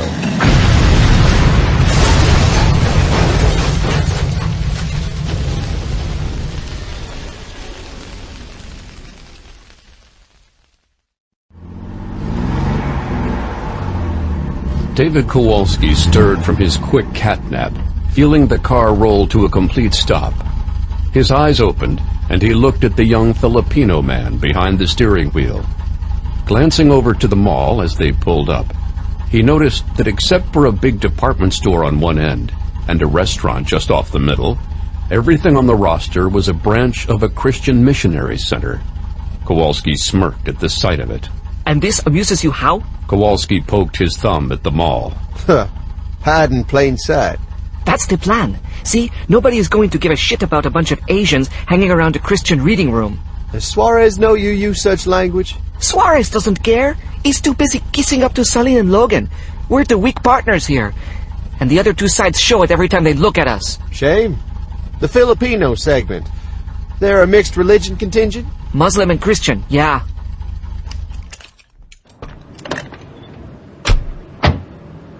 Way I see it, you're the bridge. After all, you show the true men of faith on both sides can coexist. Are you sure you're one of Logan's men? I'm my own man. They recruited me because they thought I was exactly like them. So why are you still hanging around? You're fighting a corrupt government. System's broken. Someone has to sweep away the pieces. Of course, you try and tell Logan that, I'll kill you. Can't have him busting a cap in my ass. All right, Pete. They entered the mall. It was scarily empty, entire storefronts voided of their original wares and replaced with stacks of religious books that bordered on propaganda. The mall, only a quarter-mile long and one floor, was completely empty. Kowalski recognized the books by their covers, having had to read through countless such volumes as he'd researched Christian identity groups. Peter, this way. Kowalski turned to see the Filipino heading for a doorway. Meeting rooms 1 through 3 read a sign above the glass door. He followed, shuffling through the door that Artemio held open for him. This is where I'm going to be on guard duty? It doesn't look like much, but this mall's got some impressive basement space. The young man led his comrade through a stairwell door, and they took the steps down a level, exiting into a well-lit area. The walls were cinder block, and fluorescent light fixtures hung from the ceiling. It smelled clean, and there was a row of cubicles just off the doorway. He spotted a frosted glass enclosed section down the hall. What's that? The nerve center. We'll get you set up. Your office and guard station is down here so we don't attract attention. Kowalski entered the office, and the young Filipino spent the next hour telling him about the setup. By the time Artemio finished, the U.S. Marshal looked at his watch. It was 9 a.m. Come on, we'll get some coffee into you. They had gone back up the stairs and were headed toward the restaurant when Kowalski's skin turned to ice. A titan stepped through the entrance to the mall. Kowalski's feet couldn't move. His eyes widened with horror as the massive blonde finished his loosening up and turned his cold blue gaze toward him. Why, hello, little man. I was wondering when I'd see you again.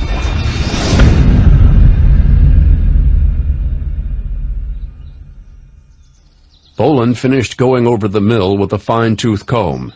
Jack Grimaldi was still a little dazed by the explosive shock wave that hit them earlier, but except for a knot on the side of his head and cramped arms and legs, the pilot was in relatively good health. There's no sign of Sable. There's no sign of anything resembling missile or laser manufacturing here. So what was with the hard force on this site? And Adonis and Dark? TaranTech had this business above ground, but they tested their weapons in the Quarry for improved secrecy. They moved the stuff to the Quarry? Nobody would have thought twice about looking at the bottom of a pit. And they had plenty of explosives and digging equipment. Enough to make a cave. Take a car back to the airport. I'll check out the Quarry. If there's trouble, I'll just pull back and stay quiet. I want the Learjet ready to go, though. I don't like the idea of letting you go there alone, Sarge. Yeah, I know. But if Barbara calls us back to Chicago, I want to be there as fast as possible. That means the Learjet better be prepped to go. Grimaldi nodded and found a car with the keys in it. Bolan decided not to bother hiking back to his borrowed wheels and followed the example of his friend.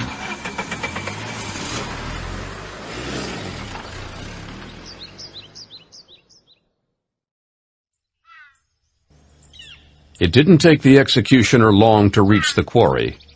Bolan went EVA, keeping the OA-93 machine pistol strapped to his chest, just in case he ran into heavy opposition. On his earlier run-through of the buildings in the Quarry, while he'd been setting them up to blow, Bolan hadn't found anything out of the ordinary. That only left heading down the staircase and into the depths of the mined-out Quarry. He checked to see if there were any booby traps or security devices, and even though none was apparent, he gripped the OA-93 tightly with both hands and descended slowly. Bolan moved down the metal stairs, his boots making achingly loud clanks as he took each step as stealthily as he could. Continuing along the zigzagging stairs, the soldier finally reached a platform where a gaping cavern was formed along the slope of the cliff. Bundles of cables and PVC pipe snaked into the upper right corner of the cave's mouth. One crimson tendril descended to a light switch, and Bolan reached carefully for it, keeping himself tight against the mouth of the cave. His finger hit the button, and slowly, one by one, amber lights popped on, trailing off into the tunnel. The floor was covered by grating, and the golden light revealed no telltale signs of a tripwire or pressure plate attached to cakes of plastic explosives. Bolan stepped into the mouth of the cave, OA-93 out front. He continued down the tunnel another 150 feet before it opened into a cleared-out area. Lights hung from the ceiling 20 feet above, and the executioner could see that whoever had been down this tunnel had found a natural fissure in the mountainside where they were excavating stone.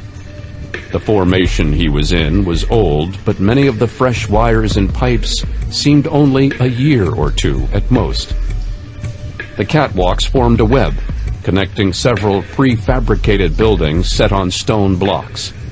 Bolan checked inside one and spotted a work table full of electronics gear.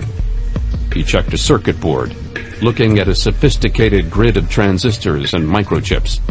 Again, it could have been anything from the central processor of a missile guidance system or the control mechanism of a laser beam.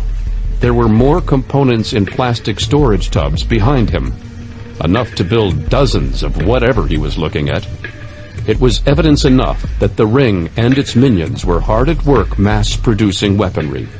He recognized the ionizing filters at the doorway, capturing errant air particles to keep the circuit boards and microchips from becoming contaminated. The executioner clicked off the ionizer. The low-powered magnet would no longer keep the Ring's technology safe. In one corner of the dome, from this vantage point, he could see a concrete pallet loaded with 55-gallon drums.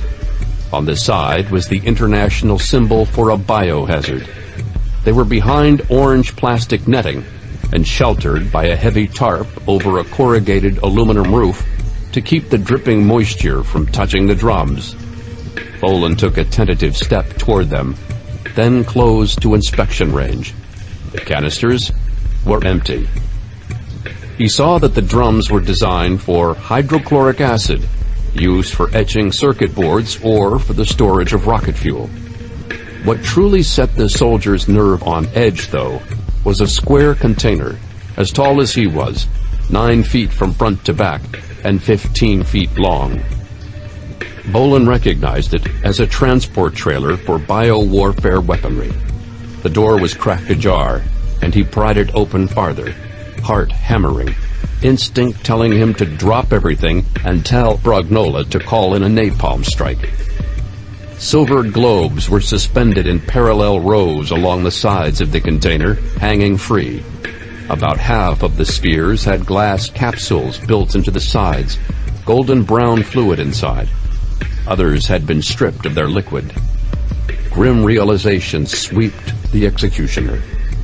The O'Hare attack was intended to spread a biological agent across the globe. Mack Bolan wasted no time racing back to Sparta Municipal Airport. Kowalski fought to stay loose as Adonis approached him. The giant was smiling and jovial. He even slid an arm around the man's shoulders. I was hoping we'd meet again. What name are you going by today? Peter Steele. You mean this guy has another identity? Mr. Steele is a dweller in shadows, a mystery wrapped in an enigma. He's joined our numbers, though. He's no threat to you. I can vouch for him. Come on, let's grab some breakfast. I'm starving. Not one to pass up a last meal before his own execution, Kowalski joined the men. He ate well, answering when spoken to, smiling and shoveling hash browns and forkfuls of cheese omelet doused in ketchup into his mouth. A side order of sausage links soaking in maple syrup added to his idea of a perfect last breakfast, cold milk washing down the mixture. Adonis locked eyes with his. Enjoying yourself? Mm-hmm. How about you? I've been better, but the food and company are good. I just got back from Wisconsin. I met our mutual friend yesterday. Colonel Stone? The very same. Did you get to talk much? Not really. I had to leave to help work on the West Coast end of the project. Artemio, did you explain to him what's going on at the mission? He's in security. I didn't think he needed to know any. The man is charged with protecting you. It would be good to provide him with everything he needs to know.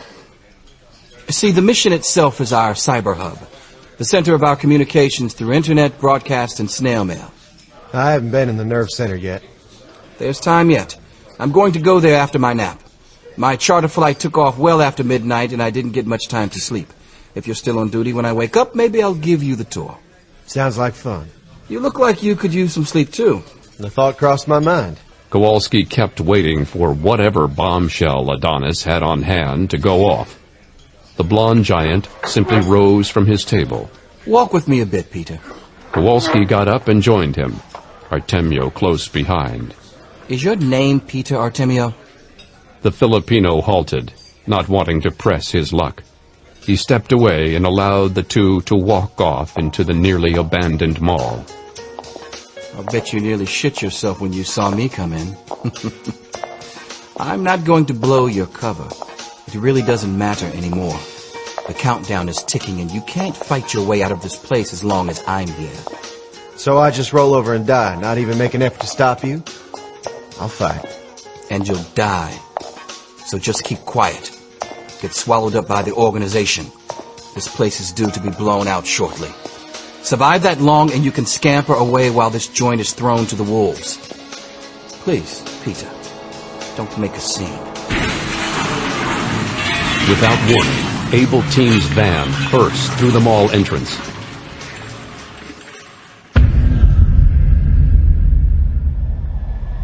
Bolan and Grimaldi's Bombardier Aerojet Learjet 60 tore through the skies across the Wisconsin-Illinois border. The U.S. Army is sending a biological warfare team out to recover the container. We're still trying to figure out the point of origin of the stuff, or even what it is. Barbara, the exact what isn't as important as the fact that the Ring is going to use the next airport accident as cover to spread an airborne virus at O'Hare. The disease could spread around the planet in the space of a day if they manage to pull this off. We're not even sure what kind of CB weapon it is. If we shut down O'Hare, that'll spook our boys to try somewhere else. We don't even know what countermeasures to get ready in case something happens. I know. I'm just thinking at any time there are thousands of people at that airport. A good delivery system could infect easily a third of them. The worst case scenario would be that passengers would be exposed and sent off before we could shut down the runways. If we could contain the infected passengers and flights, if it's a fast-acting bioweapon, we're talking 3,000 to 6,000 dead before anyone gets off the plane. Jack and I should reach O'Hare in about 20 minutes. What do we have on hand? Bach and 10 black suits, automatic weapons, atropine injectors against nerve gas, but nobody's been inoculated against anthrax or smallpox. That's because the inoculation is sometimes as bad as the disease. Anyone I'm familiar with? Toro Martinez.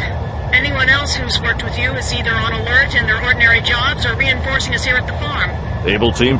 San Francisco, trailing Kowalski. I counted 40 ampules missing from their containment spheres. Each one is supposed to hold enough to wipe out a city. Dark and Adonis aren't going in alone on O'Hare this time. You think that the Ring has convinced our group of militiamen that those ampules are full of something other than bioweapons? I should have stuck around to look, but I'm betting that they're handing off atropine injectors to their grunt troops. They throw what they think is nerve gas, pump atropine into themselves to fight off a neurotoxin that doesn't exist. If they escape, they're infected with a killer bug and parading it throughout Chicago. How are you sure what kind of distribution these guys have? It's the simplest thing possible. The Ring needs to do something massive. They're going to dump a load of highly communicable disease into one of the country's largest airports. We have no possible way of cordoning off O'Hare short of having the Army clamp down. And when we do that, the Ring has suddenly put the fear of God into the whole country anyway. We're already trying to get O'Hare Security, the FAA, and the Chicago Police coordinated in response to the Ring's follow-up. Hal's in Chicago, too, with a whole contingent of Justice Department personnel. We're at O'Hare now, Bob. Just about to land. Be careful. It's too late for careful.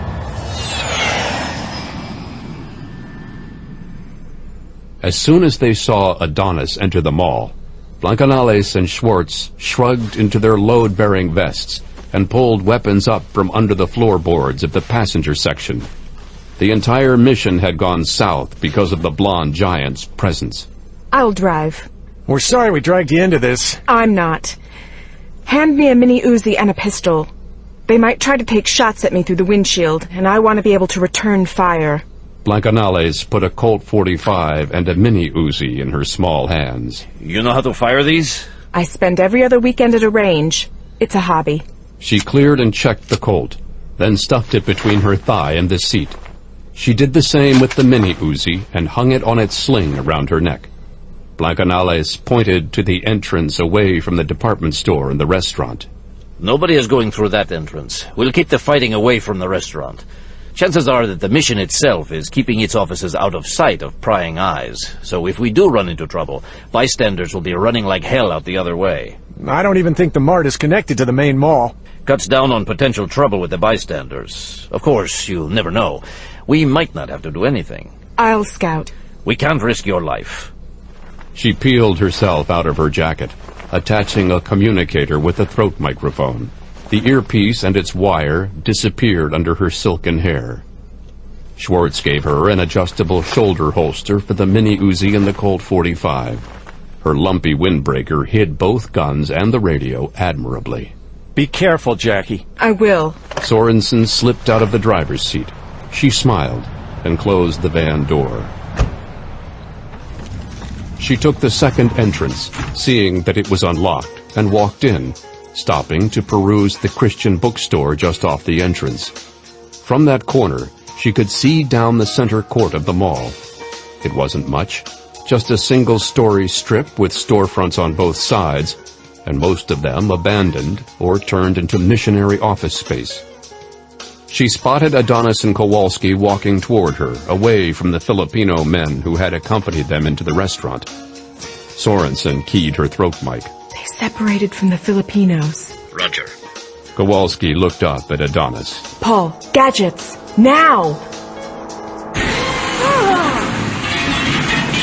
She dropped to a combat crouch, flipping the mini Uzi from its hiding spot under her coat. Ski! Adonis took a 3-round burst, center of mass, and looked down at himself, then incredulously at Sorensen. It's the second time today someone shot me! Kowalski burst into action as the giant shifted his balance. He grabbed onto Adonis's shoulder and kicked off the floor with all his strength, legs snapping up and wrapping around the Titan's neck. With a twist of his stout body, he was yanking the golden-maned murderer off his feet and driving him forward. Behind Sorensen, Blancanales and Schwartz were exiting the van, M4s up and tracking.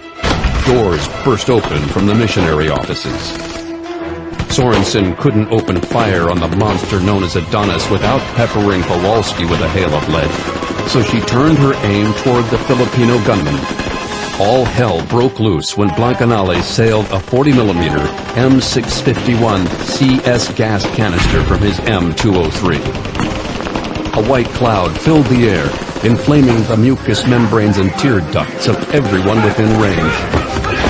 Kowalski and Adonis struck the ground, and the swirling storm of stinging mist caught the U.S. Marshal's attention long enough for him to be grabbed by the 6.5-foot-tall monstrosity he was in desperate combat with. He felt those enormous fingers dig into his thigh. He let loose with a growl and punched the big man in the temple. Adonis thrashed his head, as if to throw off the effects of the blow, and shrugged one shoulder, tossing off his adversary. The ex-Marine rolled to his feet, staring at the still prone Titan. Kowalski lunged forward, hands clasped in a hammer punch that chopped down onto his enemy's massive chest. Adonis reacted by slamming an elbow across Kowalski's jaw, throwing him aside like a rag doll. The blonde reached for his gun again as Kowalski regained his feet. He rammed into Adonis's hip and kidney. The impact felt like skidding into a brick wall, but the towering terrorist's grip on his gun wasn't complete. The Desert Eagle sailed from numbed fingers. Kowalski tried to push his luck for all it was worth, bringing his heel up into Adonis's clean-shaved lantern jaw. Blood exploded from a broken nose and upper lip all across the black suit's sneaker, but his ankle was trapped in a cast-iron grip. Adonis cast his cold blue eyes down on the smaller man. That was your last free shot! What are you smiling about? Kowalski lifted himself up hard and kicked the giant under the armpit. You're bleeding! You're human after all! I can kill you! I'm going to break you in two! Kowalski wasn't hearing much now. Crimson tainted his vision. His ears filled with the freight train roar of racing hot adrenaline-charged blood. A split-second seizure of muscle swept over him.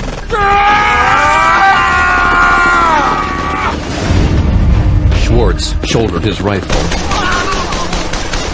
The Abu Sayyaf gunman crashed back through the doorway as a second M651 tear gas round punched farther down the line of the mall's court.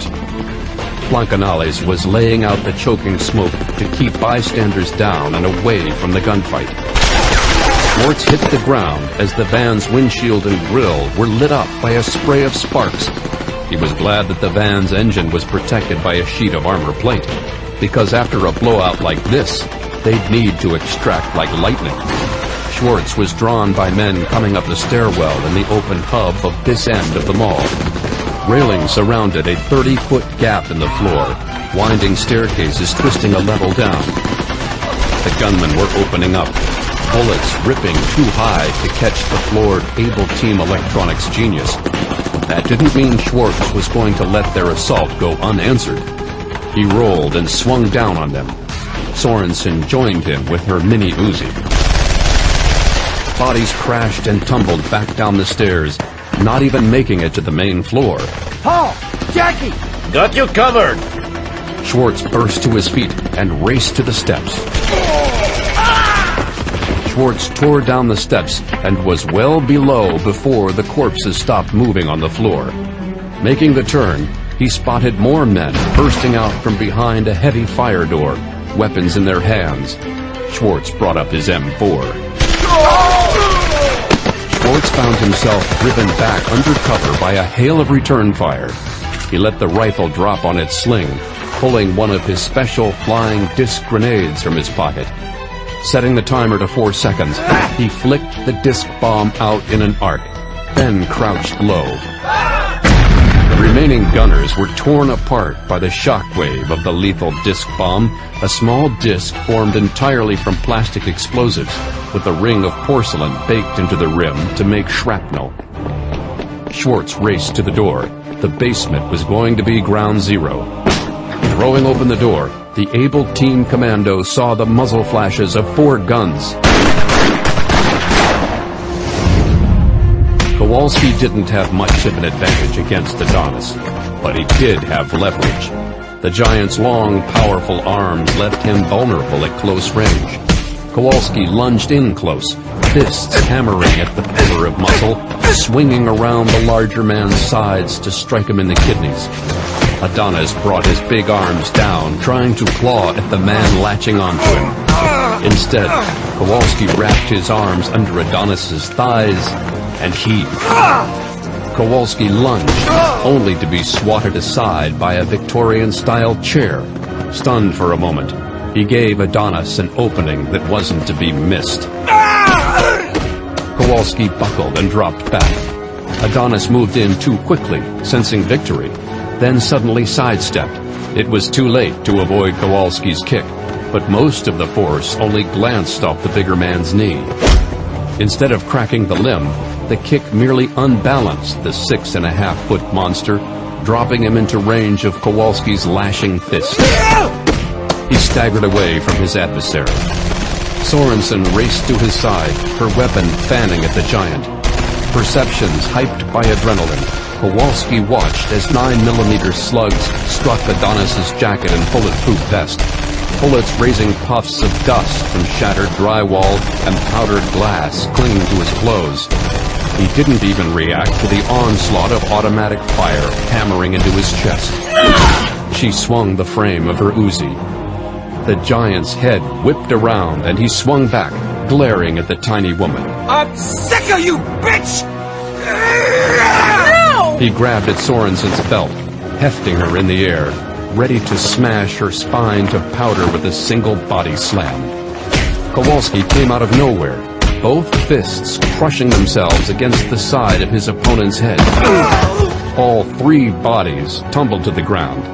Sorensen reached for her 1911 pistol, but a stray of bullets chopped the wall behind her. Sorensen turned and faced the gunman, leaving Kowalski to continue alone. Kowalski whipped down fists, banging on Adonis like a drum, his eyes wild. He was reduced to inarticulate fury, lashing out. Ski! Kowalski awakened from his fury to look at the face of Adonis, reduced to a gory field of craters and mountainous swelling. Both of the big man's eyes were puffed shut and blood poured from his lips. Kowalski recoiled, crawling off the downed murderer. He whirled to see Sorensen being targeted by a trio of gunmen. They landed near Adonis's massive Desert Eagle, and he grabbed it.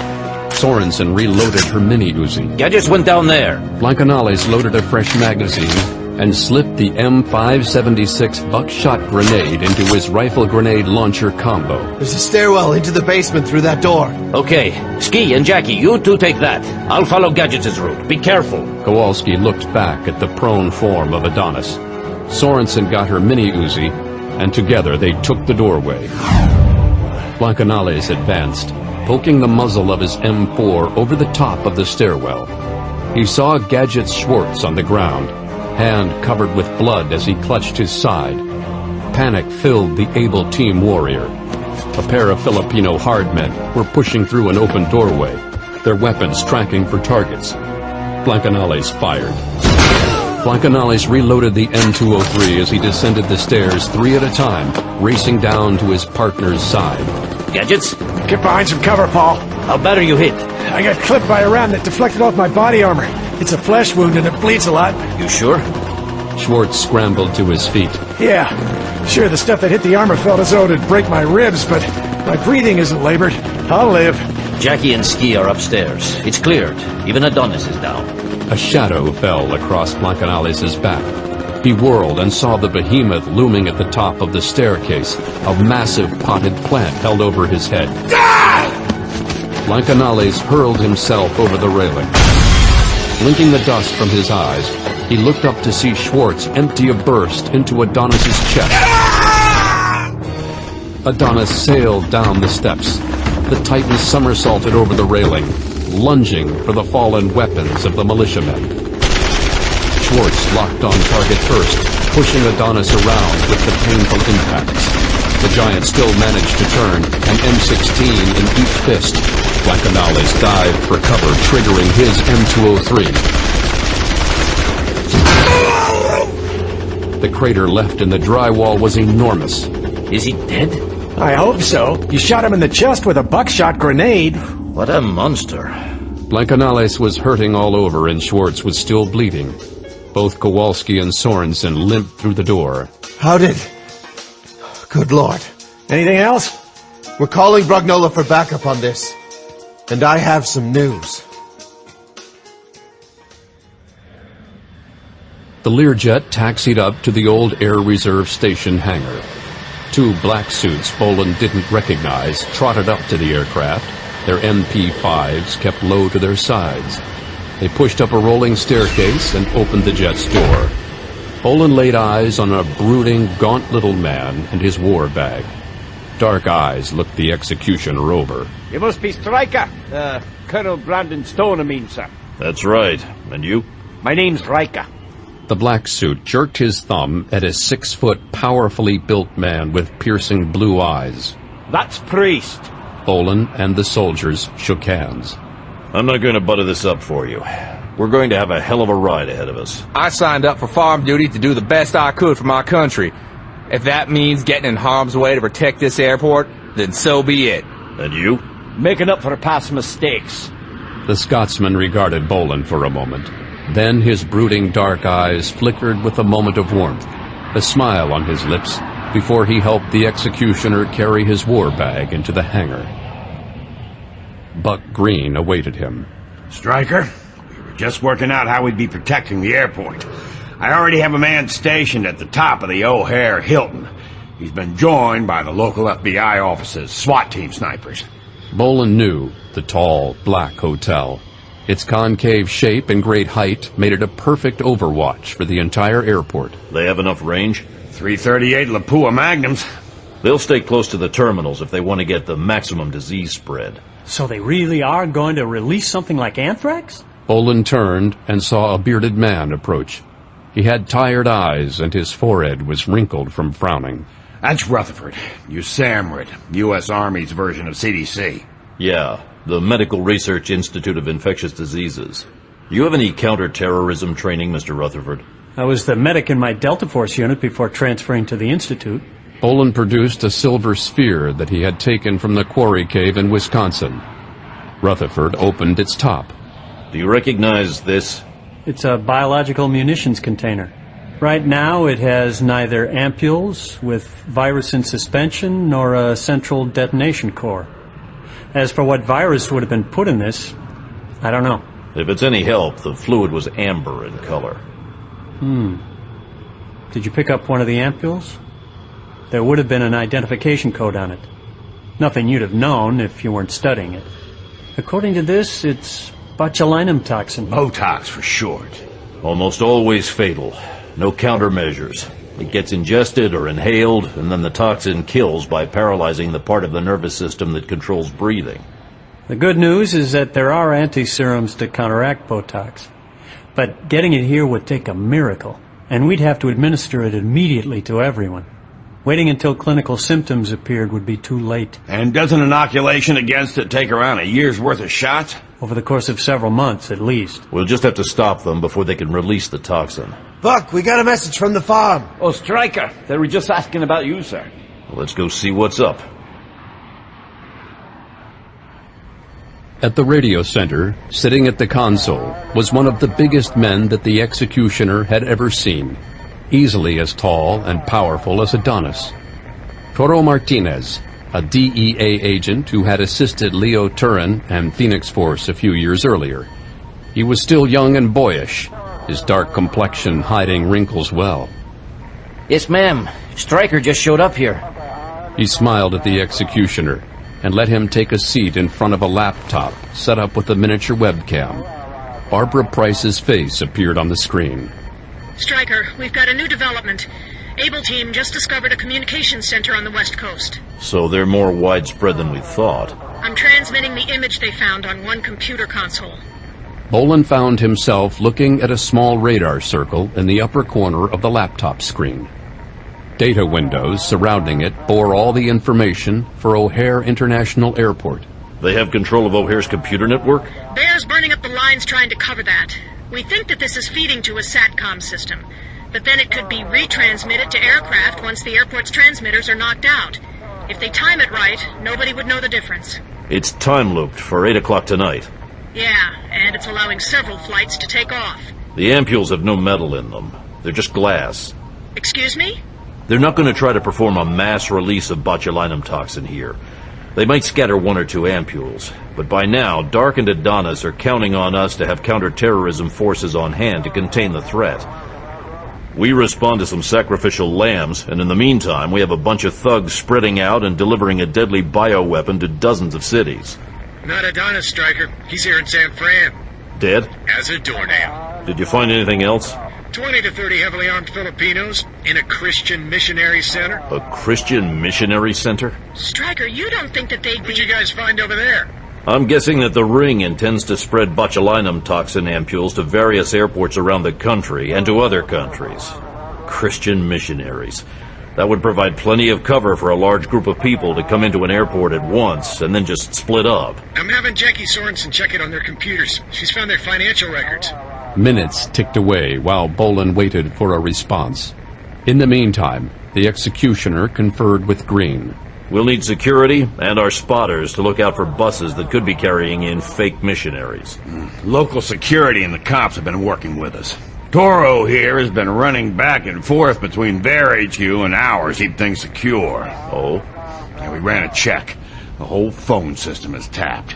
And the thing is, it's all done through official channels. NSA, DEA, FBI, everything from office phones to pay phones. But the taps have a shadow signature on them. Someone other than the real authorities is listening in. The Ring. In fact, according to our computer people, our own firewall is under attack constantly.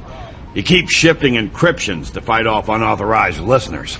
Bolan looked at the comm center. Probably other members of the Ring's core group. Sir, Able Team reports that the fake missionaries have bought 30 tickets to 25 different cities. All right, we'll do what we can on this end. Have Able try to get here as fast as possible. Stone. Hello, Colonel. How's this afternoon treating you? Dark. Why don't you come see me, and I'll tell you in detail. Thanks for the invitation, but I don't have to be there for a while.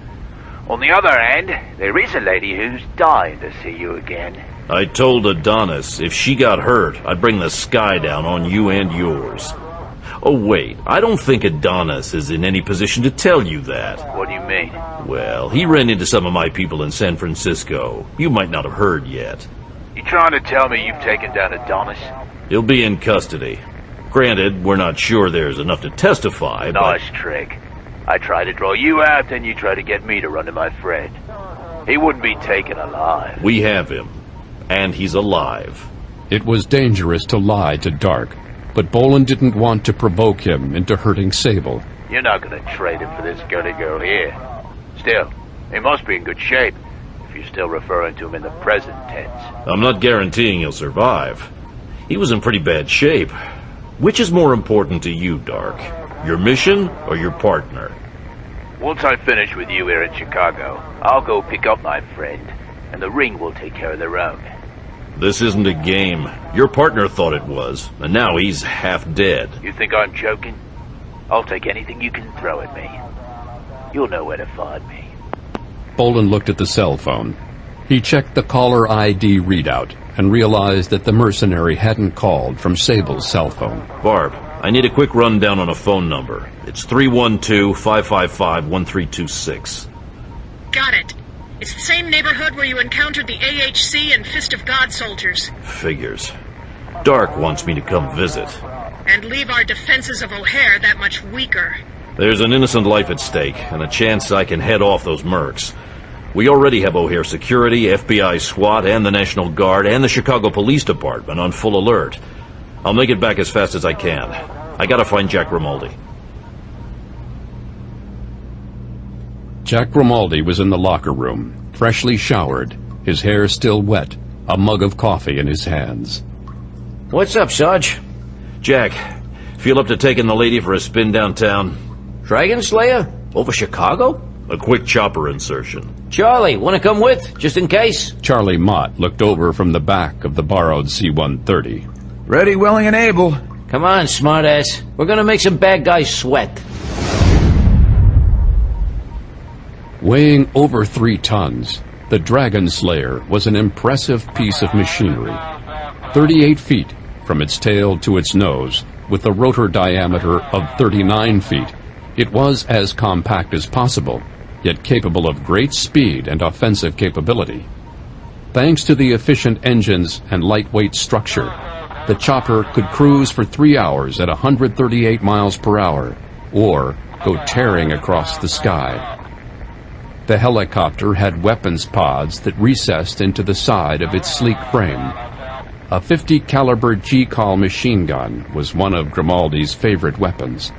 The missile pods were a mix of 2 2.75-inch artillery rocket pods and 4 tow missiles. An XM-134 minigun was mounted on each side.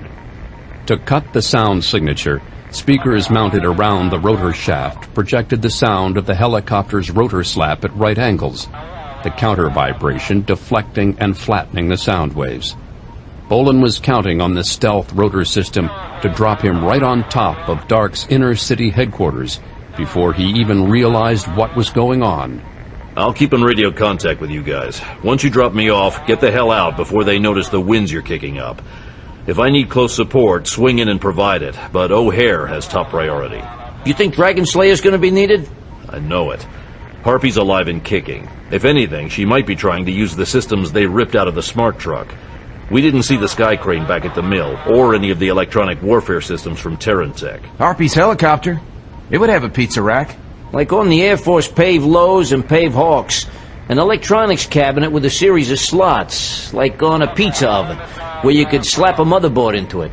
Only in this case, the smart truck's electronics boards can be popped out and put in the helicopter. No heavy sawing.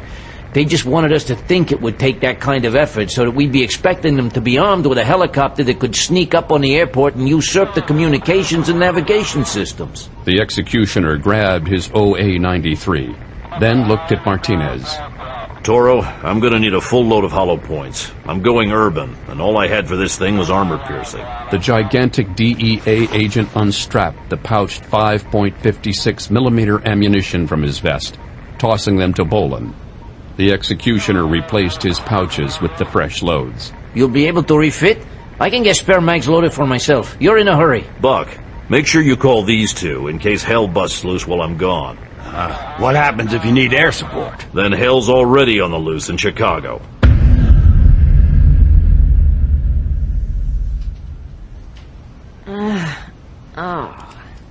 Sable Burton's eyelids felt like sandpaper. Her head was pounding. She was lying on a couch just under a window. Her captor, Dark, was in the next room. She looked around the living room, then to the window. She wasn't sure if she had enough strength to punch through the glass and raise enough of a racket to be heard on the street. That was when she saw the shadow flicker overhead momentarily, blocking out the typical gray-white sky of a gloomy late-fall Chicago day. A tingle ran straight up and down her spine. Somehow she knew it signaled the imminent arrival of Brandon Stone. Outside she could see the trees, with what few leaves were still on them, bend and sway in a sudden wind. She forced herself not to react to the breeze. While she was basically involved in lasers and quantum electronics, she wasn't completely in the dark about other pieces of applied military technology.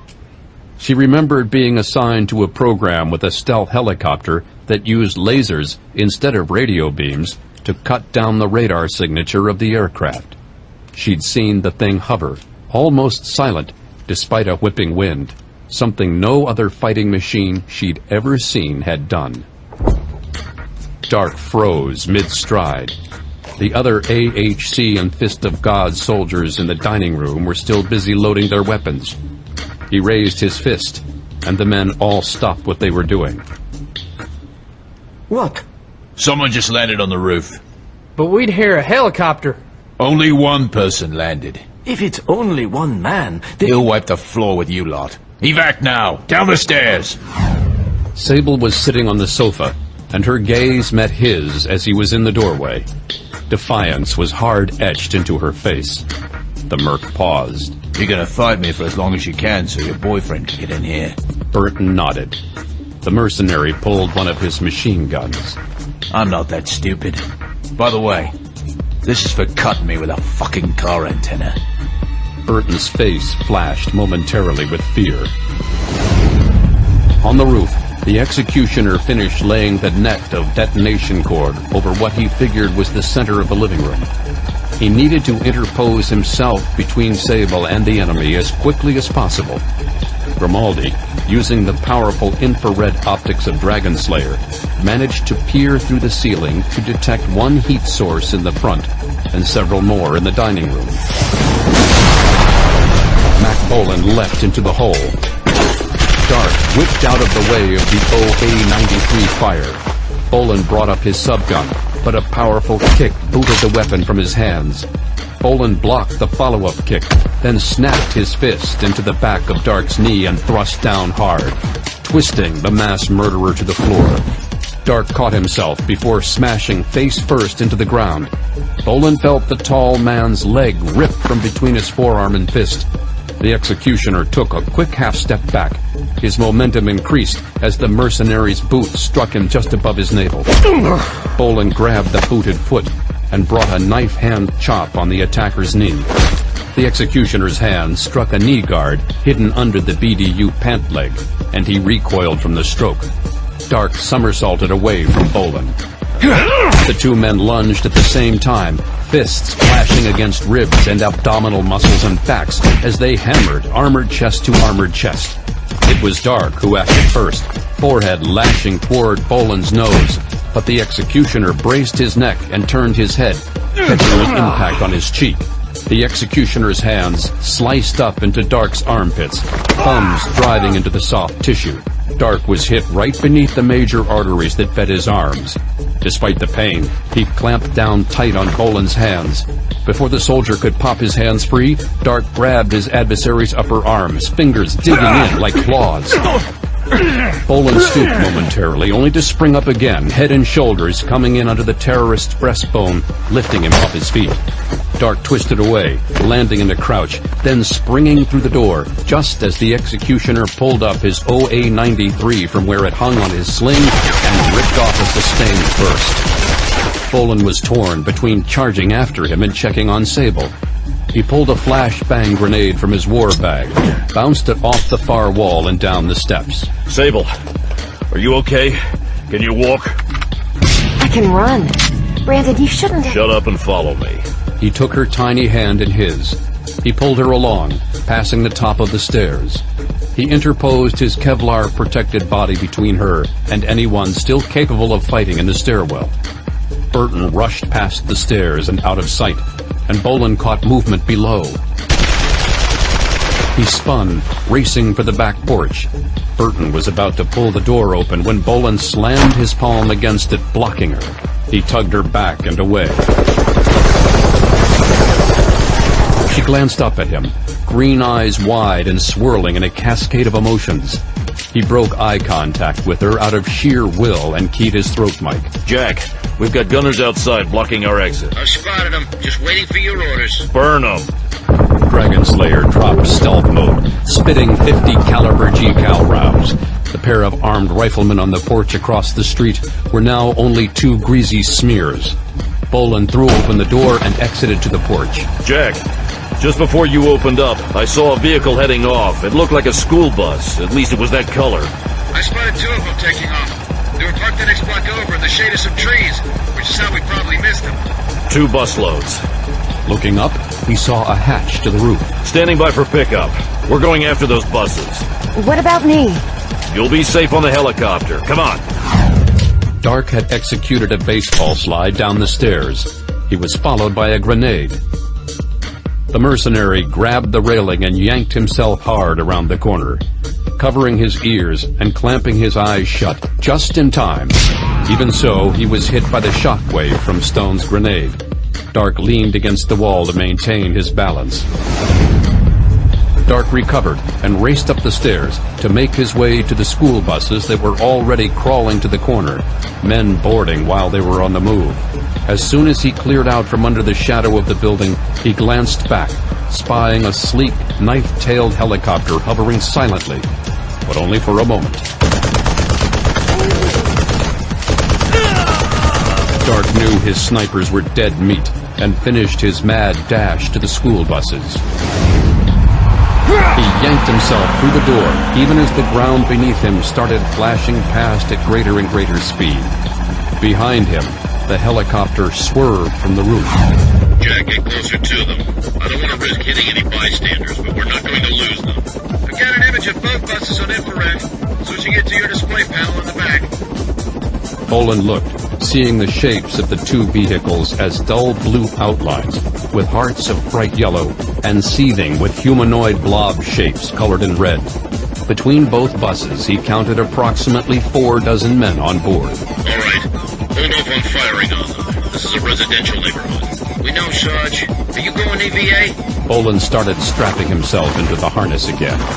Swing over the first bus. We stop that, given the kind of parking on these streets, we've got the second one pinned. He threw open the door and glanced at Burton. She was clutching her seat, eyes wide. Bolan winked, then kicked out the door. His boots slammed the yellow roof of the first bus, and he hit the release latch on his harness. The bus accelerated with the sound of the executioner's arrival.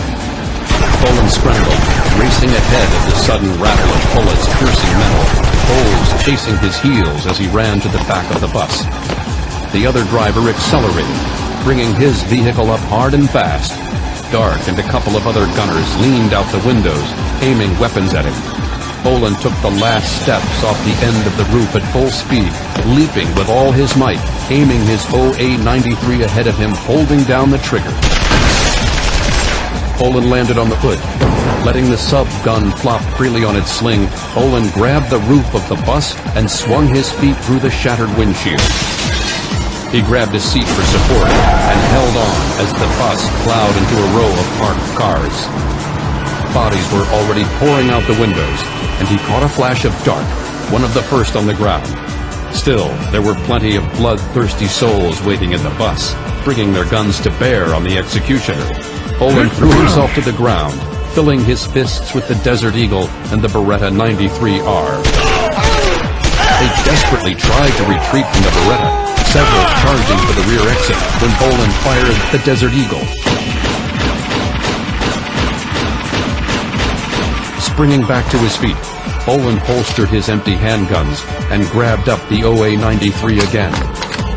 Outside, Dark paused and swung up both of his Coleco subguns. Jack, what are they doing? They're pulling out and heading to the next intersection. I think they're going to try to get under the next viaduct. Do we burn it? Bolan's eyes scanned toward the viaduct, and he noticed an elevated train station, the fabled Chicago L. Damn it! Striker? Hold your fire. That's a crowded train platform they're heading for. He leaped out the open side door and raced through the intersection. Bolan could see that the first bus had ground to a halt.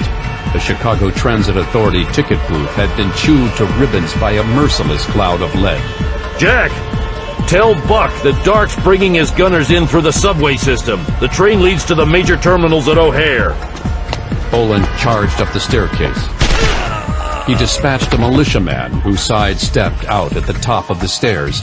Bolan watched the last few terrorists charge on board the train as the doors shut. Dropping the OA-93 on its sling, Bolan leapt from the platform. He grabbed one of the L car's hero bars as it pulled out from the station. We got Buck apprised, but those are gunmen. They're not going to be able to get on an airplane. What about the guys carrying the Botox? Bolan pulled himself tight against the side of the train. The guys carrying the Botox would be the ones disguised as the Filipino missionaries. That's who had the tickets. Dark's leading a diversionary force. It's a hell of a diversion, Sarge. Bolan looked down at the hurtling Chicago police cars on the street below, their light racks strobing. He clenched tighter against the side of the train. It's a hostage situation here. Dark's already got people on this train. Someone get in touch with CTA Central Control. Clear the tracks. And tell Buck that I need a reaction force at the O'Hare train terminal as soon as possible. Relaying this to Buck and the farm, Sarge. We might have to take the train out to save lives. Understood. The train was still going to have to go underground, and Bolan might have a chance at stopping the killers that way. He entered the train through the car's front-end door. He put his fingers to his lips, pulling out his Justice Department badge. It seemed to keep the panic level down, but they clearly were unsettled at the sight of a 6'3" man, bristling with all manner of high-tech weaponry. Everyone, get to the rear of the train, now! He gave the OA-93 a shake, and that motivated the startled Chicagoans. The whole group moved to the back. Bolan glanced to the next car up, tension scraping at his nerves like the edge of a knife on raw skin. Dark's flunkies were in the next car, and frightened people were huddled on the floor. Their weapons were aimed at the prone and helpless hostages, and one AHC murderer even walked right up to the door, arms spread, taunting the executioner to take a shot. Bolan backed off, looking at the empty passenger car he was in. It was 3 cars from the end. He'd got the civilians into the last 2 cars, and he had a buffer zone between them and Dark's forces. There were still 3 carloads up ahead. Striker, I just got off the horn with Buck. He says that CPD is getting the CTA to route trains off the tracks so that you can continue on without stopping. Nobody else is going to get on that train. Good. The train rolled through Chicago, tilting down as it aimed for the Dark safety under the city. We're about to lose radio contact, Striker. Good luck. Dark paced up and down the length of the car, soothing his nerves with a cigarette. That Stone guy, he's on the train. I know he's on the train. As long as we have men pointing guns at these people, he won't act. He spun away and strode with purpose toward the end of the car and opened the door leading to the 4th car. He stepped into Bolan's car, and the 2 men faced each other. I know you're not stupid enough to shoot me at the risk of losing my guests in the next car. Bolan stood there in the aisle, surfing the L car as Dark did. The jostling train did its best to unbalance them, to break their staring contest as it rose back up from underneath the loop. I'm here to talk about those people. What are your conditions? I don't really have any, but I am going to tie up your precious airport. There's no way you can block everything we've planned for O'Hare. Well, slipping the Filipinos through disguised as missionaries was a clever idea. Did you convince them the Botox was nerve gas and that they had atropine to protect themselves? We told them that the ampules were Tabor. They have atropine injectors hidden in their toiletry kits, disguised as insulin syringes or asthma medicine. Totally useless against a good virus. The ring won't be trusted again. Don't tell me you've never sent men into action as cannon fodder, Colonel. Bolan grinned and flashed a small handheld device. What is that? An MP3 recorder. With external microphone pickup and mini-speaker playback. Perfect for gathering intelligence. Looks like your mouth finally wrote a check your ass can't cash. The executioner slipped the tiny piece of electronics back into the pocket of his harness and glanced out one window. Ribbons of road surrounded the train tracks, and he knew they were in the final stretch toward O'Hare International Airport. We have layers upon layers of backup plans. Oh yeah, like the improvised gunship loaded with Mars missiles? Dark halted, following the executioner's gaze out the window toward Dragonslayer, skimming over the traffic, paralleling the train. Harpy could take that bird any day of the week. You willing to risk another partner? She's an associate. Associates are expendable. There's no way you can blackmail that information to her. She knows how I feel about her. We have your gunmen in our sights. We'll convince your Filipinos that they're on a suicide mission, and your gunship will be blasted out of the sky by ours. Your mission is a failure. You don't stand a chance. Did you ever let the odds force you to surrender? I didn't think so. We're at a stalemate, Stone. For the moment. The executioner stepped back, and Dark closed the door and returned to the other car. Barbara Price's voice sounded in his ear. Stryker, we can't spare Abel for O'Hare. There's a stack of militiamen and Fist of God terrorists in Northern California, and Rosario decided to try to clean them out before we lost track of them. That's the bad news. I don't know, Barb. Pest control is always good news. Give the guys my best wishes. Then you might feel even better about this news. We've got the visuals on a pair of motor coaches with missionary banners coming to the entrance to O'Hare. Our sniper spotted them and gave us a radio call. Buck's got a plan for separating them in effect. Buck and the black suits picked up the recording, right? Definitely. He's sending Rutherford and a couple others to meet the motor coaches since we have the MOPP gear and anti-Sarah for them. Who's meeting us at the station? Buck, Carmichael, DeForest, Jagger, and Priest. We've cleared the station and Chicago PD is hanging back, providing crowd control. I'll have Jack and Charlie disengaging from the train to keep an eye out for Harpy and her helicopter. We've got Dragon Slayer on our screens, but Harpy must have been a no-show. Bolan squinted, looking as the train passed the Rosemont Convention Center. No, Harpy didn't skip out. We just can't see her.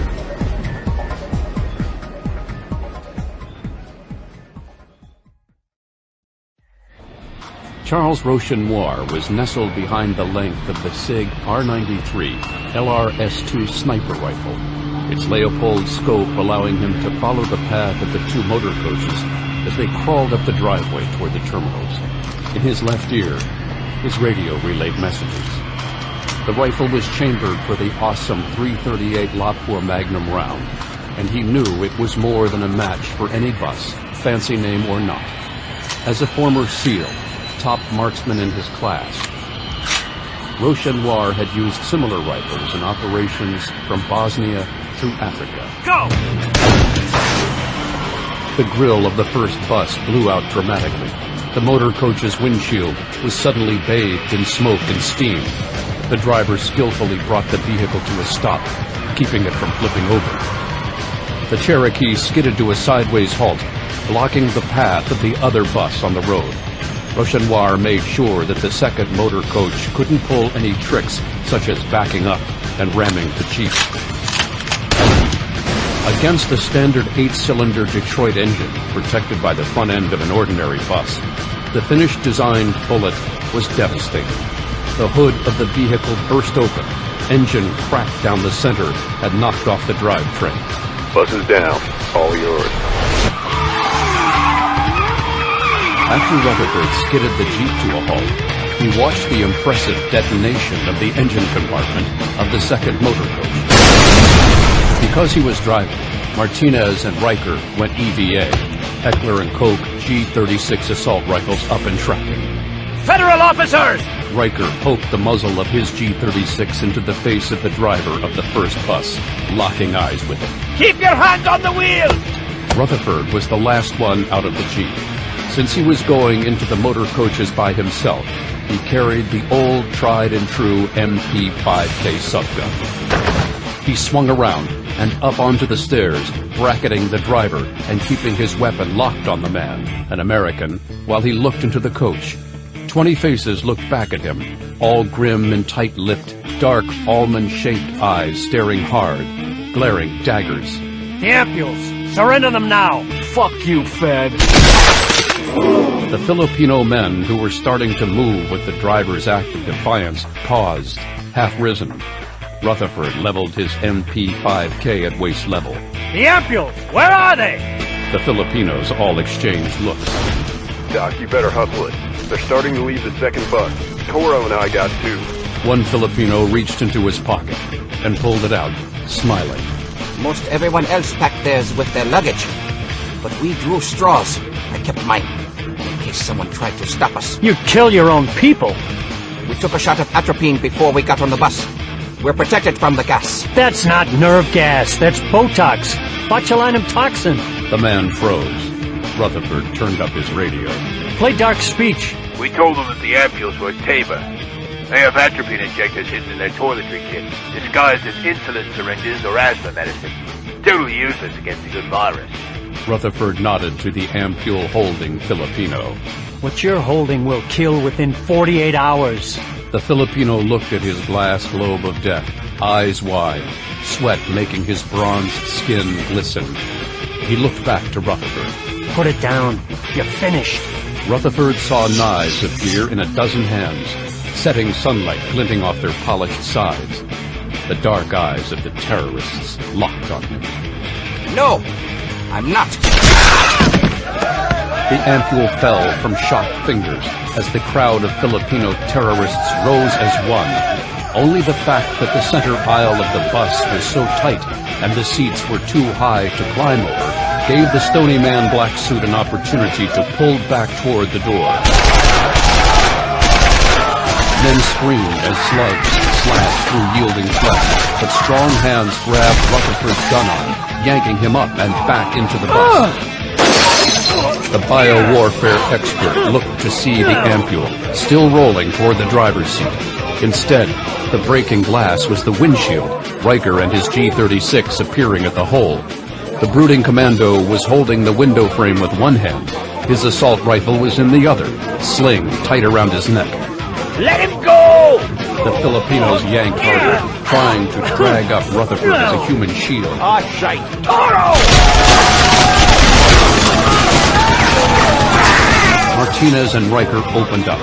Rutherford pulled his Heckler & Koch with his offhand and brought it up, smashing a 9mm skull breaker between the eyes of one particularly strong man who had a death grip on his arm. The fingers let go, and Rutherford tumbled backward. He scrambled, grabbing a railing, and hauled himself up into the driver's well, hand grabbing the rolling globe of death before it fell to the next step. The second bus is compromised. Light it up! Light it up! Outside, Martinez, whose G-36 was fitted with an HK-79 grenade launcher, cut loose. The luggage compartment was the target of the big black suit's weapon, a thermite charge punching through the thin metal and detonating just inside. Thousands of degrees cracked glass and cooked the viruses in their ampules. Up through the floorboards, more flame roared. Rutherford started forward, pistol gripped tightly to assist the big man when a pair of arms wrapped around his head and throat, crushing down on his windpipe. He found another pair of arms wrapping around the hand holding the glass ampule. He struggled hard, stars flashing across his vision as a punch slammed into his kidney. He snaked his gun hand around and under his armpit. The vice grip on his neck was still unyielding, and he was feeling the blood hammering inside his skull, trying to escape and continue through his circulatory system. He brought the muzzle of the H&K to the Filipino's elbow. Bone and gore exploded as the joint disintegrated. The stranglehold on his throat was gone. The ex-Green Beret spun, slamming the butt of the pistol into the side of his wrestling partner's head. There were more men left on the bus than he had bullets to shoot them with. Riker took down the runner. Charles, I'm surrounded. Shit, Doc. Hang on. Where's Toro? He went down. A secondary blast from the second bus. Step back. I don't have a clear shot on any of the tangos. No time. The boat tax doesn't leave this stretch of road. Rutherford gave a hard shake of his head. His earpiece popped free. He let go of the pistol. The Filipinos charged him, and Rutherford spun, clutching the ampule tight against him. Hands clawed at his chest. He felt the hot fire of a knife plunge into his side. Reaching paws grabbed at the oar. Wincing, he managed to rip a soup can-shaped object from his chest harness. He pulled the pin on the AN-M14TH3 thermite grenade. The 4,000-degree Fahrenheit fireball wouldn't hurt at all.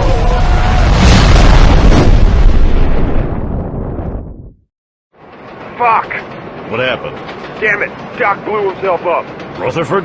Yeah, he said he was surrounded. He had at least one of the ampules, maybe more. Toro's down too. The executioner stepped onto the platform as the terrorists and their hostages disembarked. Bolan glared at Dark. Something wrong? You lost the Botox, and I lost one, maybe two men. The frightened people were circled by the gunmen. Dark smiled mockingly at Bolan. You could open fire.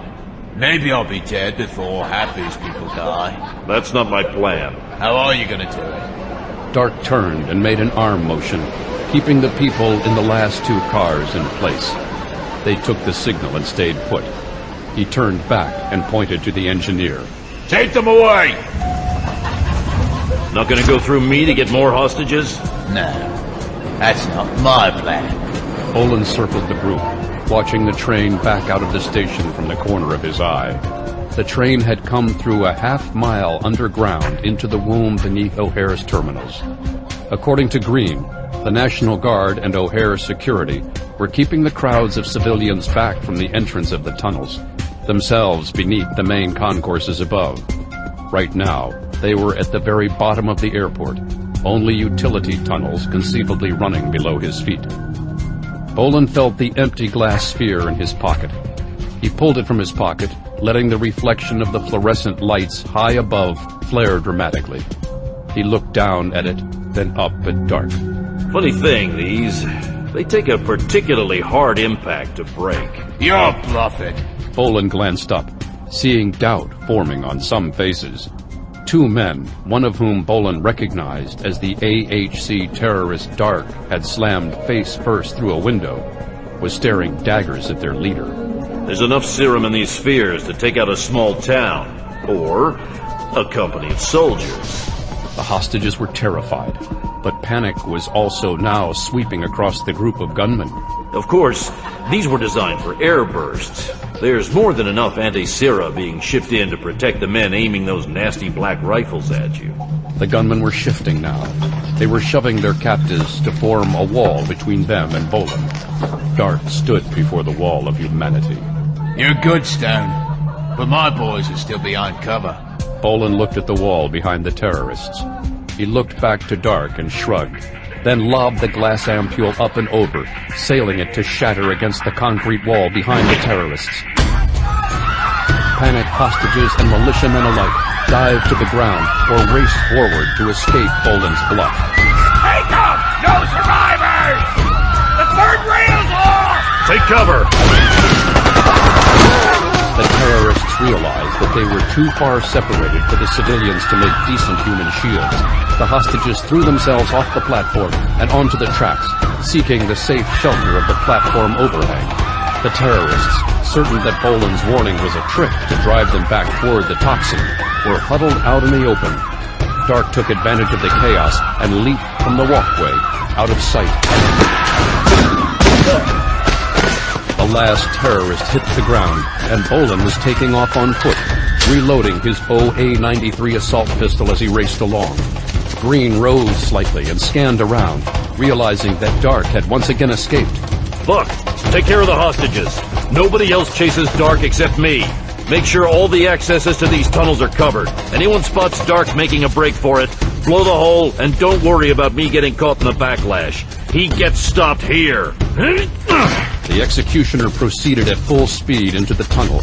He raced to the hole, grabbing the ladder and skidding down the same way Dark had. About 10 feet from the bottom of the ladder, he let go, twisting his body in mid-drop and coming down on one knee. The Olympic Arms chatter gun was up and tracking down the tunnel, where he saw a flash of movement from Dark's trench coat. A hand snaked out around the corner. Bolan threw himself flat as the muzzle flash of the Coleco slashed the half-shadows ahead. The executioner drove himself to his feet, ignoring the nick the bullet fragment made in his calf muscle. He held down the trigger to send out a volley of 6 rounds, driving Dark farther behind cover. He charged the corner, free hand reaching into his war bag to pull a stun grenade. He spotted something skid around the corner, rebounding off a pipe. The bounce was exactly right to angle it toward the speeding soldier, and Bolan recognized the object. The warrior ground to a halt, sweeping the ground in front of it with a volley of 5.56 millimeter NATO rounds. Bolan saw the space beneath the pipes running along the left side of the tunnel and instinctively rolled for it. He had barely wedged underneath when a second volley of 9mm auto fire chased hungrily out around the corner. Bolan couldn't maneuver even the short OA-93 out from under the pipes, so he grabbed his Desert Eagle from its hip holster and took aim. Dark spun out of the way and disappeared down the turnoff. Bolan yanked himself out from under the pipes and was on his feet in moments, the big Israeli Magnum autoloader still in his fist. Still slightly clenched in his other hand was the subgun. He swung around the corner, bringing up both weapons. Dark was gone. The executioner continued on. Rounding the corner, he felt the impact of several pounds of steel and polymer bouncing hard off his chest. The Desert Eagle flew from his fingers, the Olympic arms bouncing on its sling around his neck as Dark's double pistol whip with his Coleco 950 SMGs struck Bolan in the chest.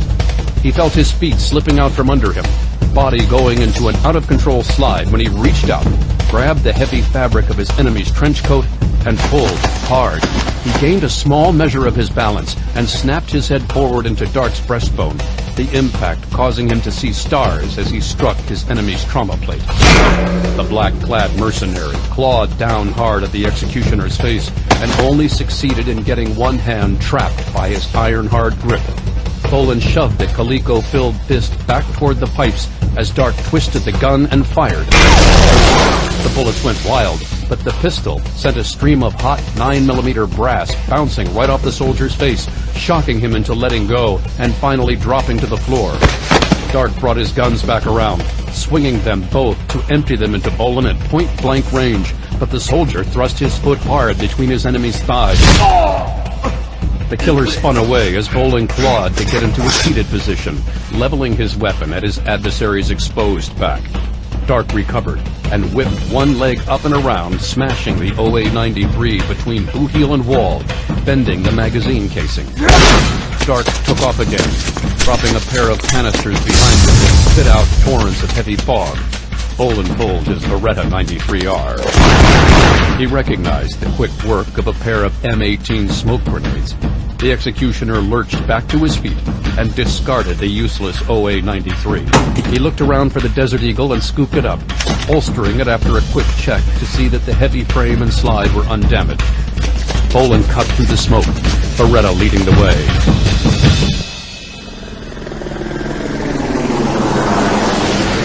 Dragon Slayer was ordered by Bolan to continue a sweep for an invisible-to-radar helicopter that was stalking O'Hare. The distance around the facility was great, but crossing the paths of several runways would have caused accidents and harmed countless more innocents. Grimaldi's jaw clenched tight, and he continued looking. Out of the corner of his eye, he spotted 2 flashes, and he swung around to see another helicopter rising from behind an overpass on the highway. It had launched 2 rockets. The twin missiles soared, looping up and over the road and beelining toward the radar tower. Instead of taking out the missile, he only ended up shattering a hole in the tarmac skirting one of the terminals. Mott slammed a button on the console. Evasive! Grimaldi glanced at Mott, wondering if his partner had gone mad. Then he noticed the console was lit up, the ground effect radar screen glowing with the images of the two missiles. The deadly darts swerved off their course, turning in a tight circle. Dragon Slayer yanked into a power drive, the sleek craft knifing between the roaring weapons before they came out of their turn. Mott turned off the radar and checked the rear-looking camera. The missiles are changing course! Picking up on O'Hare's radar again. Buck, Bob, anyone, can we get that thing turned off? Working on it, but we have to get the airplanes up and into orbit around the airport. I just wish you guys had a magic laser. You have better than that. You have a quantum electronics physicist. I'm not a rocket scientist, but I think I can take out the missiles. O'Hare speed radar down! The Mars found a secondary target. Weather radar.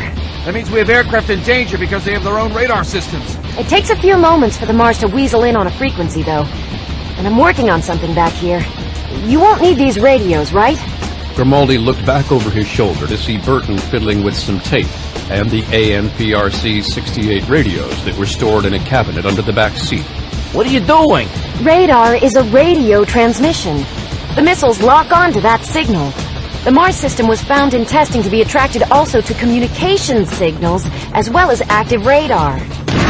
Grimaldi watched as another missile flashed, locking on to Dragon Slayer and curving toward her flight path. He checked the console, but Mott hadn't activated the radar again. Get us over some clear ground. Grimaldi swung Dragon Slayer over a grassy strip between runways, and Burton pitched her radio out of the chopper. The Stony Man pilot watched the distance between the missile and the helicopter shrink before the rocket finally dipped and swung into a dive. It worked! Went after the radio. Get that next PRC working. Already on it. You know, this is a hell of a bug for a weapon system. Yeah, well, we were deciding whether to fix it to a certain range or just tell the military that they could target communications centers with it. And you know, they'd probably pay you double for that bug. Damn! Harpy frowned as the last of her missiles took out nothing more than a stretch of clean tarmac. Chicago's O'Hare Airport was at least shut down, and airliners were circling high above. She swung the Jet Ranger out and swooped toward the terminal concourse, activating the firing control on the M2 hanging off her right side. Her first burst targeted a fuel truck, sending a column of fire and smoke spitting up from the ground, not far from her enemy's gunship. The war machine whipped away from the sudden updraft of blazing flame, the turret underneath stuttering in response. Twisting her own craft around, she popped out at the far end and triggered her M2, the machine gun releasing a spray of sparks across the side of the aircraft. Dragon Slayer flinched under the multiple impacts, and a second burst from the GCAL missed Harpy's killer bird by several feet. Harpy kept her craft swinging low by the terminal buildings. She caught herself as the enemy pilot flipped his ship around, taking aim. Come on, shoot me! Dragon Slayer was a mess inside. The pounding by the enemy machine gun had hammered across the insides of the helicopter. The cockpit windshields were cracked and starred, and all but impossible to see through. Grimaldi, having to use the television cameras installed on the high-tech craft to steer by. Charlie Mott had gone to the back of the cabin with Sable. You can't use our big guns on her, not with civilians behind her. Burton watched as he snapped down one of the XM-135 Gatling guns on its mount. That's not a heavy weapon? It's 7.62mm NATO. At this range, it won't punch through ordinary building materials, even at 3,000 RPM. 3,000 rounds per minute? Burton watched him set up the gun, then reached up and brought the one on her side of the cabin down. What are you doing? Repetition after observation. Rocket scientists see, rocket scientists do. Strap into your harness. Charlie Mott opened up with his weapon. Sable, he's coming around your side. The enemy helicopter banked and ducked. Use your sights! Dragon Slayer was still soaring, racing in a tight circle. Sable brought the Jet Ranger into the middle of the huge 3-inch diameter crosshairs of her gun and held down the trigger, feeling it shake violently against her. Sparks of fire danced along the skin of Harpy's warbird, and the Bell aircraft swerved and ducked around the corner of the terminal. On the other side, Charlie Mott was shooting too, but the combined fire once more proved only to be a nuisance to the armored Bell. Grimaldi had a straight bead on her, and there was nothing but road behind Harpy. The GCal-50 opened up. Burton could truly feel the air vibrate, her own heart feeling the shock waves off the muzzle of the thundering cannon. The Jet Ranger banked, swerved, and dodged. Why won't she die? Dragon Slayer slashed around the corner, hot on Harpy's tail. The black helicopter was making a break for it, racing toward the expressway. This time, there was a hit. The tail boom, sticking out like the tail of some muscular shark, suddenly disintegrated under a hail of 50 caliber slugs. The Jet Ranger, crippled, began to spin out of control. It burst into flames as it continued its wild plummet. All that was left when it hit the ground was a brittle eggshell that smashed apart, disgorging red-gold flames.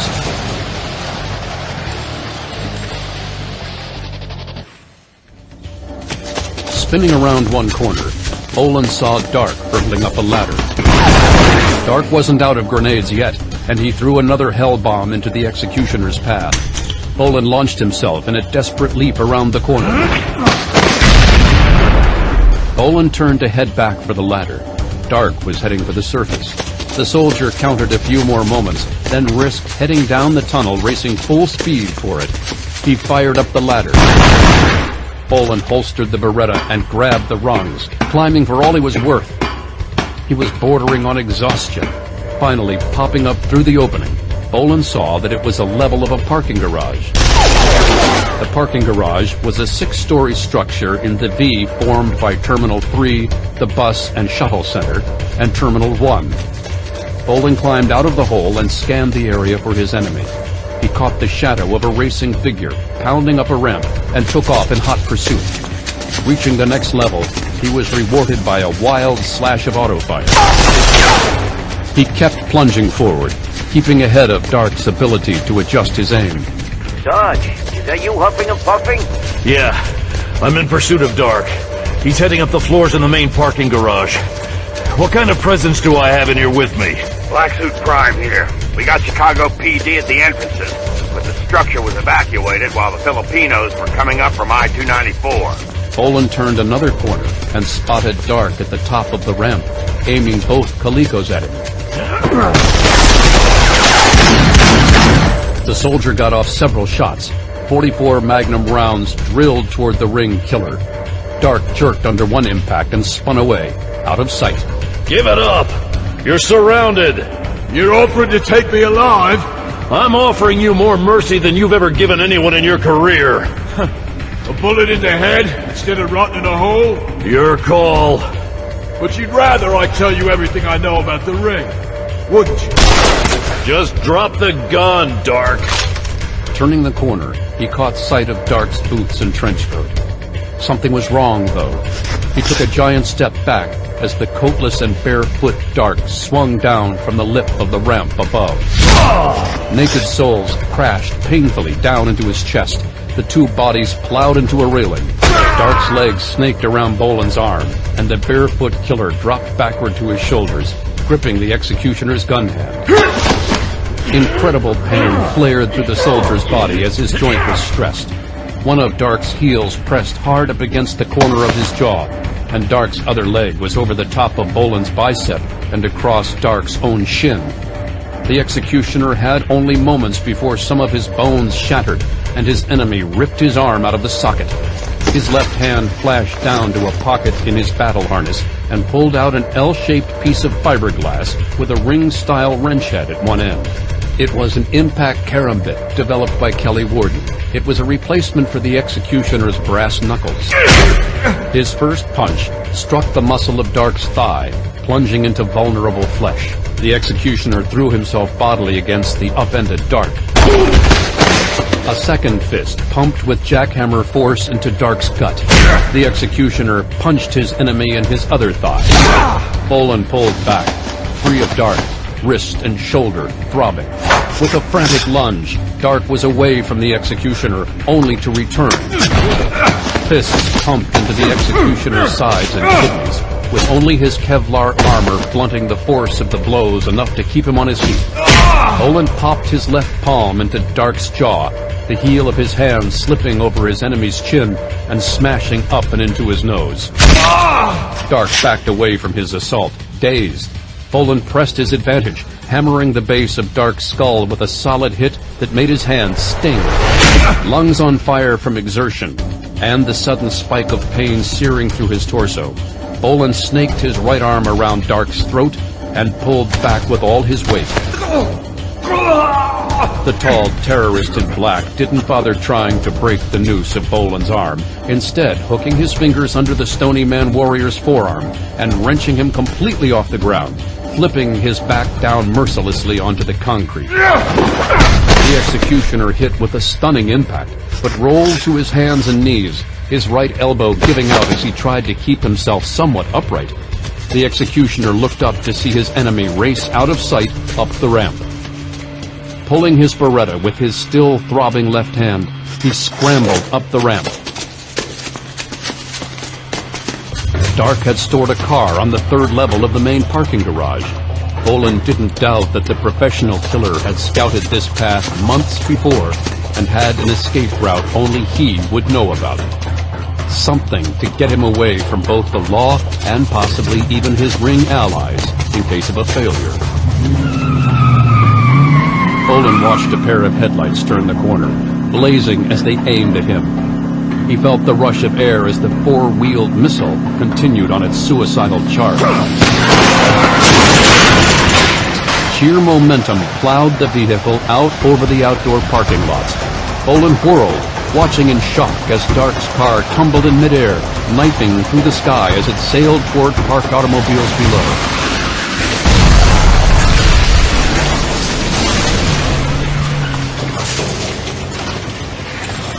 Bolan dragged himself toward the ragged exit hole, swallowing hard as he slumped against what was left of the railing, looking at the funeral pyre, boiling smoke billowing from a white-hot field of melting metal and rubber. Sarge! I'm fine. What the hell was that? Dark's getaway plan. Are you okay? No, but it's nothing serious. I'll be fine. The executioner watched the flaming wreck. In the ensuing investigation, it would be confirmed that the car had 20 kilograms of plastic explosives loaded into various compartments, presumably to erase all evidence of Dark's presence inside the vehicle. It worked. There wasn't enough left of him to ID the remains. Bolan turned, looking back up into the garage. The sunlight at the far end seemed only too bright. The light at the end of the tunnel. Morning light shone through the window. After a night of passion, Sable Burton felt rested, even though she'd only dozed off for a short time. She looked over at Brandon Stone, his eyes closed in restful slumber.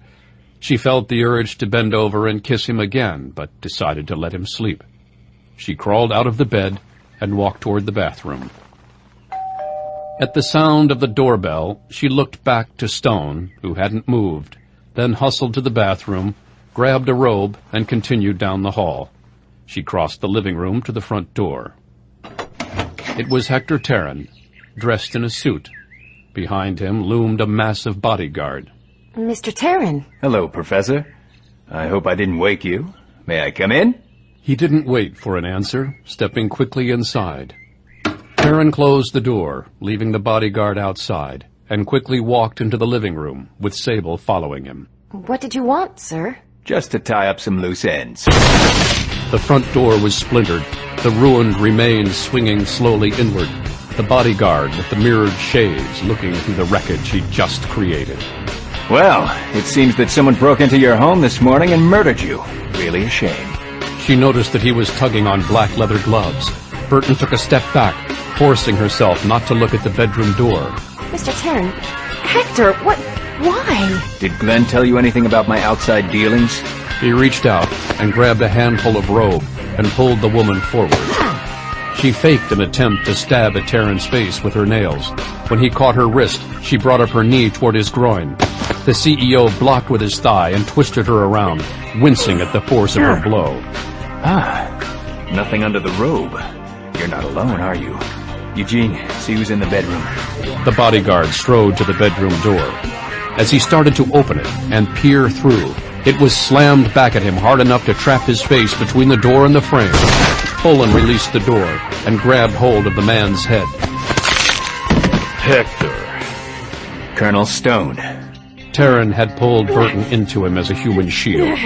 Bolan aimed his 93R at the CEO. Let the professor go. Or what? You'll kill me?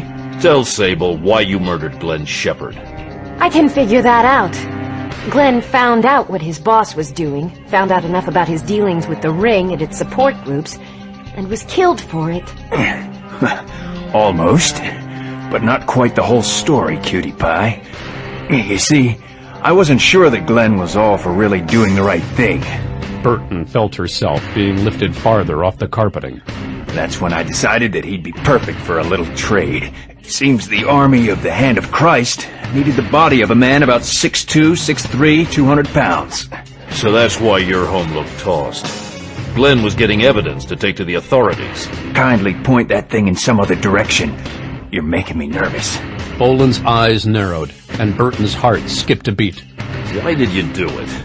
Can't be money. You've got more than Midas with your military contracts. I'm doing it to make sure that the world will be worth living in.